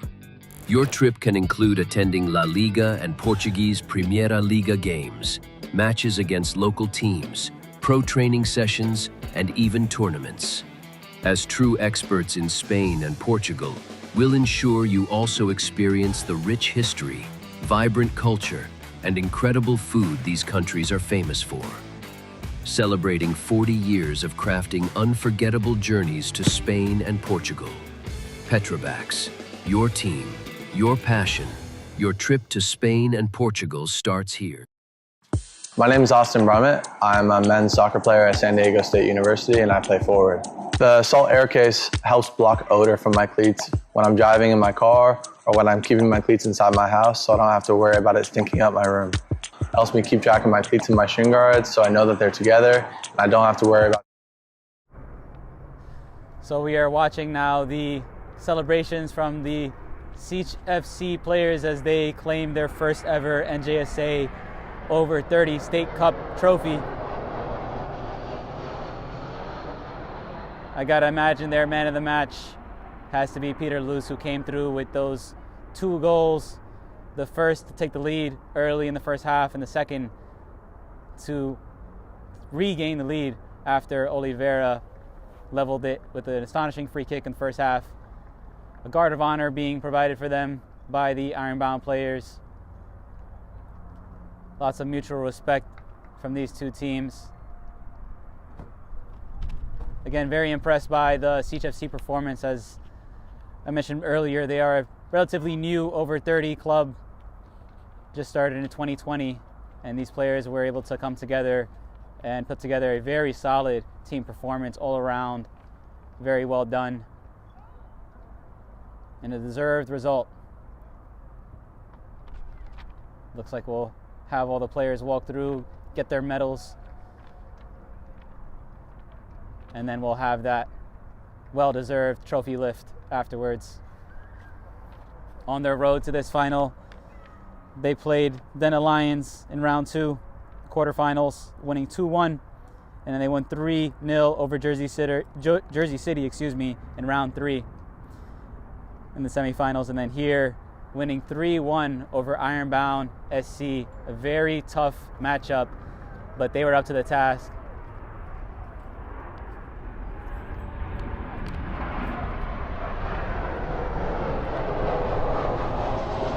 Both these teams today were coming in with great records and winning streaks, and the winning streak had to come to an end for one of them. Just so happened that Siege were able to come out on top.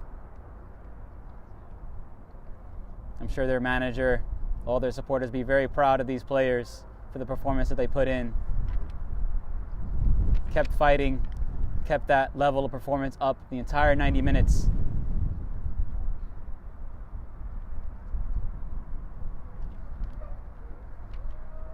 Players taking up their positions, about to have that trophy lift. What every player dreams of, no matter what competition, these players want to compete, they want to win. And this means everything. Siege FC are NJSA over 30 state cup champions. Well done by them and their team. Players taking every opportunity to soak this one in. Team photo to be taken here, one to be remembered, to be put in the history books for their club.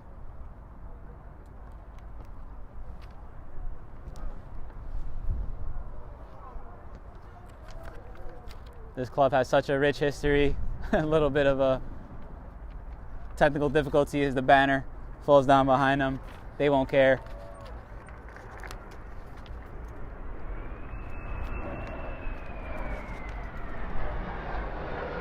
And the players can walk off and celebrate. I'm sure the celebrations will continue after this. And thank you again for joining us here. I hope you enjoyed this wonderful match. It's been entertaining to broadcast for you all, and be sure to tune in with us next time.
goal! That is a dream goal!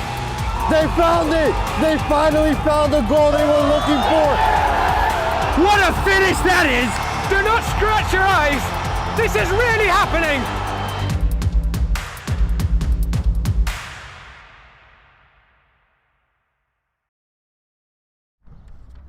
Hello all and welcome to another Game in Frame live stream. My name is Anish Patel and we come to you with the NJSA Men's Open Cup Final. Real Central New Jersey takes on Meadowlands FC. Both sides have come a long way since November, having had to go through some tough opponents to get to this point. The weather looks to be good here at Eddie Murray Stadium in Newark, New Jersey, so we can look forward to an undisturbed game of football. Stay tuned as we come back shortly when both sides are set for kickoff.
We are just about moments away from kickoff here in the 2026 NJSA Men's Open Cup Final.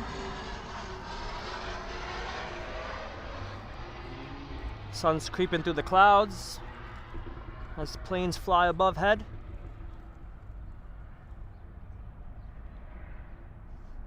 Both sides lined up.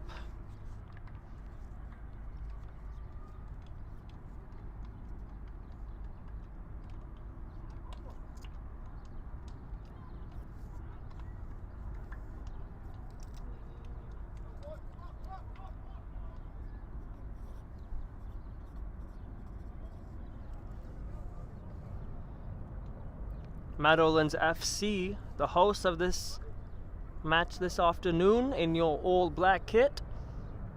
Real Central, New Jersey in the white top with the black bottoms. Has two skippers, Sean Mileli for the side in white and Jason Chung for Meadowlands FC. Just stand with the officials.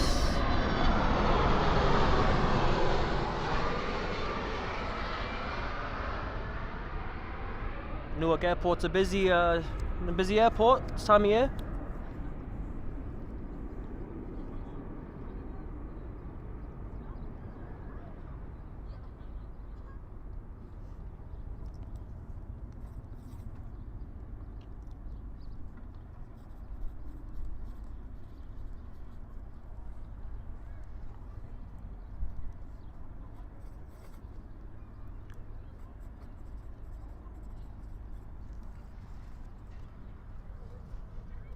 Looks like we'll be kicking off a little bit later than the scheduled 2 p.m.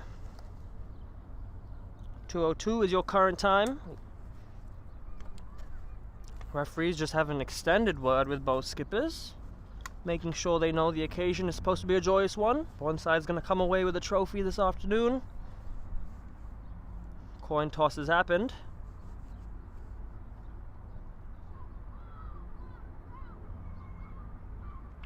And it looks like your host, Meadowlands, won the coin toss. And it'll be Real Central, New Jersey, who will be attacking from right to left. They'll be the ones to start with the ball. While the home side, Meadowlands FC, attack from left to right on your screen. Just a final gathering, group photo for the joyous occasion, of course. Both sides have worked very hard to get to this point. Blood, sweat, and tears have gone into it. Hard-fought quarterfinals, semi-finals, an entire tournament of struggle for both sides. All comes down to this.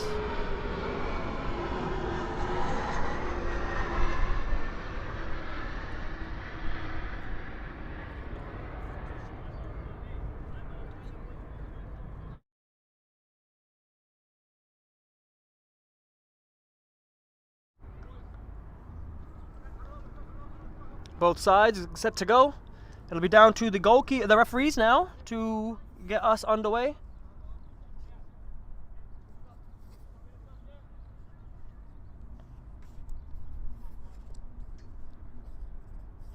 The man standing over the ball now in the white top, Luke Pompliano, number 29. Elected to leave it for his skipper, Sean Mileli.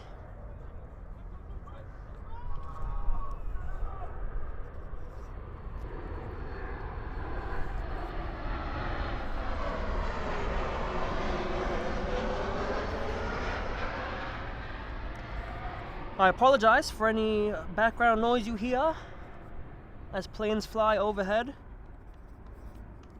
I'll try my hardest to make sure that you can all hear me.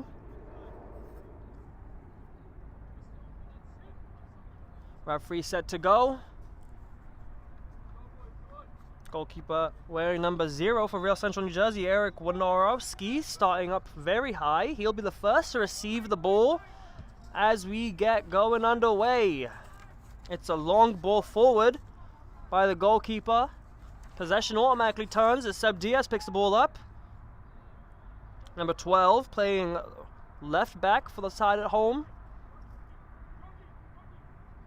And it'll be his throw to be taken. Sabadin gets his first touch on the ball here. As it looks like Meadowlands look to just keep possession for a little bit. They don't do so well there.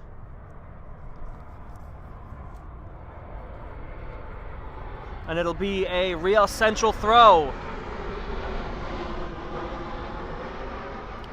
Pompliano got his first touch. His header forward flicked on. Didn't find a teammate, and Jason Chung, Meadowlands goalkeeper, gets his first touch. Lozano, real central player at his heels, as he hits it off of the opposite number 11 in front of him, Charlie Livesey. Lozano down the line. Finds Ivan Garcia. Garcia goes central. Tussles for it. Eventually losing it. Livesey now. Mileli. Playing in the midfield. The number 3. It finds its way to the far side as two players tussle for the ball. Eventually Meadowlands win the free kick. As Sebastian Diaz hits the deck.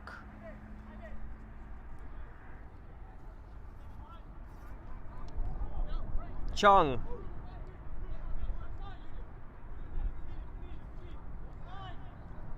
Lozano. Garcia.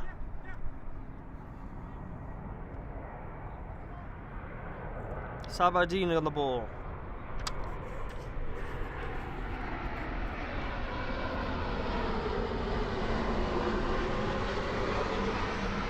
Garcia comes deep to help his keeper out. Sabardini eventually has to go long. Header ball forward by Matt Horner.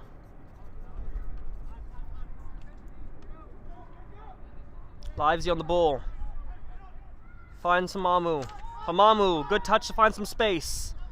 He can look up now. Teammate on his left, outside the boot, ball hits the chest of Chung. His arm stayed at his side, so referee knew that wasn't a handball. Reads Fibbin. Goes wide. Ball eventually goes in. Chung dealt with it. Not convincingly. Eventually Lozano clears. Eventually picked up by Dennis Rooney in the back for RCNJ.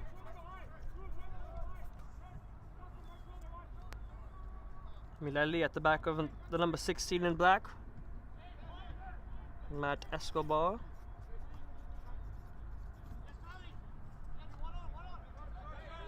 RCNJ have to put the ball back to their goalkeeper's feet.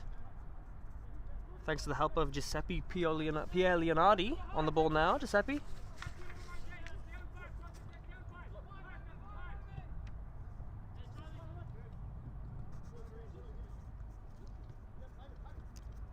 Garcia.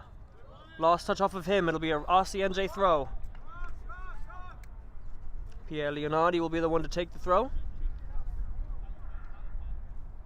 It's a good throw down the line, looking for Pompliano. Lozano won the first header though. Garcia in a more favorable position. Good ball forward for Nick Nemi. Back to Garcia. Squeezes past Swibin. Forward ball hits the white wall. Collision between two players. About 18 yards away from that RCNJ goal. Allows Meadowlands a free kick.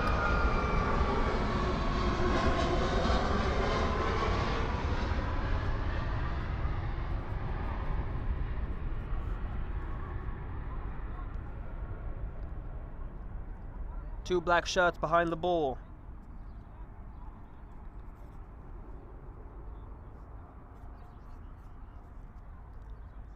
Now it's just one. Nicholas Cruz, number 6. Being left to take this free kick. It's in a very dangerous position if you're RCNJ. A direct shot on target is possible. Let's see if the number 6 chooses that. Looks like he will. Rifles the shot into the wall. Diaz will chase it down with Pierre Bosquet at his heels, number 2. And eventually the ball goes out of bounds for a Meadowlands throw. Taken quickly by Diaz. Looked to be put into a dangerous position. Garcia found himself on the opposite wing, almost got there. Eventually cleared. Chung will leave it for his goalkeeper. Pompliano chases. The number 29 did enough to put pressure on the goalkeeper, and it goes out of bounds. RCNJ win the throw-in.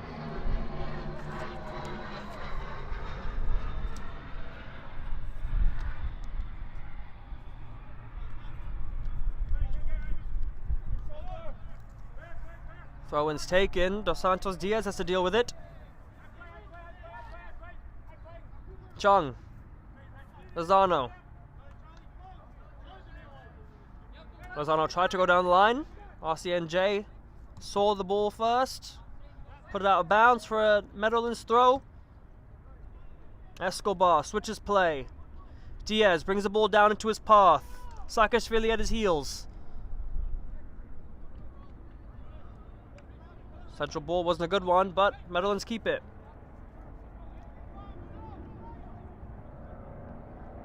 Cruz.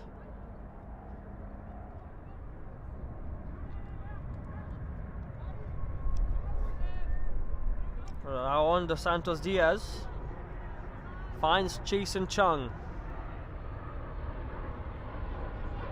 Escobar on the ball.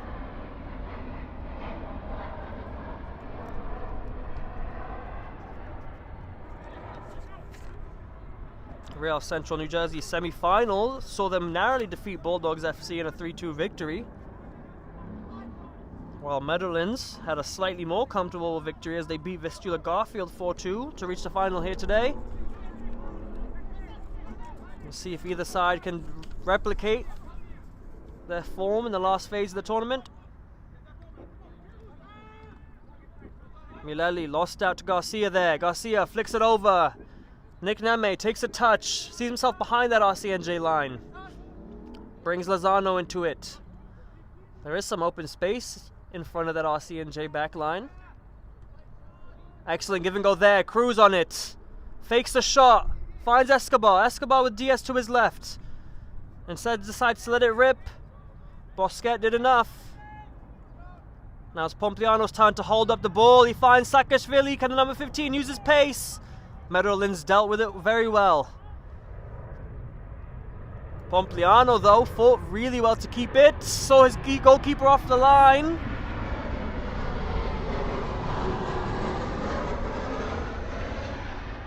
The attempt wasn't good enough to danger the goalkeeper, though.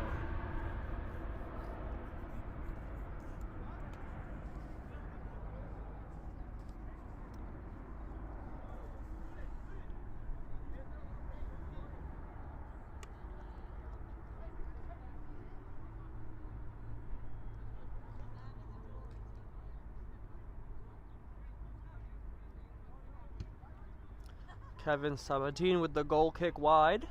Looks to find Diaz.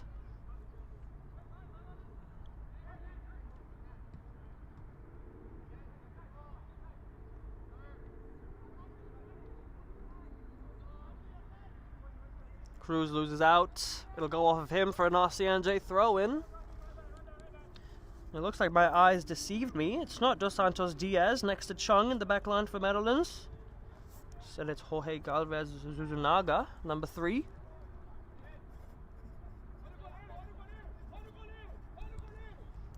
Either way, Nick Neme behind that RCNJ line. He's onside. The shot's taken early. It's a tame effort. Norowski able to collect that easily. That's twice, though, in quick succession. Nick Neme's been able to get behind that RCNJ line. A better shot there. Could have seen possible danger for the side in white. Livesy, though, picks it up. Score remains 0-0. Pompliano wins the first ball. Couldn't find a teammate with the second header, though. Pierre Leonardi unable to find his number 10.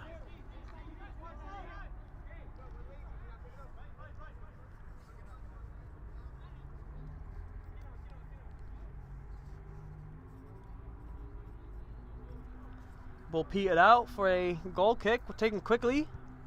Pompliano has to close down the goalkeeper. Lozano goes central. Cruz picks it up. Nick Cruz on the ball. Takes it to the 35 line. Finds an open Diaz. Diaz wide.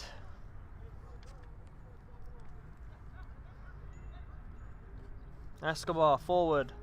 Alvarez on the ball. Andy Alvarez goes forward. Finds Cruz. My abilities, I think Cruz found Alvarez in that play. All the way around, as the number 8 was the one offsides.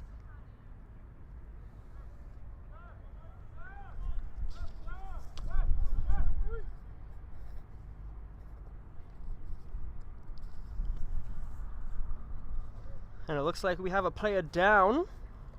That looks to be Nicholas Cruz, number 6 on the far side.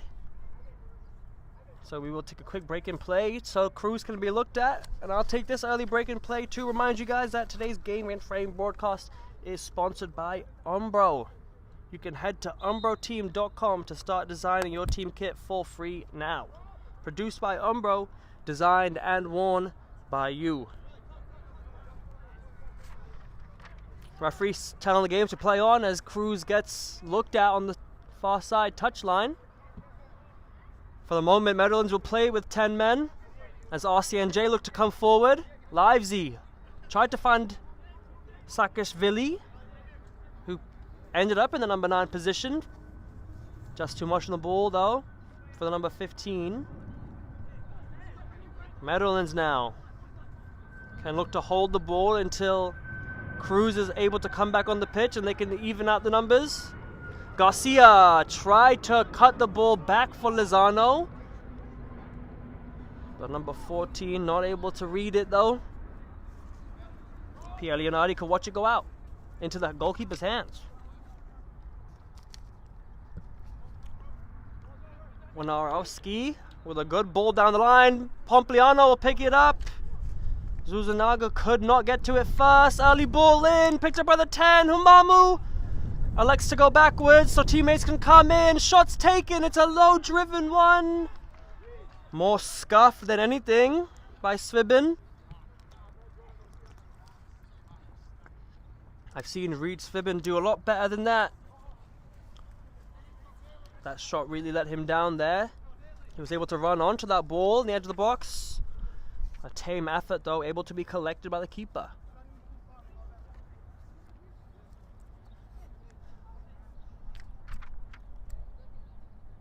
Oh, CNJ, long throw down the line. Couldn't find Livesy. It'll be a Meadowlands throw.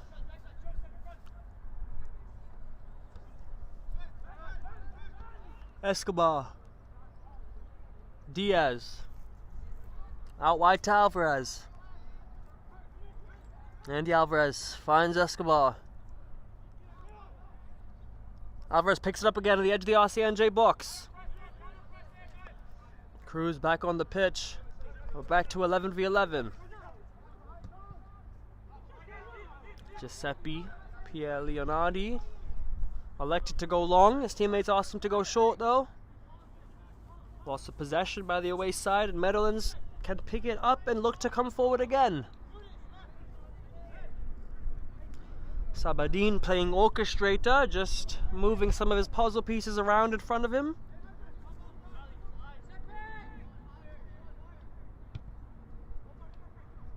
Good line cutting ball. Lozano couldn't pick it up as he's entered the midfield. Saakashvili. Mamu offside.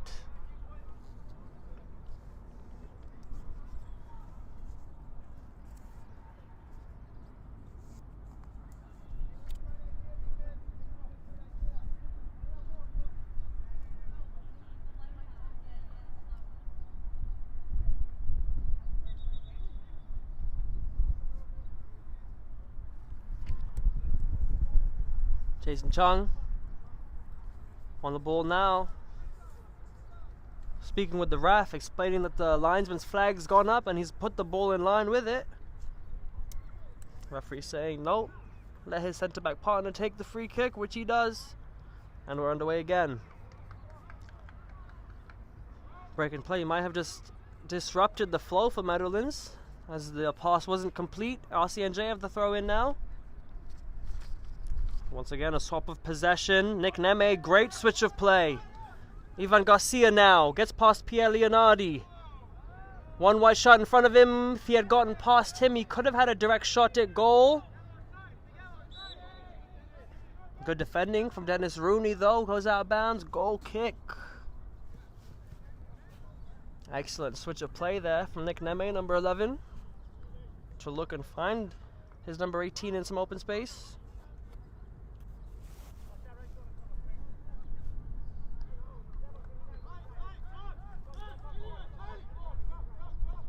Wojnarowski now, pushing his team forward.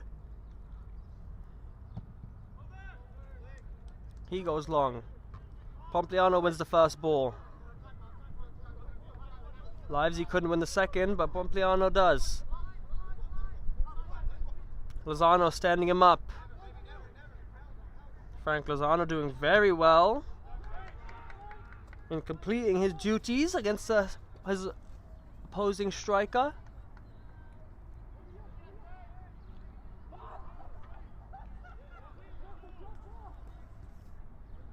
Zuzunaga goes wide. Diaz.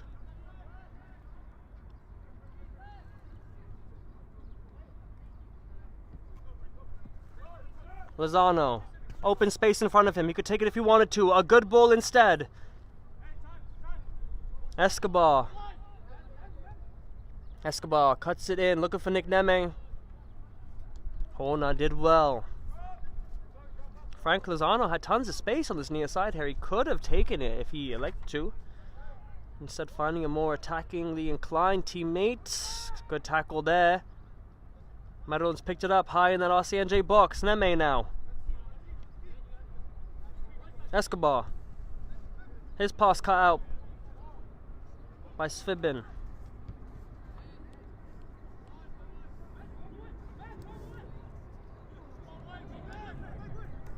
Lozano's throw, quick taken. Garcia picks it up. Escobar behind him. Svibin doesn't get anything on it. Two white shirts around him. Garcia uses his feet well. Gets to the byline.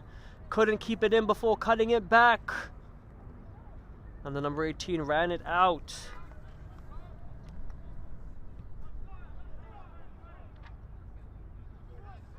Busquet can now come the other way. Too heavy of a pass for Saakashvili. Zuzunaga can find his goalkeeper. Diaz. Down the line, Alvarez. Cruz. Seems to be okay after taking that knock earlier.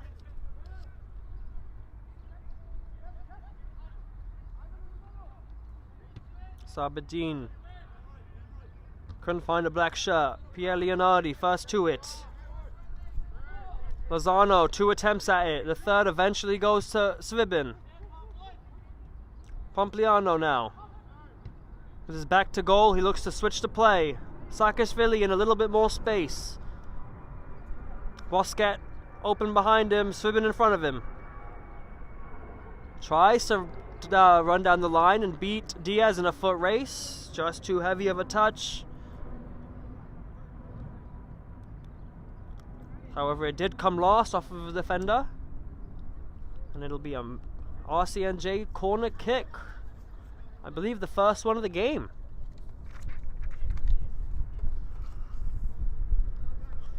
Reed Svibin will take it. It'll be an in-swinger on his left foot. Over the head of Chung. Zuzunaga had to clear it. It'll be another corner kick.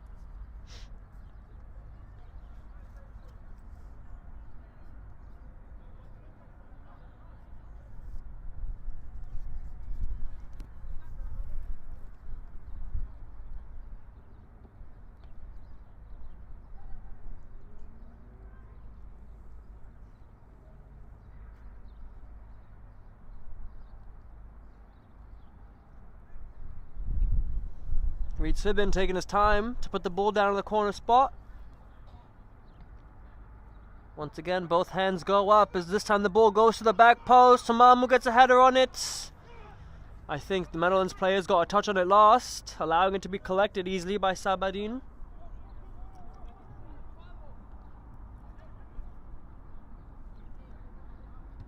Goalkeeper goes wide. Garcia picks it up. Escobar. Meadowlands players making their way forward. The pass was behind Cruz. He lost possession.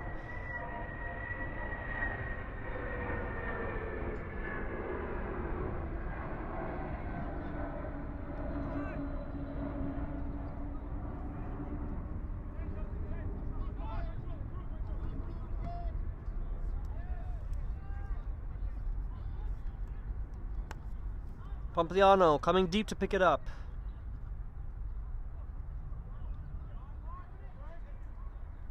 Amamu tussling with Perez. He holds on to it though.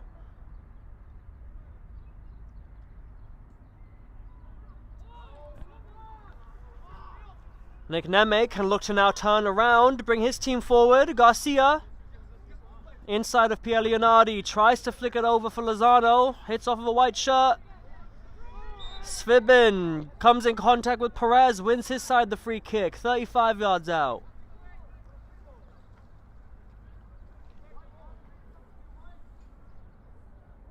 Luke Pompliano, striker for RCNJ, looks to be the one to take this free kick.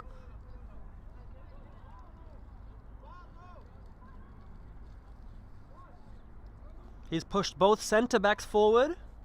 Pierre Bosquet left at the 45-yard line. It's a ball out wide. The first ball won by Rooney. He puts the ball in. No one else attacking it. Sabadin collects. Cruz. Neme flicks it on. No one else running. Bosquet allows it to go back to his goalkeeper. Milali. Mamu.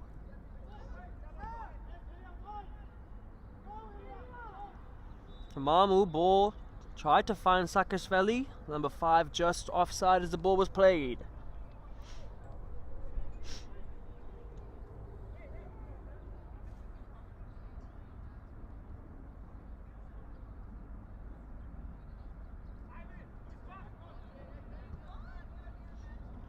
Diagonal ball driven to the chest of Ivan Garcia. He finds Escobar. Lozano down the line. Garcia returns it to Lozano. Can use his momentum to beat Pierre Leonardi to the ball. Early ball in. Neme wins the first touch. Alvarez couldn't get to the second ball. Ilya Saakashvili fighting to keep hold of possession. Perez goes sliding. Referee sees nothing in it. Hamamu, great ball. Pompliano behind the line. Goalkeeper's out of position. He gets a touch on it and puts it wide of the post. Crucial positioning by the goalkeeper. Did not allow Pompliano to put it past him. Agonizingly close as the ball dropped just wide of the post. Excellent ball forward from Hamamu, finding his oncoming striker. Pompliano using his pace, just not able to slide it past the keeper. Your final remains 0-0.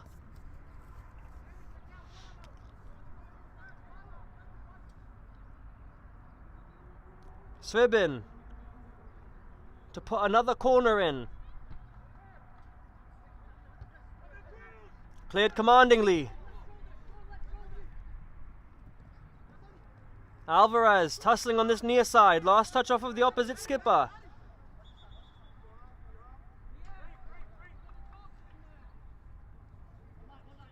Referee just telling Andy Alvarez that he was a little too far forward for that throw in.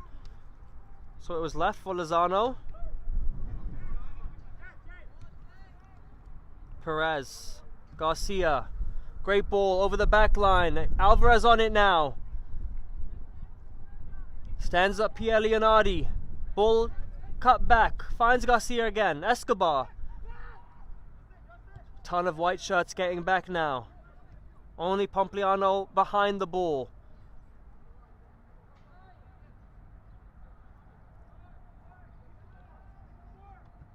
Ball in the box. Alvarez couldn't get a touch. Offside anyway. Linesman flag went up. And a triple substitution to be made now. Saakashvili off.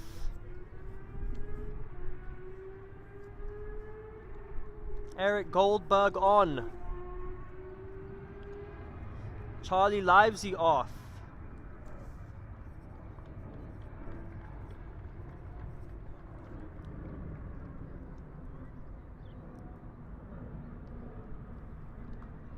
And Hamamu off. Ibrahim Voglic coming on. Number 9.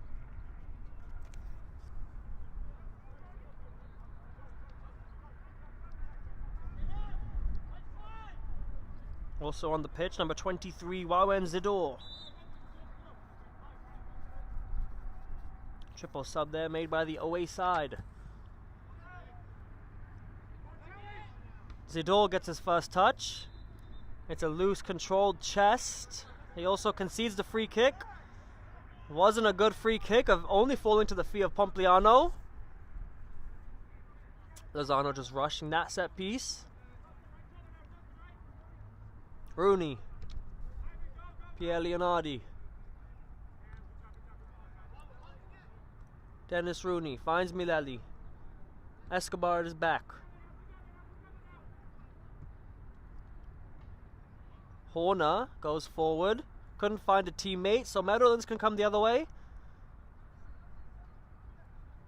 Cruz to Perez. Excellent ball. Nick Neme will chase. Nick Neme, the ever-willing runner, always trying to get in behind the opposition's back line. Pleading his teammates to chip a ball in behind for him to chase. Pompliano tries to touch. It was a good one. However, Voglic's pass back to him wasn't good. That one was, though, as Pompliano picks it back up. Perez tries to stand up the number 29. A collision between the two. Referee still says nothing in it. Goalkeeper puts it out. It'll only be a throw-in.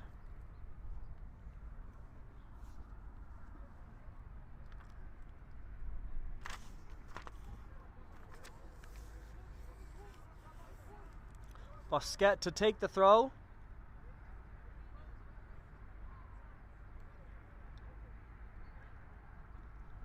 Cleared by Escobar. Garcia can try to pick it up. Lozano. Closest chance we've had so far. Comes to the hands of, or the feet I should say, of Pompliano. It was an incredible stop by Sabadin though. Speaking of incredible stops, make sure everyone stays tuned because at halftime we are going to be showing you guys the April Saves of the Month nominees.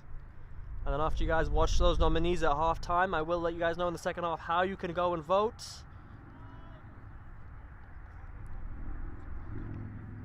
Lozano chased down by Zidor. Just a little too much in that challenge from the number 23. Eager to make his mark as he's gotten underway, as he's come on the pitch. Garcia looks to open up his stride, move forward. Cruz, back to Garcia. Alvarez, back on his preferred left wing. Seb Diaz couldn't cut in. Alvarez might get there first though. Forward spin on the ball, almost saw it peter out for a corner. Bosquet did really well to only let it go out for a throw-in though. Half an hour played. Score remains 0-0. Alvarez, Neme, Escobar, Lozano. Neme couldn't find Lozano again. Zidor cuts it out. Rooney. Dennis Rooney looked long. Voglic tried to put some pressure on Chung. The skipper was able to find a teammate. Excellent ball central by Lozano, and once again he received the return ball just in an offside position.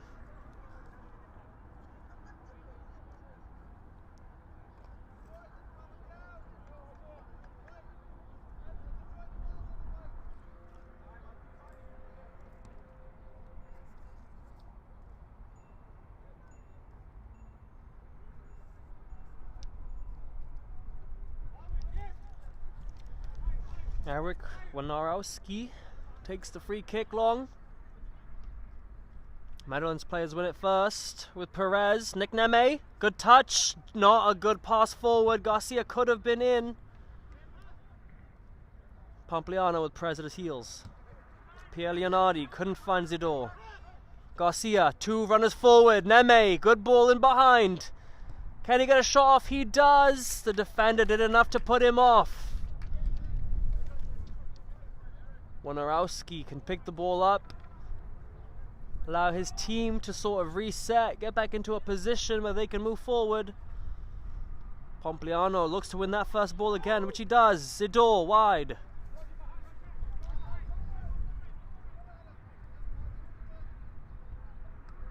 Svibin tried to poke it forward as Eric Goldberg's pass couldn't find a teammate.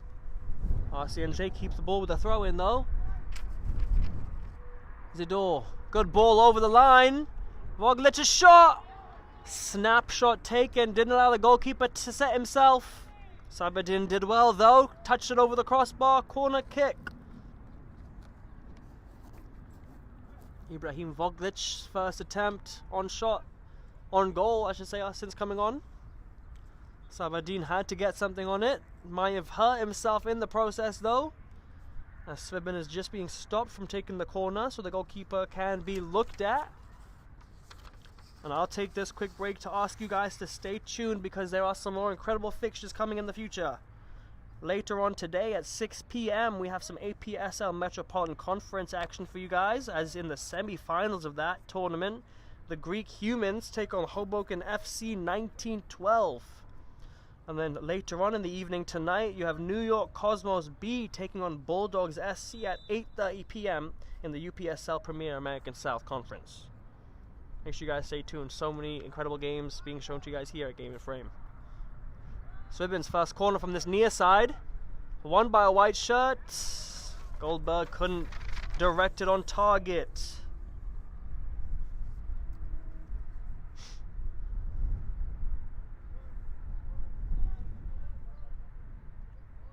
Escobar, Alvarez, Perez, Cruz, quick passes, Lozano picks it up in some space, he can look up and finally see the green space in front of him. Great ball across that back line, it had to be touched away from the goalkeeper by Rooney I believe. Eventually Horner can clear it, Smileli goes back to Pierre Leonardi, who decides to go away from goal. As another substitution is now to be made by the away side. Sean Mileli coming off. Eric Kachipuya coming on.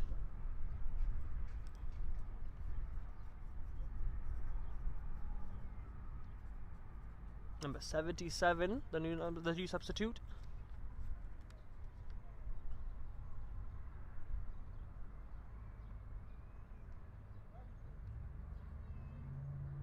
Mileli's given up his captain's armband. Lozano's throw finds Garcia.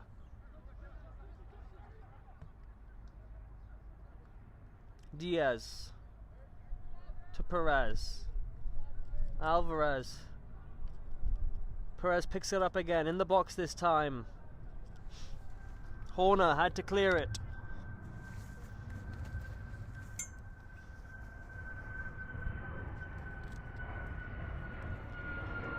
Only as far as the halfway line now, as Seb Diaz can take the throw in from the 50-yard line.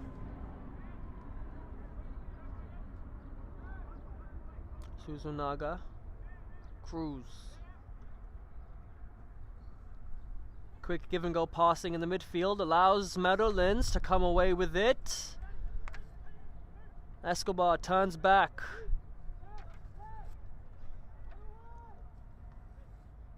Alvarez, Neme. Neme surrounded by 3 white shirts, can squeeze it through them and finds Lozano. Lozano, good ball forward. Alvarez first time shot. High and wide from the number 8, as well as offside. Great idea from the number 14 to split a couple lines. Had a couple simpler options, but decided to go for the more spectacular one, and it almost pulled off. Just offside though, the number 8.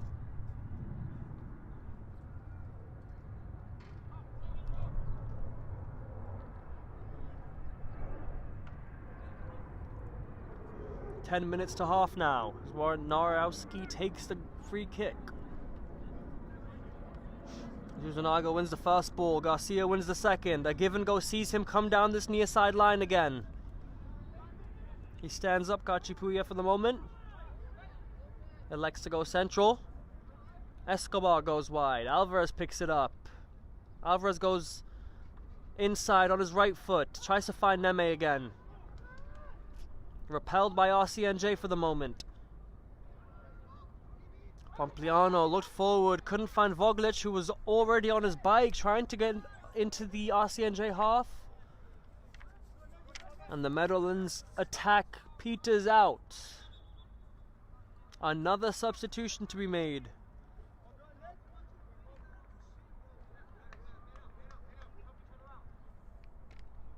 This time I think it's Andy Alvarez coming off. And Pompliano for RCNJ, both sides to make a sub. Alvarez off from Meadowlands. Gianfranco Ponce coming on. Number 9 for the number 8. And then Pompliano's come off for RCNJ. Seemed like he was a danger in the eyes of the Meadowlands back line. Now it's time for Filippo De Anna to come on, the number 7, to try to be a nuisance.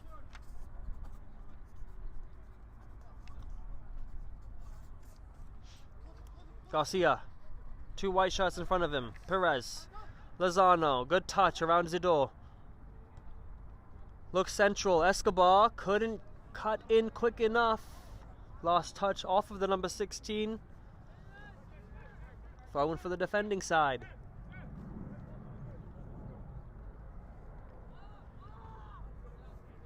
Giuseppe Pierre Leonardi takes the throw. Lozano cuts out the through ball. Zidore. De Anna, great return ball to Zidore. Good touch, and he can take the ball down the line. Jason Chung is the one that has to deal with him. Central ball from Zidore was not good enough, as he could not find Goldberg, my apologies.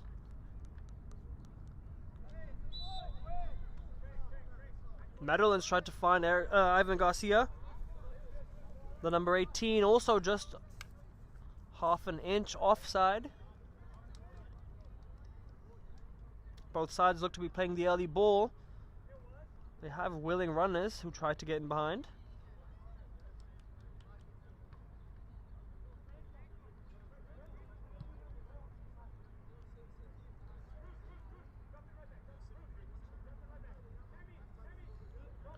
Looks like we'll take a break for a moment. Frank Lanzano just being treated, I believe.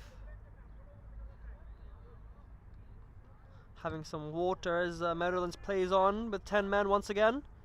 Chung wins the first ball. Svibin picks it up. Tried to chip it over the back line for Busquet. He'll pick it up again, Svibin. Chung clears.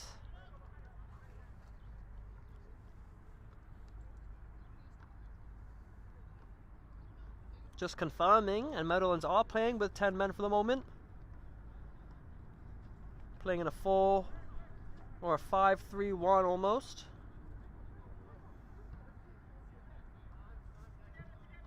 Put forward by Ponce. No black shirts to pick it up though, as Rooney can send it forward. Zidore picks it up, finds Pierre Leonardi. First time ball in the box, header over. Voglic couldn't put it on target. And it'll be another throw-in taken by Busquets. And before that throw-in gets taken, Frank Lanzano comes back on the pitch to even the sides out once again.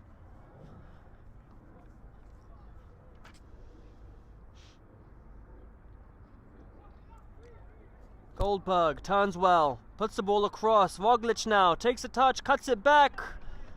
Couldn't find Deanna. Good combination between the three substitutes though.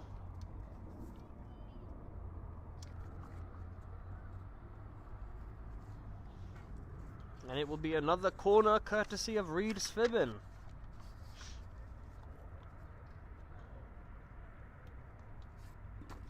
Just want to remind everyone that if the score remains level by the final whistle, that we won't have any extra time and we will go straight to penalties to decide a winner. Still have a long time till then though. Swibbin's ball in. Dealt with for the moment by Meadowlands. Voglic puts it back into the danger area. Deanna and Kachipuya couldn't combine to do something with it. Nick Neme now. Excellent ball forward. Ponce offsides though from that forward ball from Nick Neme. It's that final ball onto the runner's feet that seems to be letting both sides down. Especially Meadowlands, who can't seem to complete an onside pass.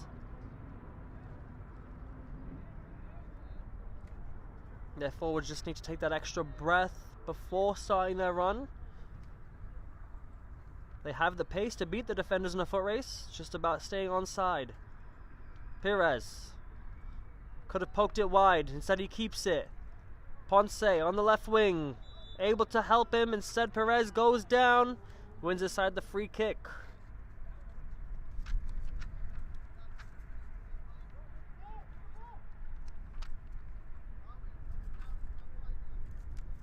Escobar goes square. Escobar actually decided to leave it for Cruz to take. Cruz goes short.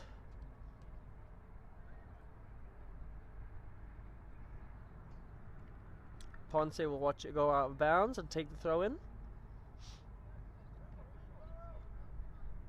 Diaz, first time ball forward. Couldn't find a teammate. Ponce goes central though. RCNJ eventually clears it as Deanna is able to chest it down. And a quick ball backwards. Forces Meadowlands to deal with it. As Voglic was chasing it, as is Zador. Lozano lost a foot race in that one. As RCNJ can pick the ball back up. Rooney now, Neme at his back. Kachipuya. Zador. Back to Kachipuya. The sun's back out. I'm sure it's playing a factor in the eyesight of all other players on the pitch.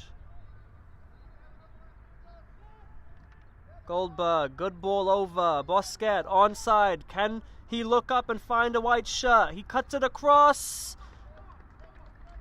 Dealt with by Meadowlands for the moment. It was Diaz who got a last touch off of it, putting it wide for the corner kick.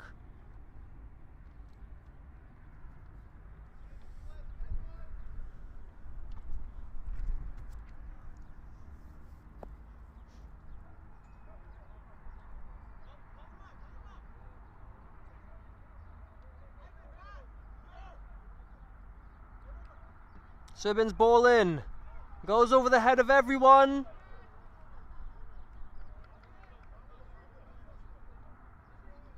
Out of bounds. Last touch off of a Meadowlands player. It'll be an RCNJ throw-in.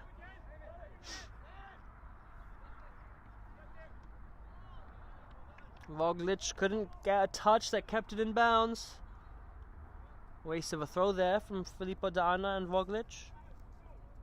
As they were in a good position. Nothing comes of it though. Goal kick.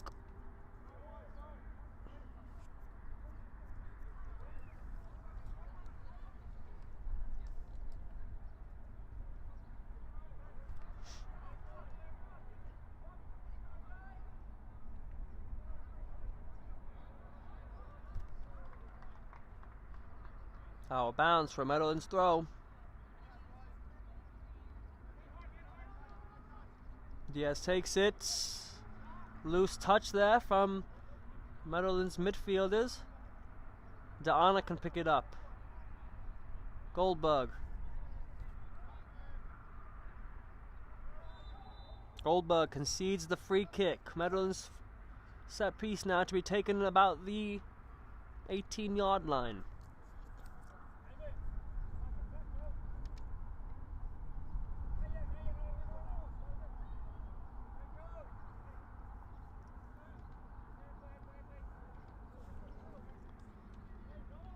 Taken short and some quick passing on the far side. Meadowlands doing very well once again to pass between that press of RCNJ. It's just that final ball letting them down, as I mentioned earlier. Neme. Cruz.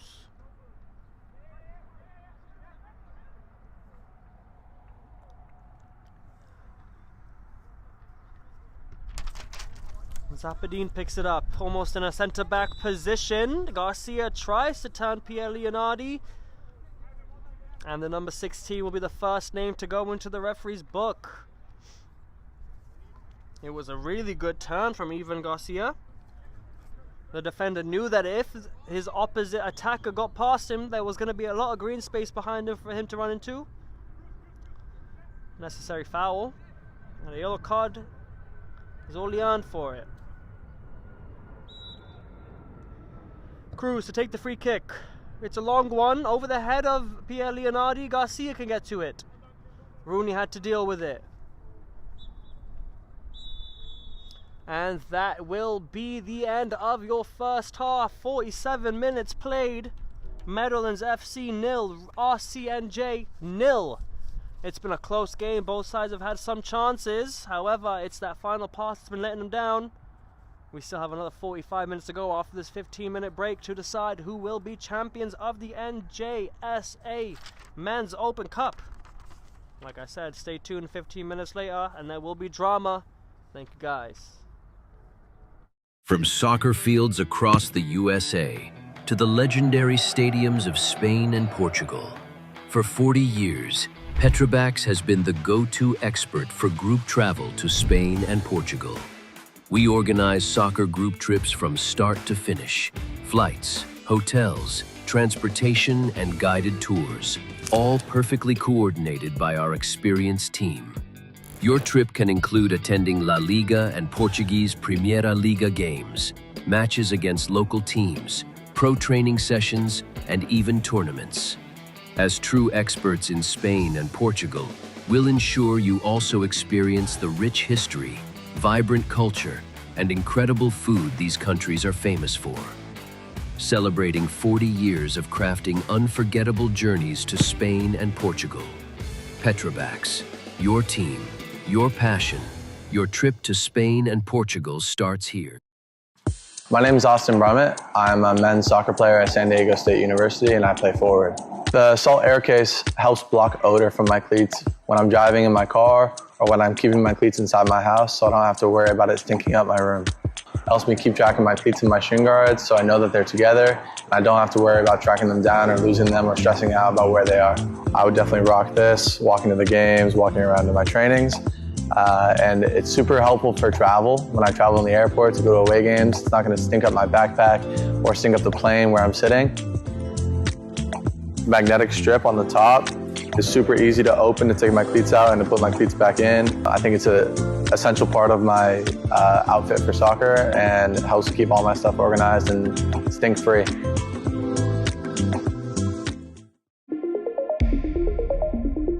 A quality highlight reel is crucial for college and pro recruitment.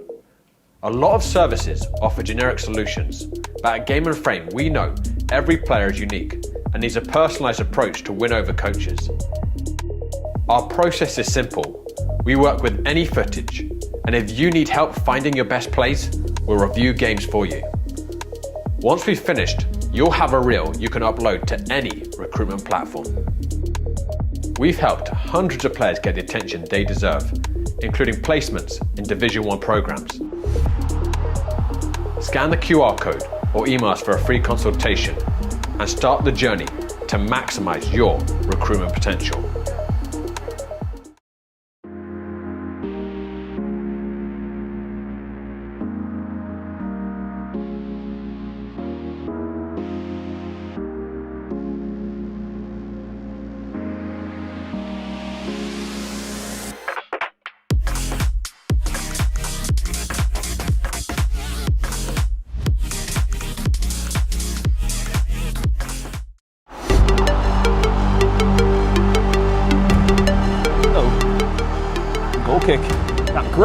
Oh, that one could be a save of the month.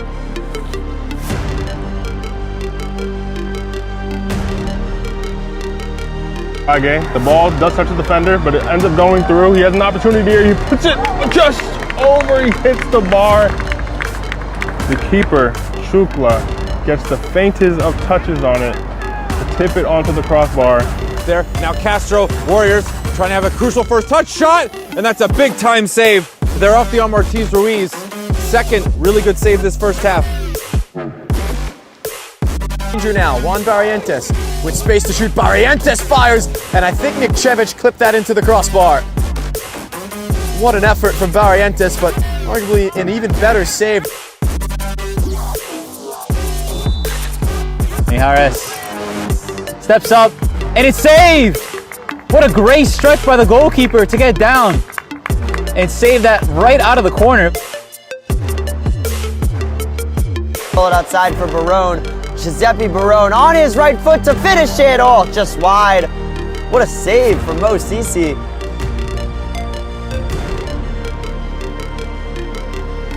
Leonel will get there, he's onside, takes a touch, left foot, couldn't make the goalkeeper.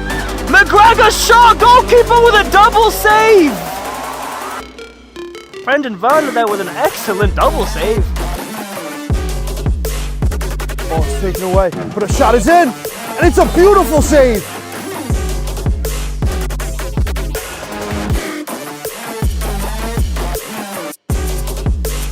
Down this right-hand side into a ton of space on his left foot as a hit. Tries to wrap it. What a save by the Alliance goalkeeper. Able to keep that one out. Another great hit from Billy. Denied his second goal of this match by Dubrovic.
Okay, 15 minutes are up.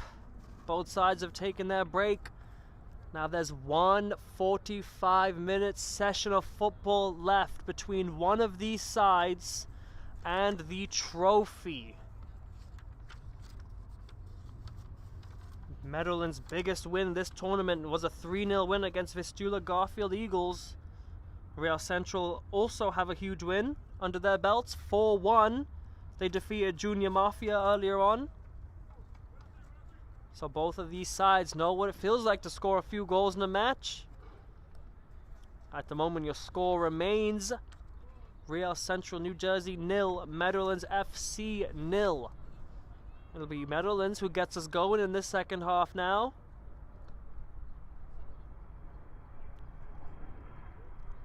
And it looks like as substitutions have been made, Nick Neme seems to have come off for Meadowlands,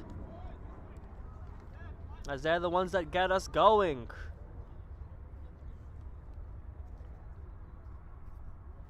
It looks like for Neme, number 5, Raon Dos Santos Diaz has come on.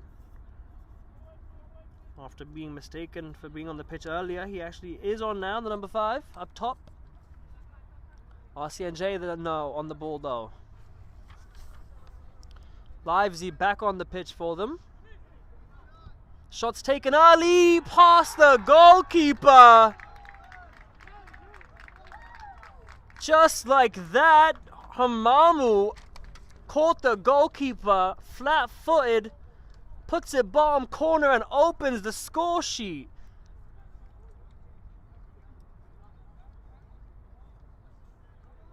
Not even 60 seconds after kickoff, RCNJ take the lead.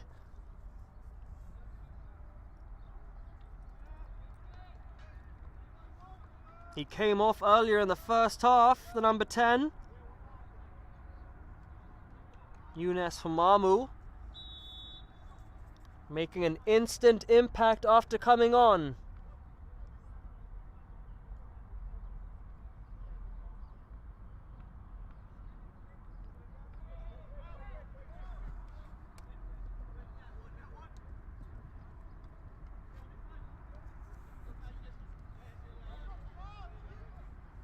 Meadowlands now, an extra injection of pace in their step, as now they need to score before the 90 minutes is up if they want a chance of staying in this tournament and lifting that trophy at the end of the game.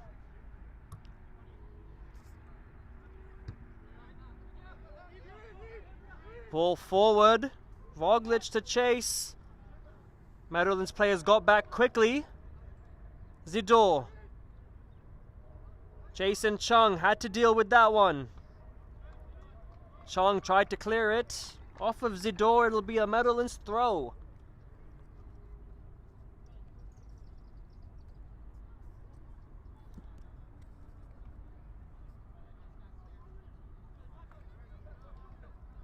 And Jay with the ball again there. As Real Central New Jersey seem to be applying even more pressure on the Meadowlands side, since they haven't been able to come out the gates to start this second half. And as that ball peters out of play, the referee will stop the play. Number 3, Zuzunaga's down.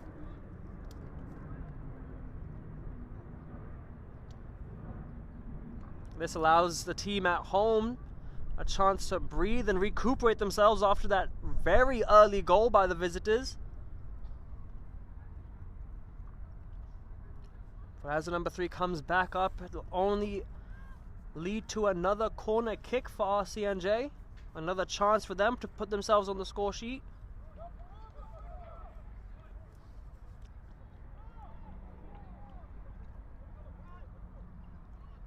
It's going to be an in-swinger.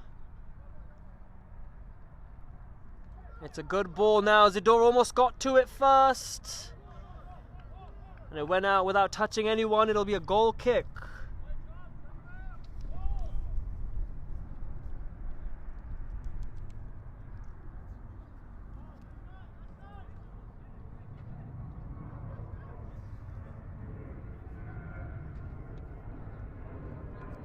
Cruz. 5 yards of space in every direction around him allows him to turn. Pick up Ponce. He tried to put the ball forward so that Garcia could chase it. Warnowski collects.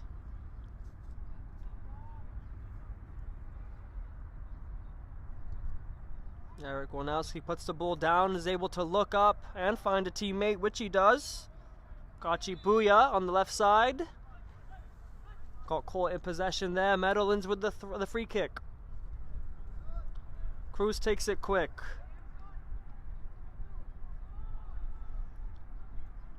Garcia, central. Ponce. Cuts it in, tries to find some space on his right foot. RCNJ now can come the other way. Good defending there. Last touch was off of Saakashvili.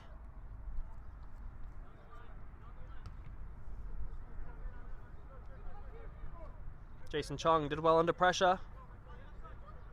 Suzunaga now seems to be okay after that knock earlier.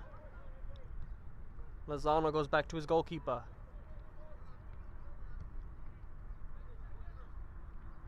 Escobar heads it on. Garcia now on the far side. Unable to keep it in, Garcia.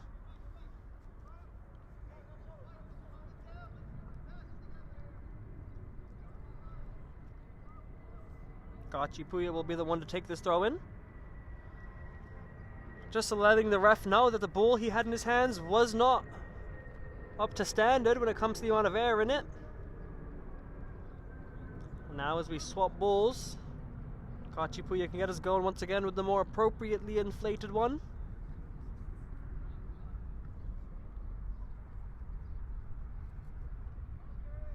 The throw-in wasn't a good one. The first ball was won by a Meadowlands player. However, the clearance did come off of that Meadowlands player as well, only leading to a throw-in for RCNJ. In pretty much the same position he was in before.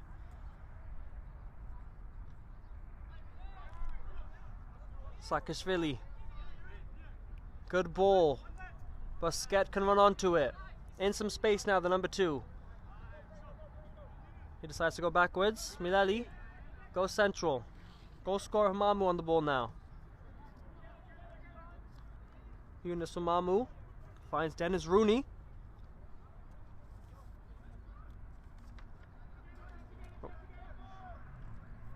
Kachipuya.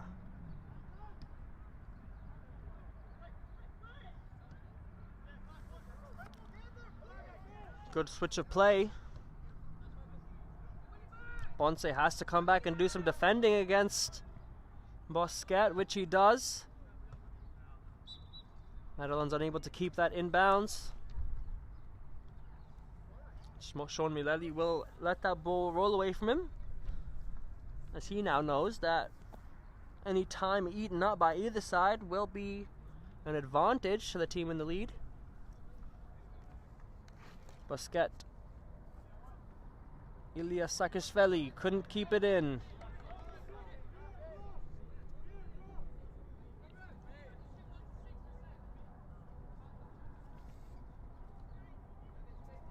Ponce looks forward. Dos Santos Diaz couldn't keep it. Now Livesey comes the other way. His forward ball was cut out. He picked it up again. Chung cuts it out once more. Dos Santos Diaz goes wide. Loose touch there. Meadowlands lose out. Zidor. His pass just as loose. That was a bit more tight there from Cruz. Lozano can come the other way. He did really well to get past that back line. He can square or take the shots. Game tied. Just like that, almost an individual moment of brilliance allowed Frank Lozano to just give and receive the ball with his teammates. Eventually, somehow finding himself in some open space behind the RCNJ back line, where he was able to just slot it past the keeper, leveling the score. Game back on. Meadowlands FC 1, Real Central New Jersey 1.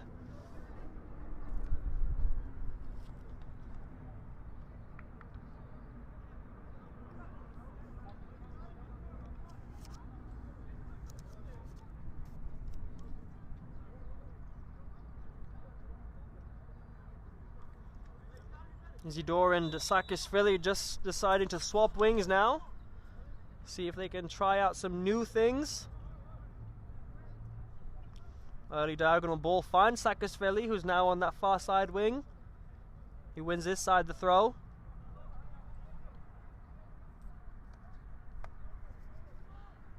Ibrahim Woglic in the middle. An target for the wingers to look for. Not found. Either is Livesy there.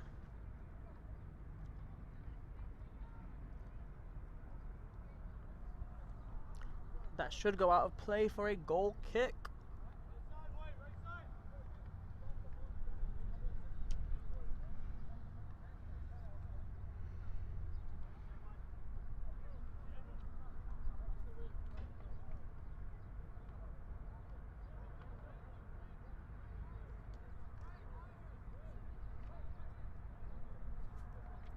Sabadin to take the goal kick. Choosing to go long. Escobar wins the first header. Dos Santos Diaz couldn't come onto the second ball though. Mileli and Perez tussle for it. Rooney clears. Had to do something with that, as he could feel the black shirts closing down on him. That right there should show you, ladies and gentlemen, just how high up we are. The amount of steps you can see the ball fall into.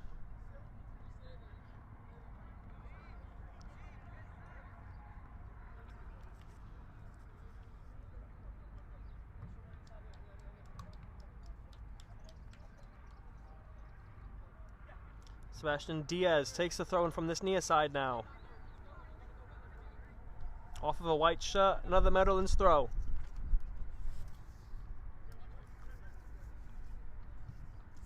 To Santos Diaz, goes central. Mamamu's pass finds a teammate. Sakashvili tries to use his pace to get past Escobar, instead deciding to go backwards.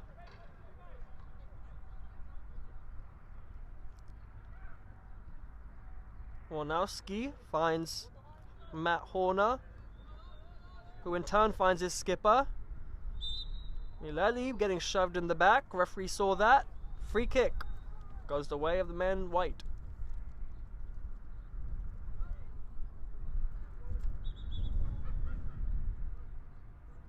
Substitutions now to be made by Meadowlands. Off comes Zuzunaga.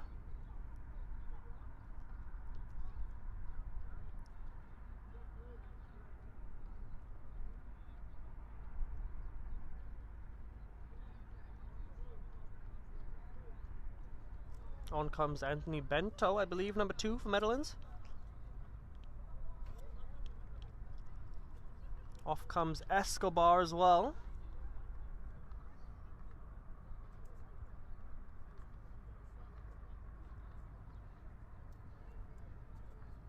Played the entire first half. Escobar did not stop running.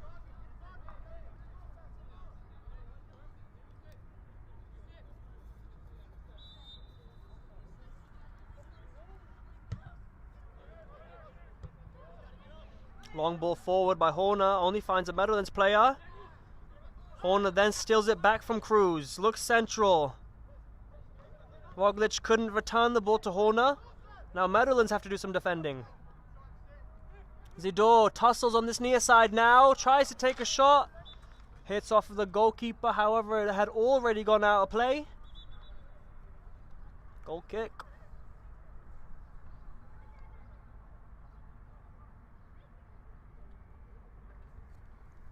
Another substitution to be made now by RCNJ.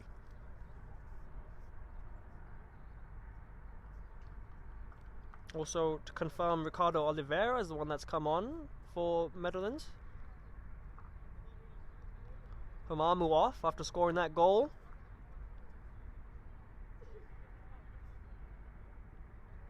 Reed Svibin coming back on.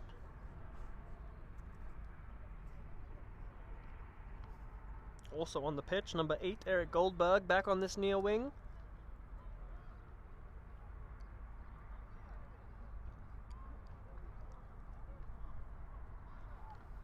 Compliano back up top. Luke Pompliano wearing that number 29. Caused a lot of issues for the Meadowlands backline that first half. See if we can use those fresh legs to do the same in this one. That was Edgar Abreu, number 10 for Meadowlands, getting his first touch. Lozano now with some more steam in his engine after putting one ball past the goalkeeper. He goes down. Linesman agrees with the first official, and the second name to go into the book will be Ilya Saakashvili.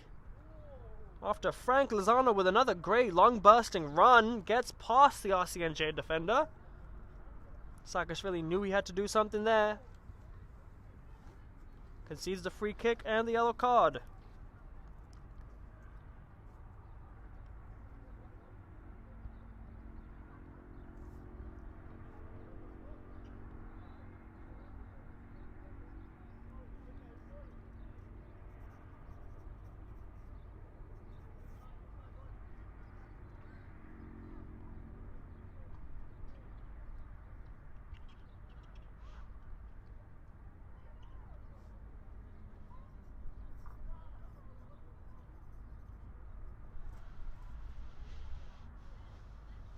Ricardo Oliveira, I believe, behind that ball for Meadowlands FC to take this free kick. His first major contribution to the game since coming on. Let's see if he can do something with it.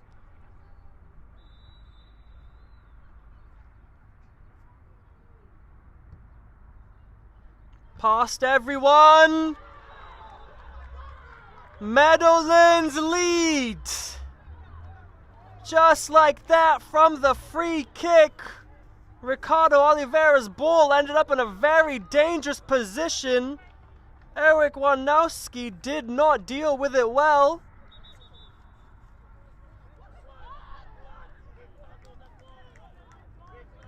And after some deliberation, the referee looks like he's changed his mind. While the Meadowlands players were celebrating, the referee's put his mouth to the whistle and decided to give the free kick the other way. The score remains Real Central New Jersey 1, Meadowlands 1, as the team in black continues to plead with the ref how that wasn't a goal. They're claiming that the goalkeeper fumbled the ball instead of having clear possession of it by the time the ball did fall to a player and hit the back of the net. I think it was Dos Santos Diaz who got the last touch. The referee decided to give the decision to the goalkeeper, Eric Warnowski. A huge sigh of relief. And now, as the first official has a word with the linesman on the far side, they're going to make a decision on whether or not the goalkeeper was impeded. And he's given it as a free kick. While the ball was in Warnowski's hand, the referee is claiming that he was fouled. So the goal for Meadowlands will not stand. I claimed at the end of the first half that there will be drama now. Both sides have put the ball in the back of the net once. Meadowlands almost had done it for a second time before the referee had blown the ball, the playback, called the playback. And we get going again, still level on goals.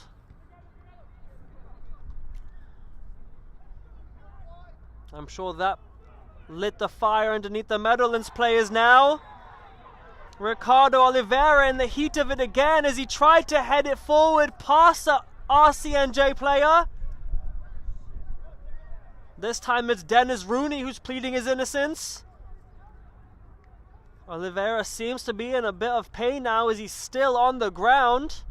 Well within his rights to go for the ball, Oliveira heads it forward and makes collision with the RCNJ player.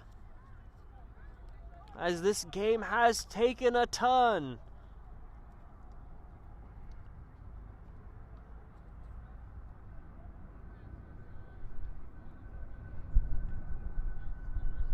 Seems to be in some pain now. It looks like it wasn't Oliveira, rather Dos Santos Diaz. Also in the heart of all the action, the number 5.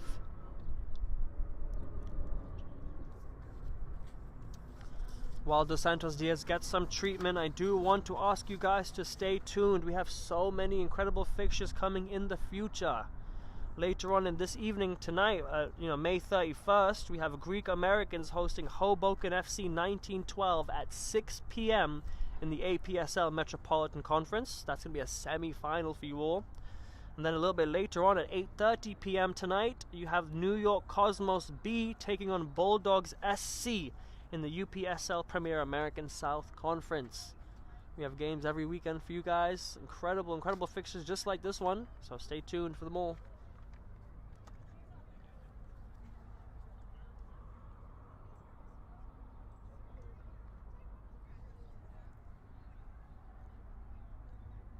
Dos Santos Diaz looks to have just taken a knock in the head while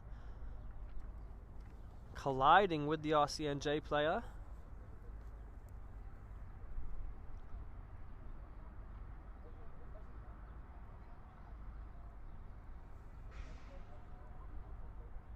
You could see the way his head flung back after making contact. It's never an injury you want to take lightly. I'm sure the entire team will want to make sure he's thoroughly looked at.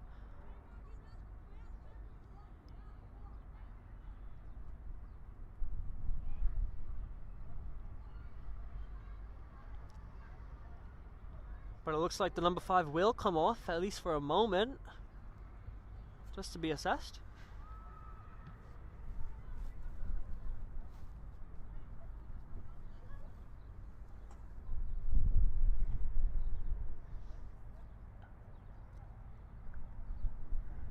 The referee has just called both skippers to him, having a word with them, letting them know that he doesn't want this match to get more heated than it already has. As well as, I guess, letting them know the decision he is going to make on this particular challenge.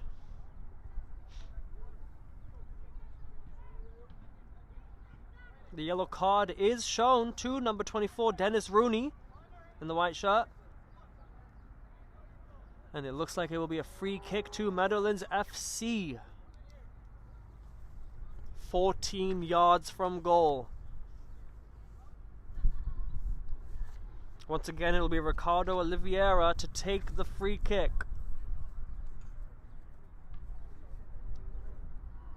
Substitution is made. Dos Santos Diaz comes off. On comes Dylan Sousa.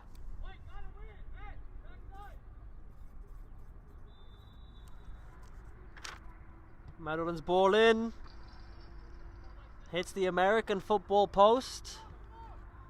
And it will go out of play for a goal kick. RCNJ lining up a double substitution now, as they have multiple players on yellow cards. Rooney being the latest, of course. Eric Wanowski goes long with his goal kick. Eric Goldberg will have to chase that down. Bento gets there first, though. He'll go out and play for a goal kick. First substitution to be made, though. For RCNJ, off comes Eric Goldberg, I believe. Nope, my apologies. Changed by the fourth official. Gachi Puya comes off. Amamu comes back on. Looks like Sean Mileli will step into the left back position. Amamu steps in front of him, right in front of that back four next to Reed Svibin.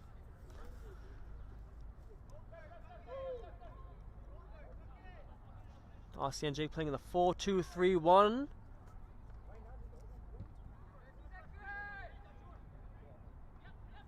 Svibin jumps for that ball, doesn't win it. Horner made the most of that one, eventually gets out of danger for the moment as Warnowski can pick it back up. Warnowski closed down by number 10 in black, as Edgar Abreu hasn't really had too much of a chance to get into this game since coming on. There he is now, Abreu sliding into that challenge on Svibin. Horner out of position, backwards pass from Svibin wasn't good, Ponce pounces! Warnowski in a good position to get on top of that ball.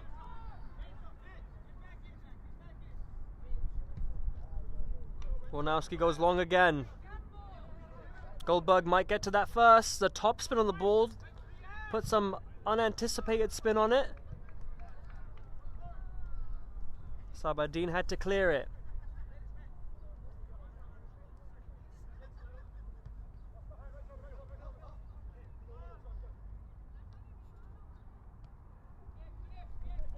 Pompliano. His ball across wasn't a good one. Out of bounds directly. 70 minutes played now. 20 to go. If the score remains the same, we will go directly to penalties.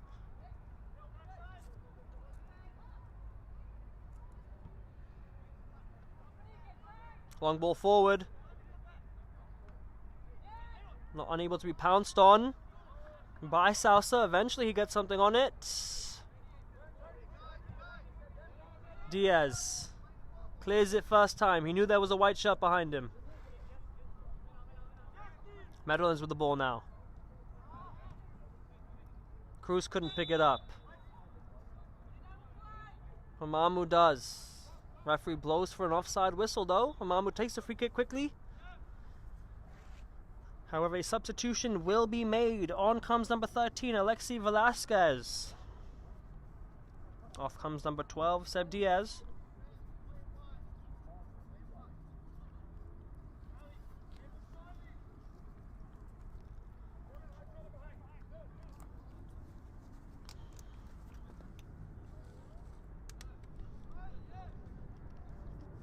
Sun is well and truly above us now. As Matt Horner takes the free kick, sprays it out wide. Deana cuts it back, puts the ball across. Pompliano almost got there. Bento had to deal with it. Offsides. Where's the number 29? Only be a free kick now for the home side.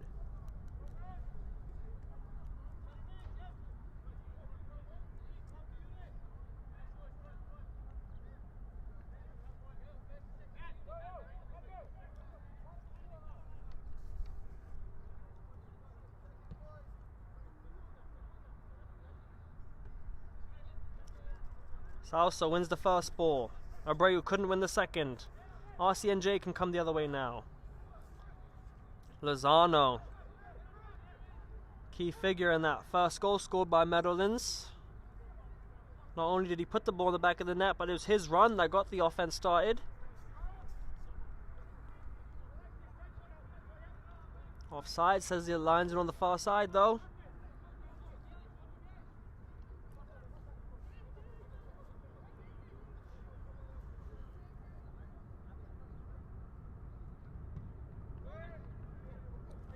RCNJ's free kick long is a good one. Goldberg can pick it up. He puts the ball across. Pompliano takes the lead.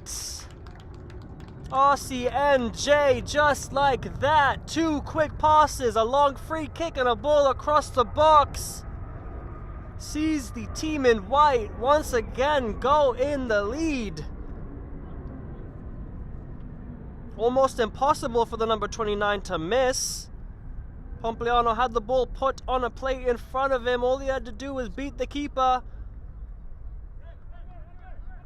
And an excellent ball across by the number 8. Goldberg was allowed Pompliano the easy finish. And puts the side in white 2-1 in the lead. Cruz now. Ponce, the ball behind him. Meadowlands can't let heads start dropping now. They still have a lot of time left.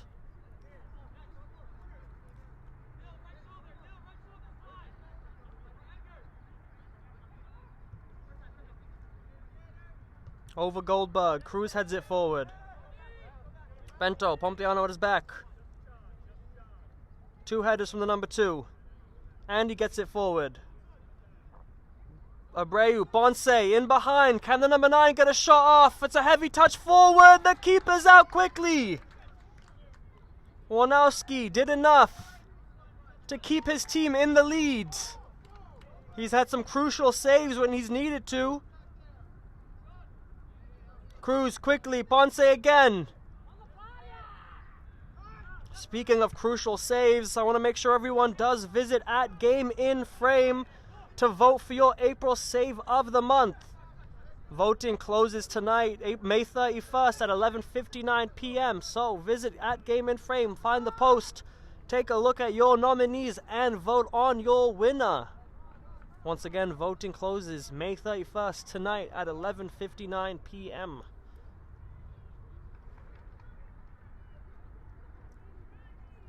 Both sides have put up some great bits of shot stopping. Warnowski goes long. He finds Pompliano, who's able to bring it down. Abreu now looks down the line. Both sides struggling to just keep possession for a little bit, potentially build up some pressure. RCNJ don't really need to do that anymore. The onus falls on Meadowlands, who are in desperate need of a goal now, as there are only 15 minutes left to play plus stoppage time.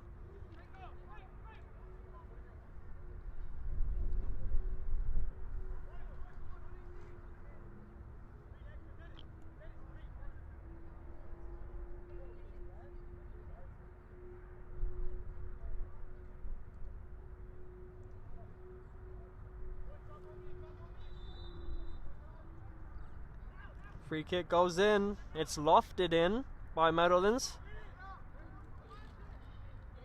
Lost touch off of an RCNJ player, so they had to keep it in.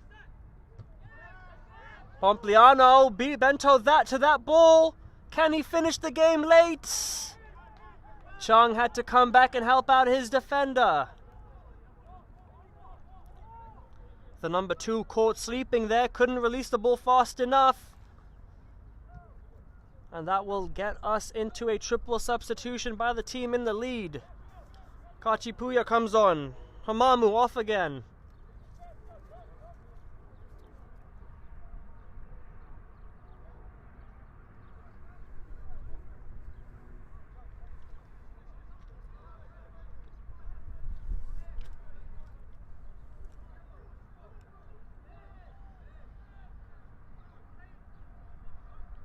Filippo De Ana off. Ibrahim Voglic back on.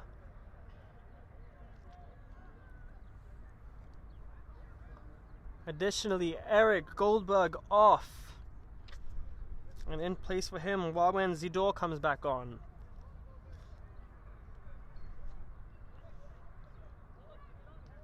The substitutions have been used very well.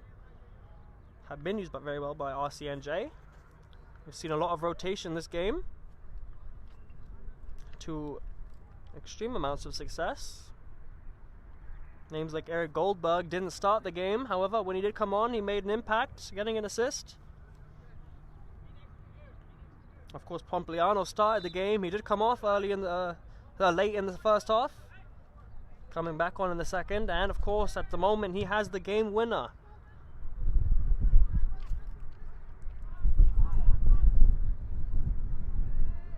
Pompliano now.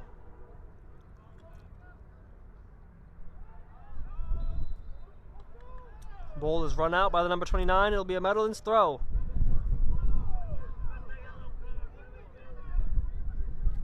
Pompliano just playing on, acting as if he didn't know the referee had blown his whistle. The referee gives him the benefit of the doubt, not booking him, as Edgar Abreu picks up the ball. Abreu finds Chung in a position that allows him to open up some space. Velasquez. Abreu. Rather deep, picking the ball up. Bonse's peeled off of his defender. He's onside. First time shot. The keeper had to get a touch on it. What a fingertip save. Eric Warnowski. Crucial stop. Potentially a game-winning stop. Ponce in behind once again. He saw the goalkeeper off his line. The man with a 0 on his back had to get something on it to get it off target, and he did.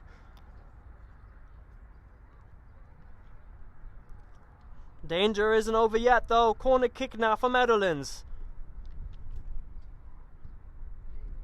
It's a dangerous one. Warnowski collects it comfortably. He releases it early, finds Pompliano. Sousa is closing him down. Rooney drops his shoulder well into some space. Meadowlands tried to come forward again with Lozano now.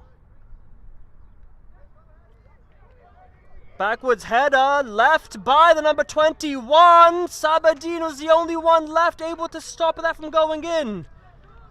Crucial save from the number 1 to keep his team in it for the moment.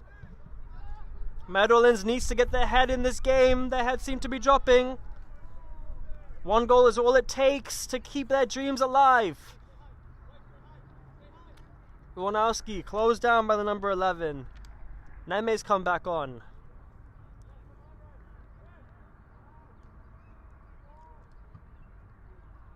Skewed clearance by the goalkeeper. Sousa wins the first ball. Meadowlands now can come again. Long. Lozano been pushed forward. Pompliano. Kachipuya. Kachipuya again. Off of Voglic. Meadowlands with Abreu. Nemi to Ponce. Ponce, good skill inwards. Svibin clears it off of the number 9. It'll be a RCNJ throw. They won't be in any rush to take the throw in though, so Nick Neme will have to play ball boy.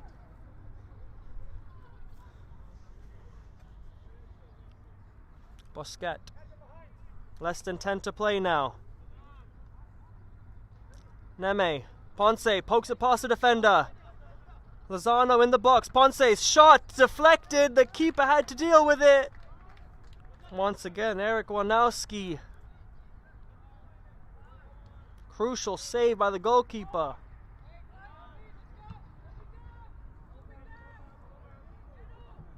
Jason Chung lets it bounce. Not ideal for the number 27. Or 17, my apologies. His goalkeeper came to help him out though, the skipper. As it was Voglic who's closing him down. Abreu. Wide.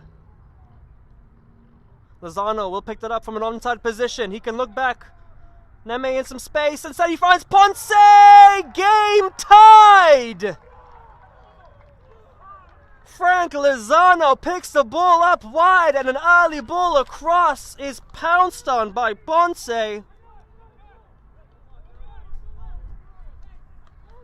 And after some unlucky attempts from Gianfranco Ponce on this near side, he was first to react.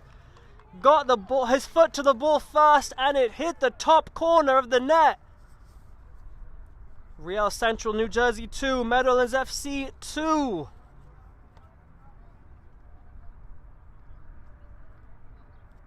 Late on, RCNJ thought that they could carry this game out to the finish. Meadowlands had other ideas.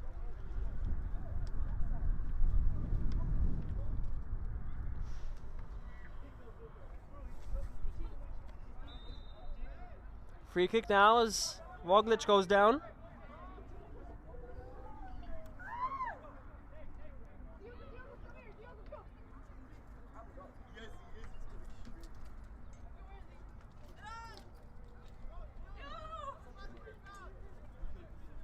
Looks like this free kick is going to go into the box.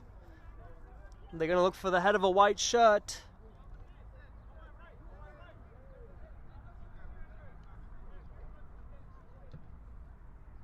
Ball goes in directly. Sabadin has to do something about it. He got an unconvincing fist to it. Zidor now. Left-footed shot, not strong enough. Bento clears. Neme, Kentan, tons of space around him. The touch let him down and forced him wide. Great ball forward. Warnowski had to come out quick.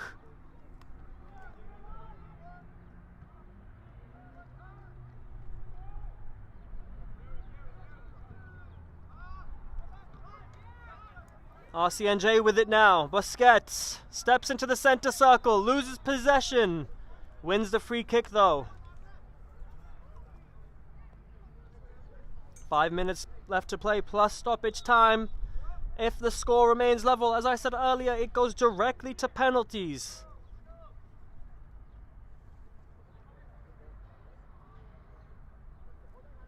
After a hard-fought tournament, many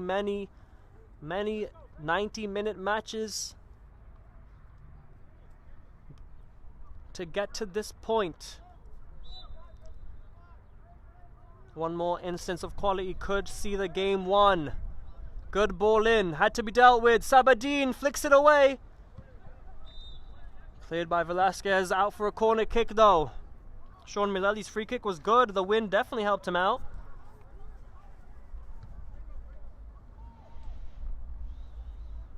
Once again, Q reads Flimin to take the corner kick.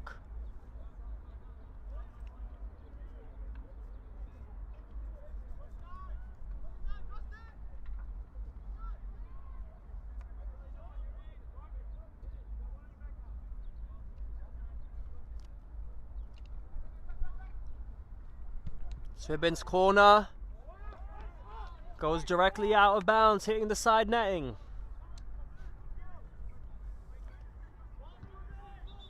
The ball was still moving as the goal kick was taken, so he'll have to take it again.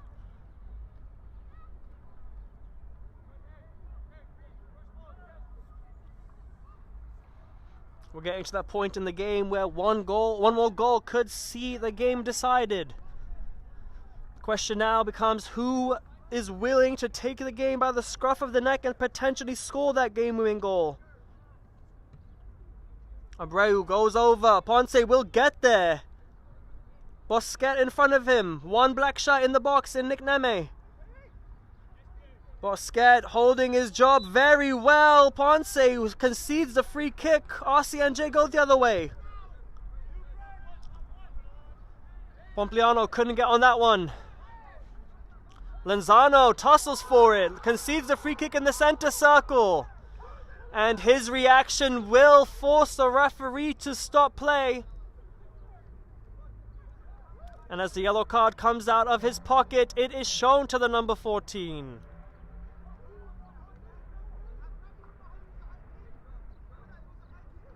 Still pleading his innocence, Lenzano. 1 goal, 1 assist, 1 yellow card to the number 14 in this game.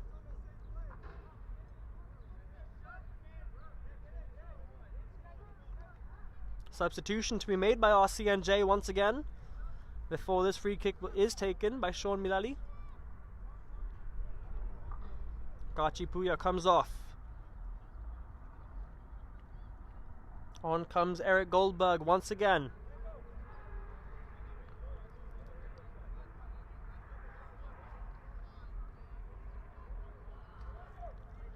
It's crunch time now, 88.5 minutes played.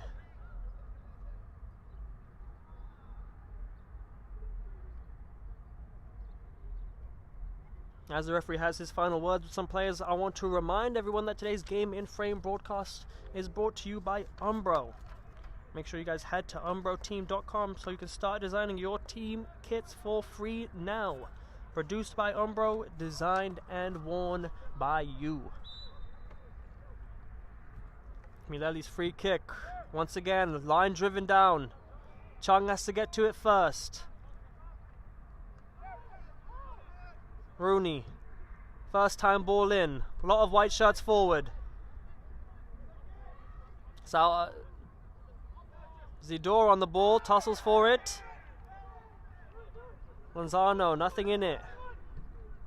Good ball forward. Ponce, always eager to get behind that line. Warnowski, eager to come out though. Velasquez forward. Ponce in an offside position, couldn't touch it.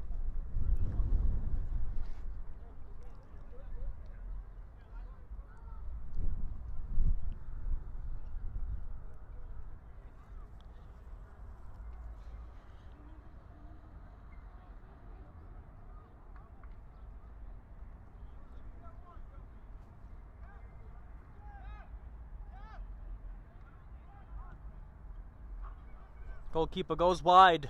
Lenzano had to deal with it. Kept the ball away from Pompliano. Salsa. Oliveira. Outside the boot. Hits Mileli. Svibin picks it up.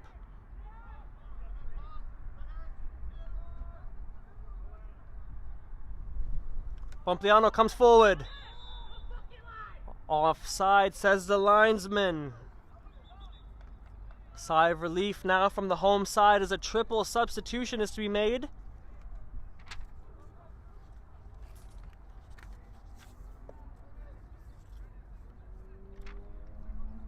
Off comes Dennis Rooney.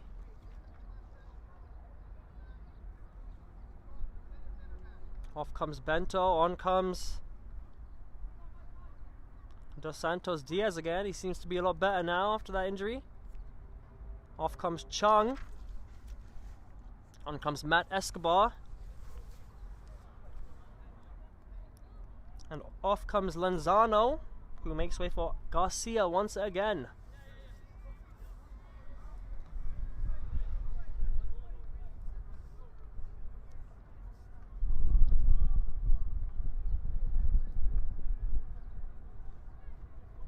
And Filippo De Ana also makes his way back on the pitch for Wawen Zidor.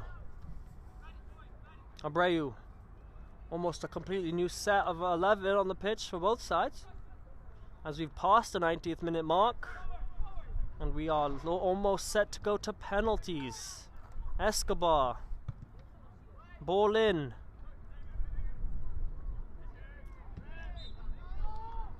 Closed down by the Meadowlands player. Goldberg wins the free kick.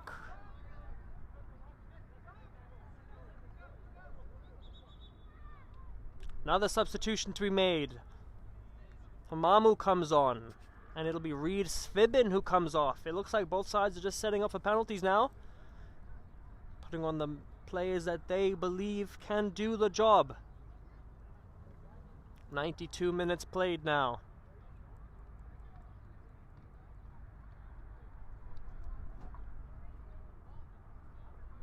Eric Wanowski to take what could be potentially the last kick of the 90 minutes. Referee allows the game to go on a bit longer.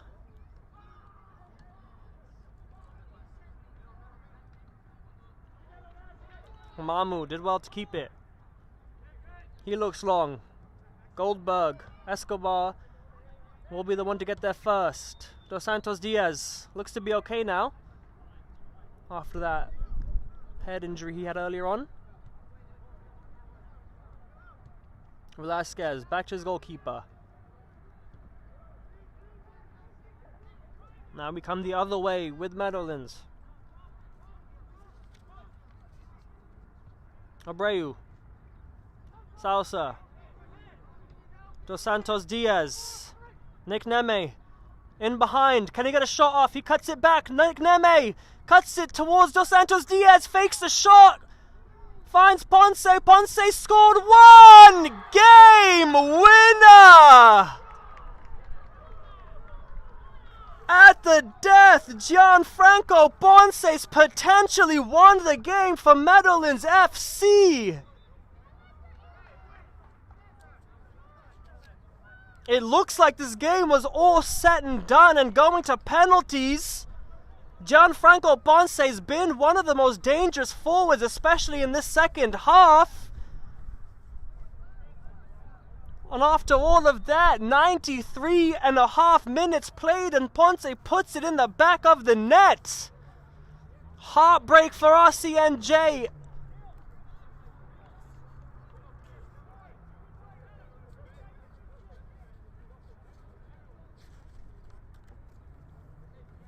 Cue the celebrations for Meadowlands, as that was potentially the last major event in the tournament. We'll see now, though, it's up to Rossi and Jay, who are in more of a desperation mode. The team in white will feel hard done. Nick Neme finds himself in the referee's book. Real Central New Jersey twice found themselves in the lead this match. Twice they were pegged back to an even score. And potentially in the dying moments of the game, Gianfranco Ponce's potentially stolen it. Warnowski's come up into the hands of the goalkeeper, Sabadin, who goes early. Ponce, can he score? No goalkeeper in the goal. The ball is rifled off of the number 9. It'll be an RCNJ throw-in. Referee looks at his watch. Still play on. Hamamu, who opened the scoring earlier in the afternoon.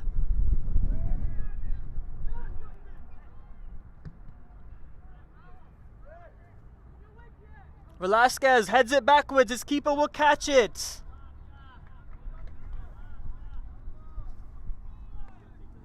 Sabadin goes down with the ball in his hands.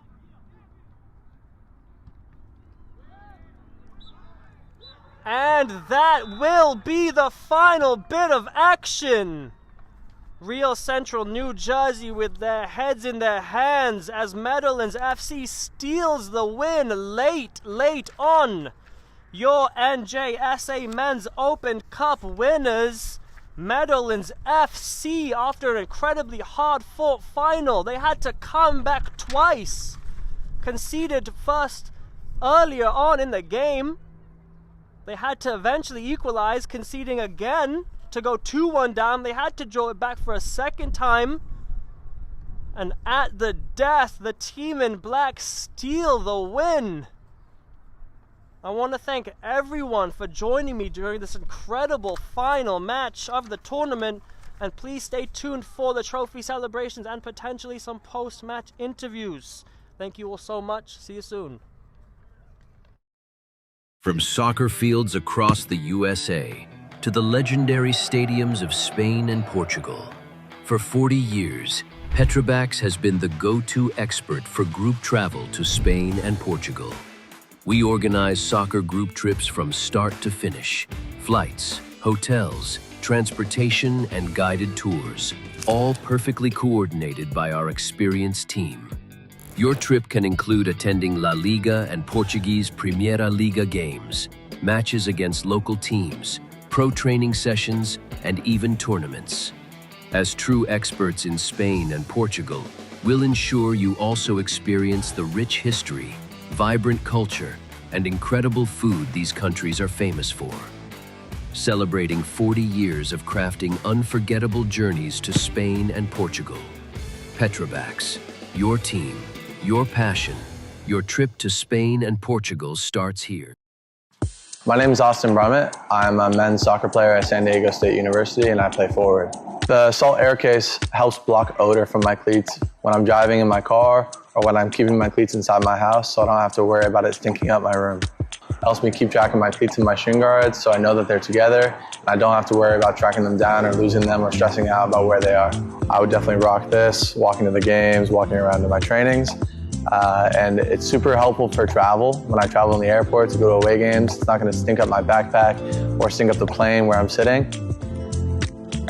Magnetic strip on the top is super easy to open to take my cleats out and to put my cleats back in. I think it's an essential part of my outfit for soccer and it helps keep all my stuff organized and stink-free.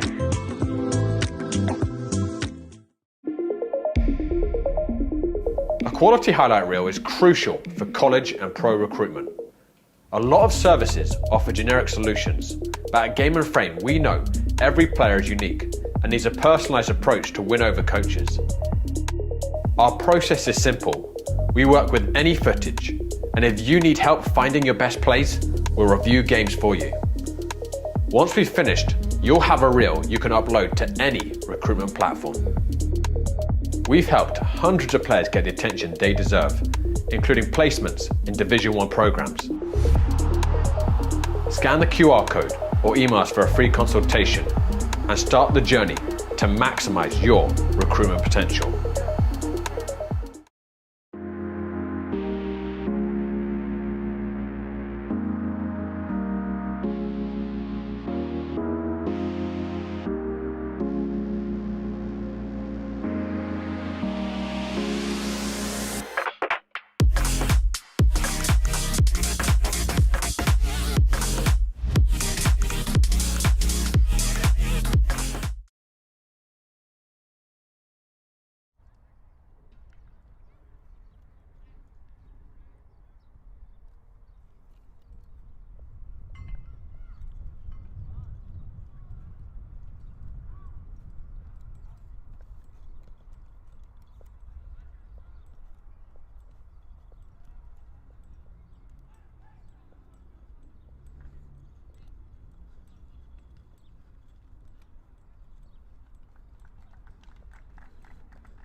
On your screens now, you have your runners up for the NJSA Men's Open Cup, Real Central, New Jersey. They have nothing to be disappointed in, nothing to be ashamed of. They put up a hard fight, took the fight to the death, took the lead twice in the game as well. You can't say they didn't play their part.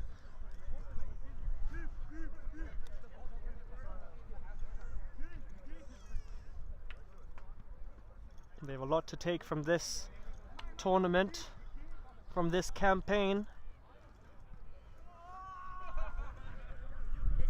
And now, as your tournament winners have done their sportsmanship duties of clapping off the runners up, it is now time for them to start celebrating. Your team in black, Meadowlands FC.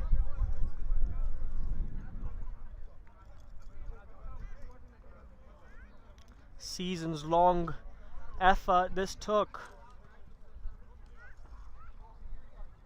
Months and months of hard work and dedication put into this club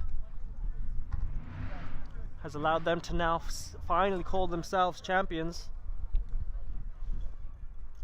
Leading the line, of course, skipper Jason Chung.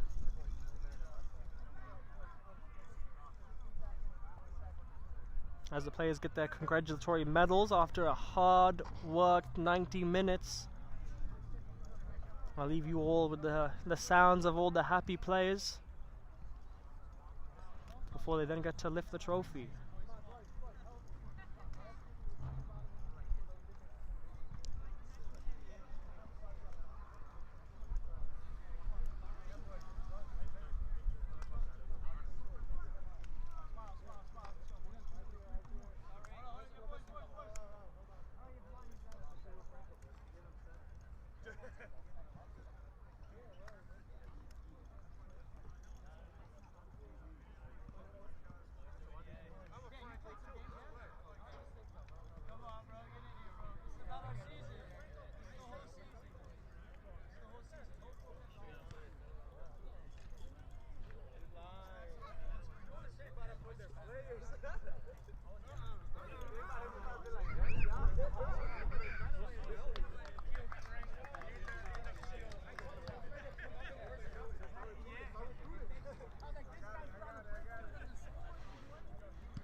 Here comes manager Sergio with the trophy.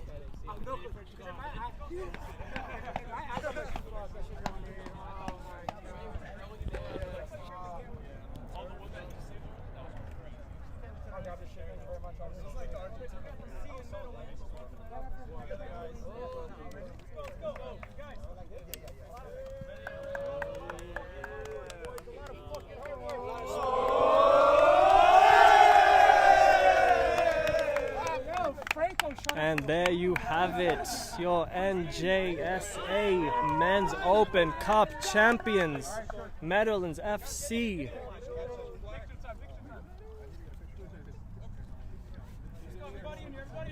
Happy scenes for the team in black.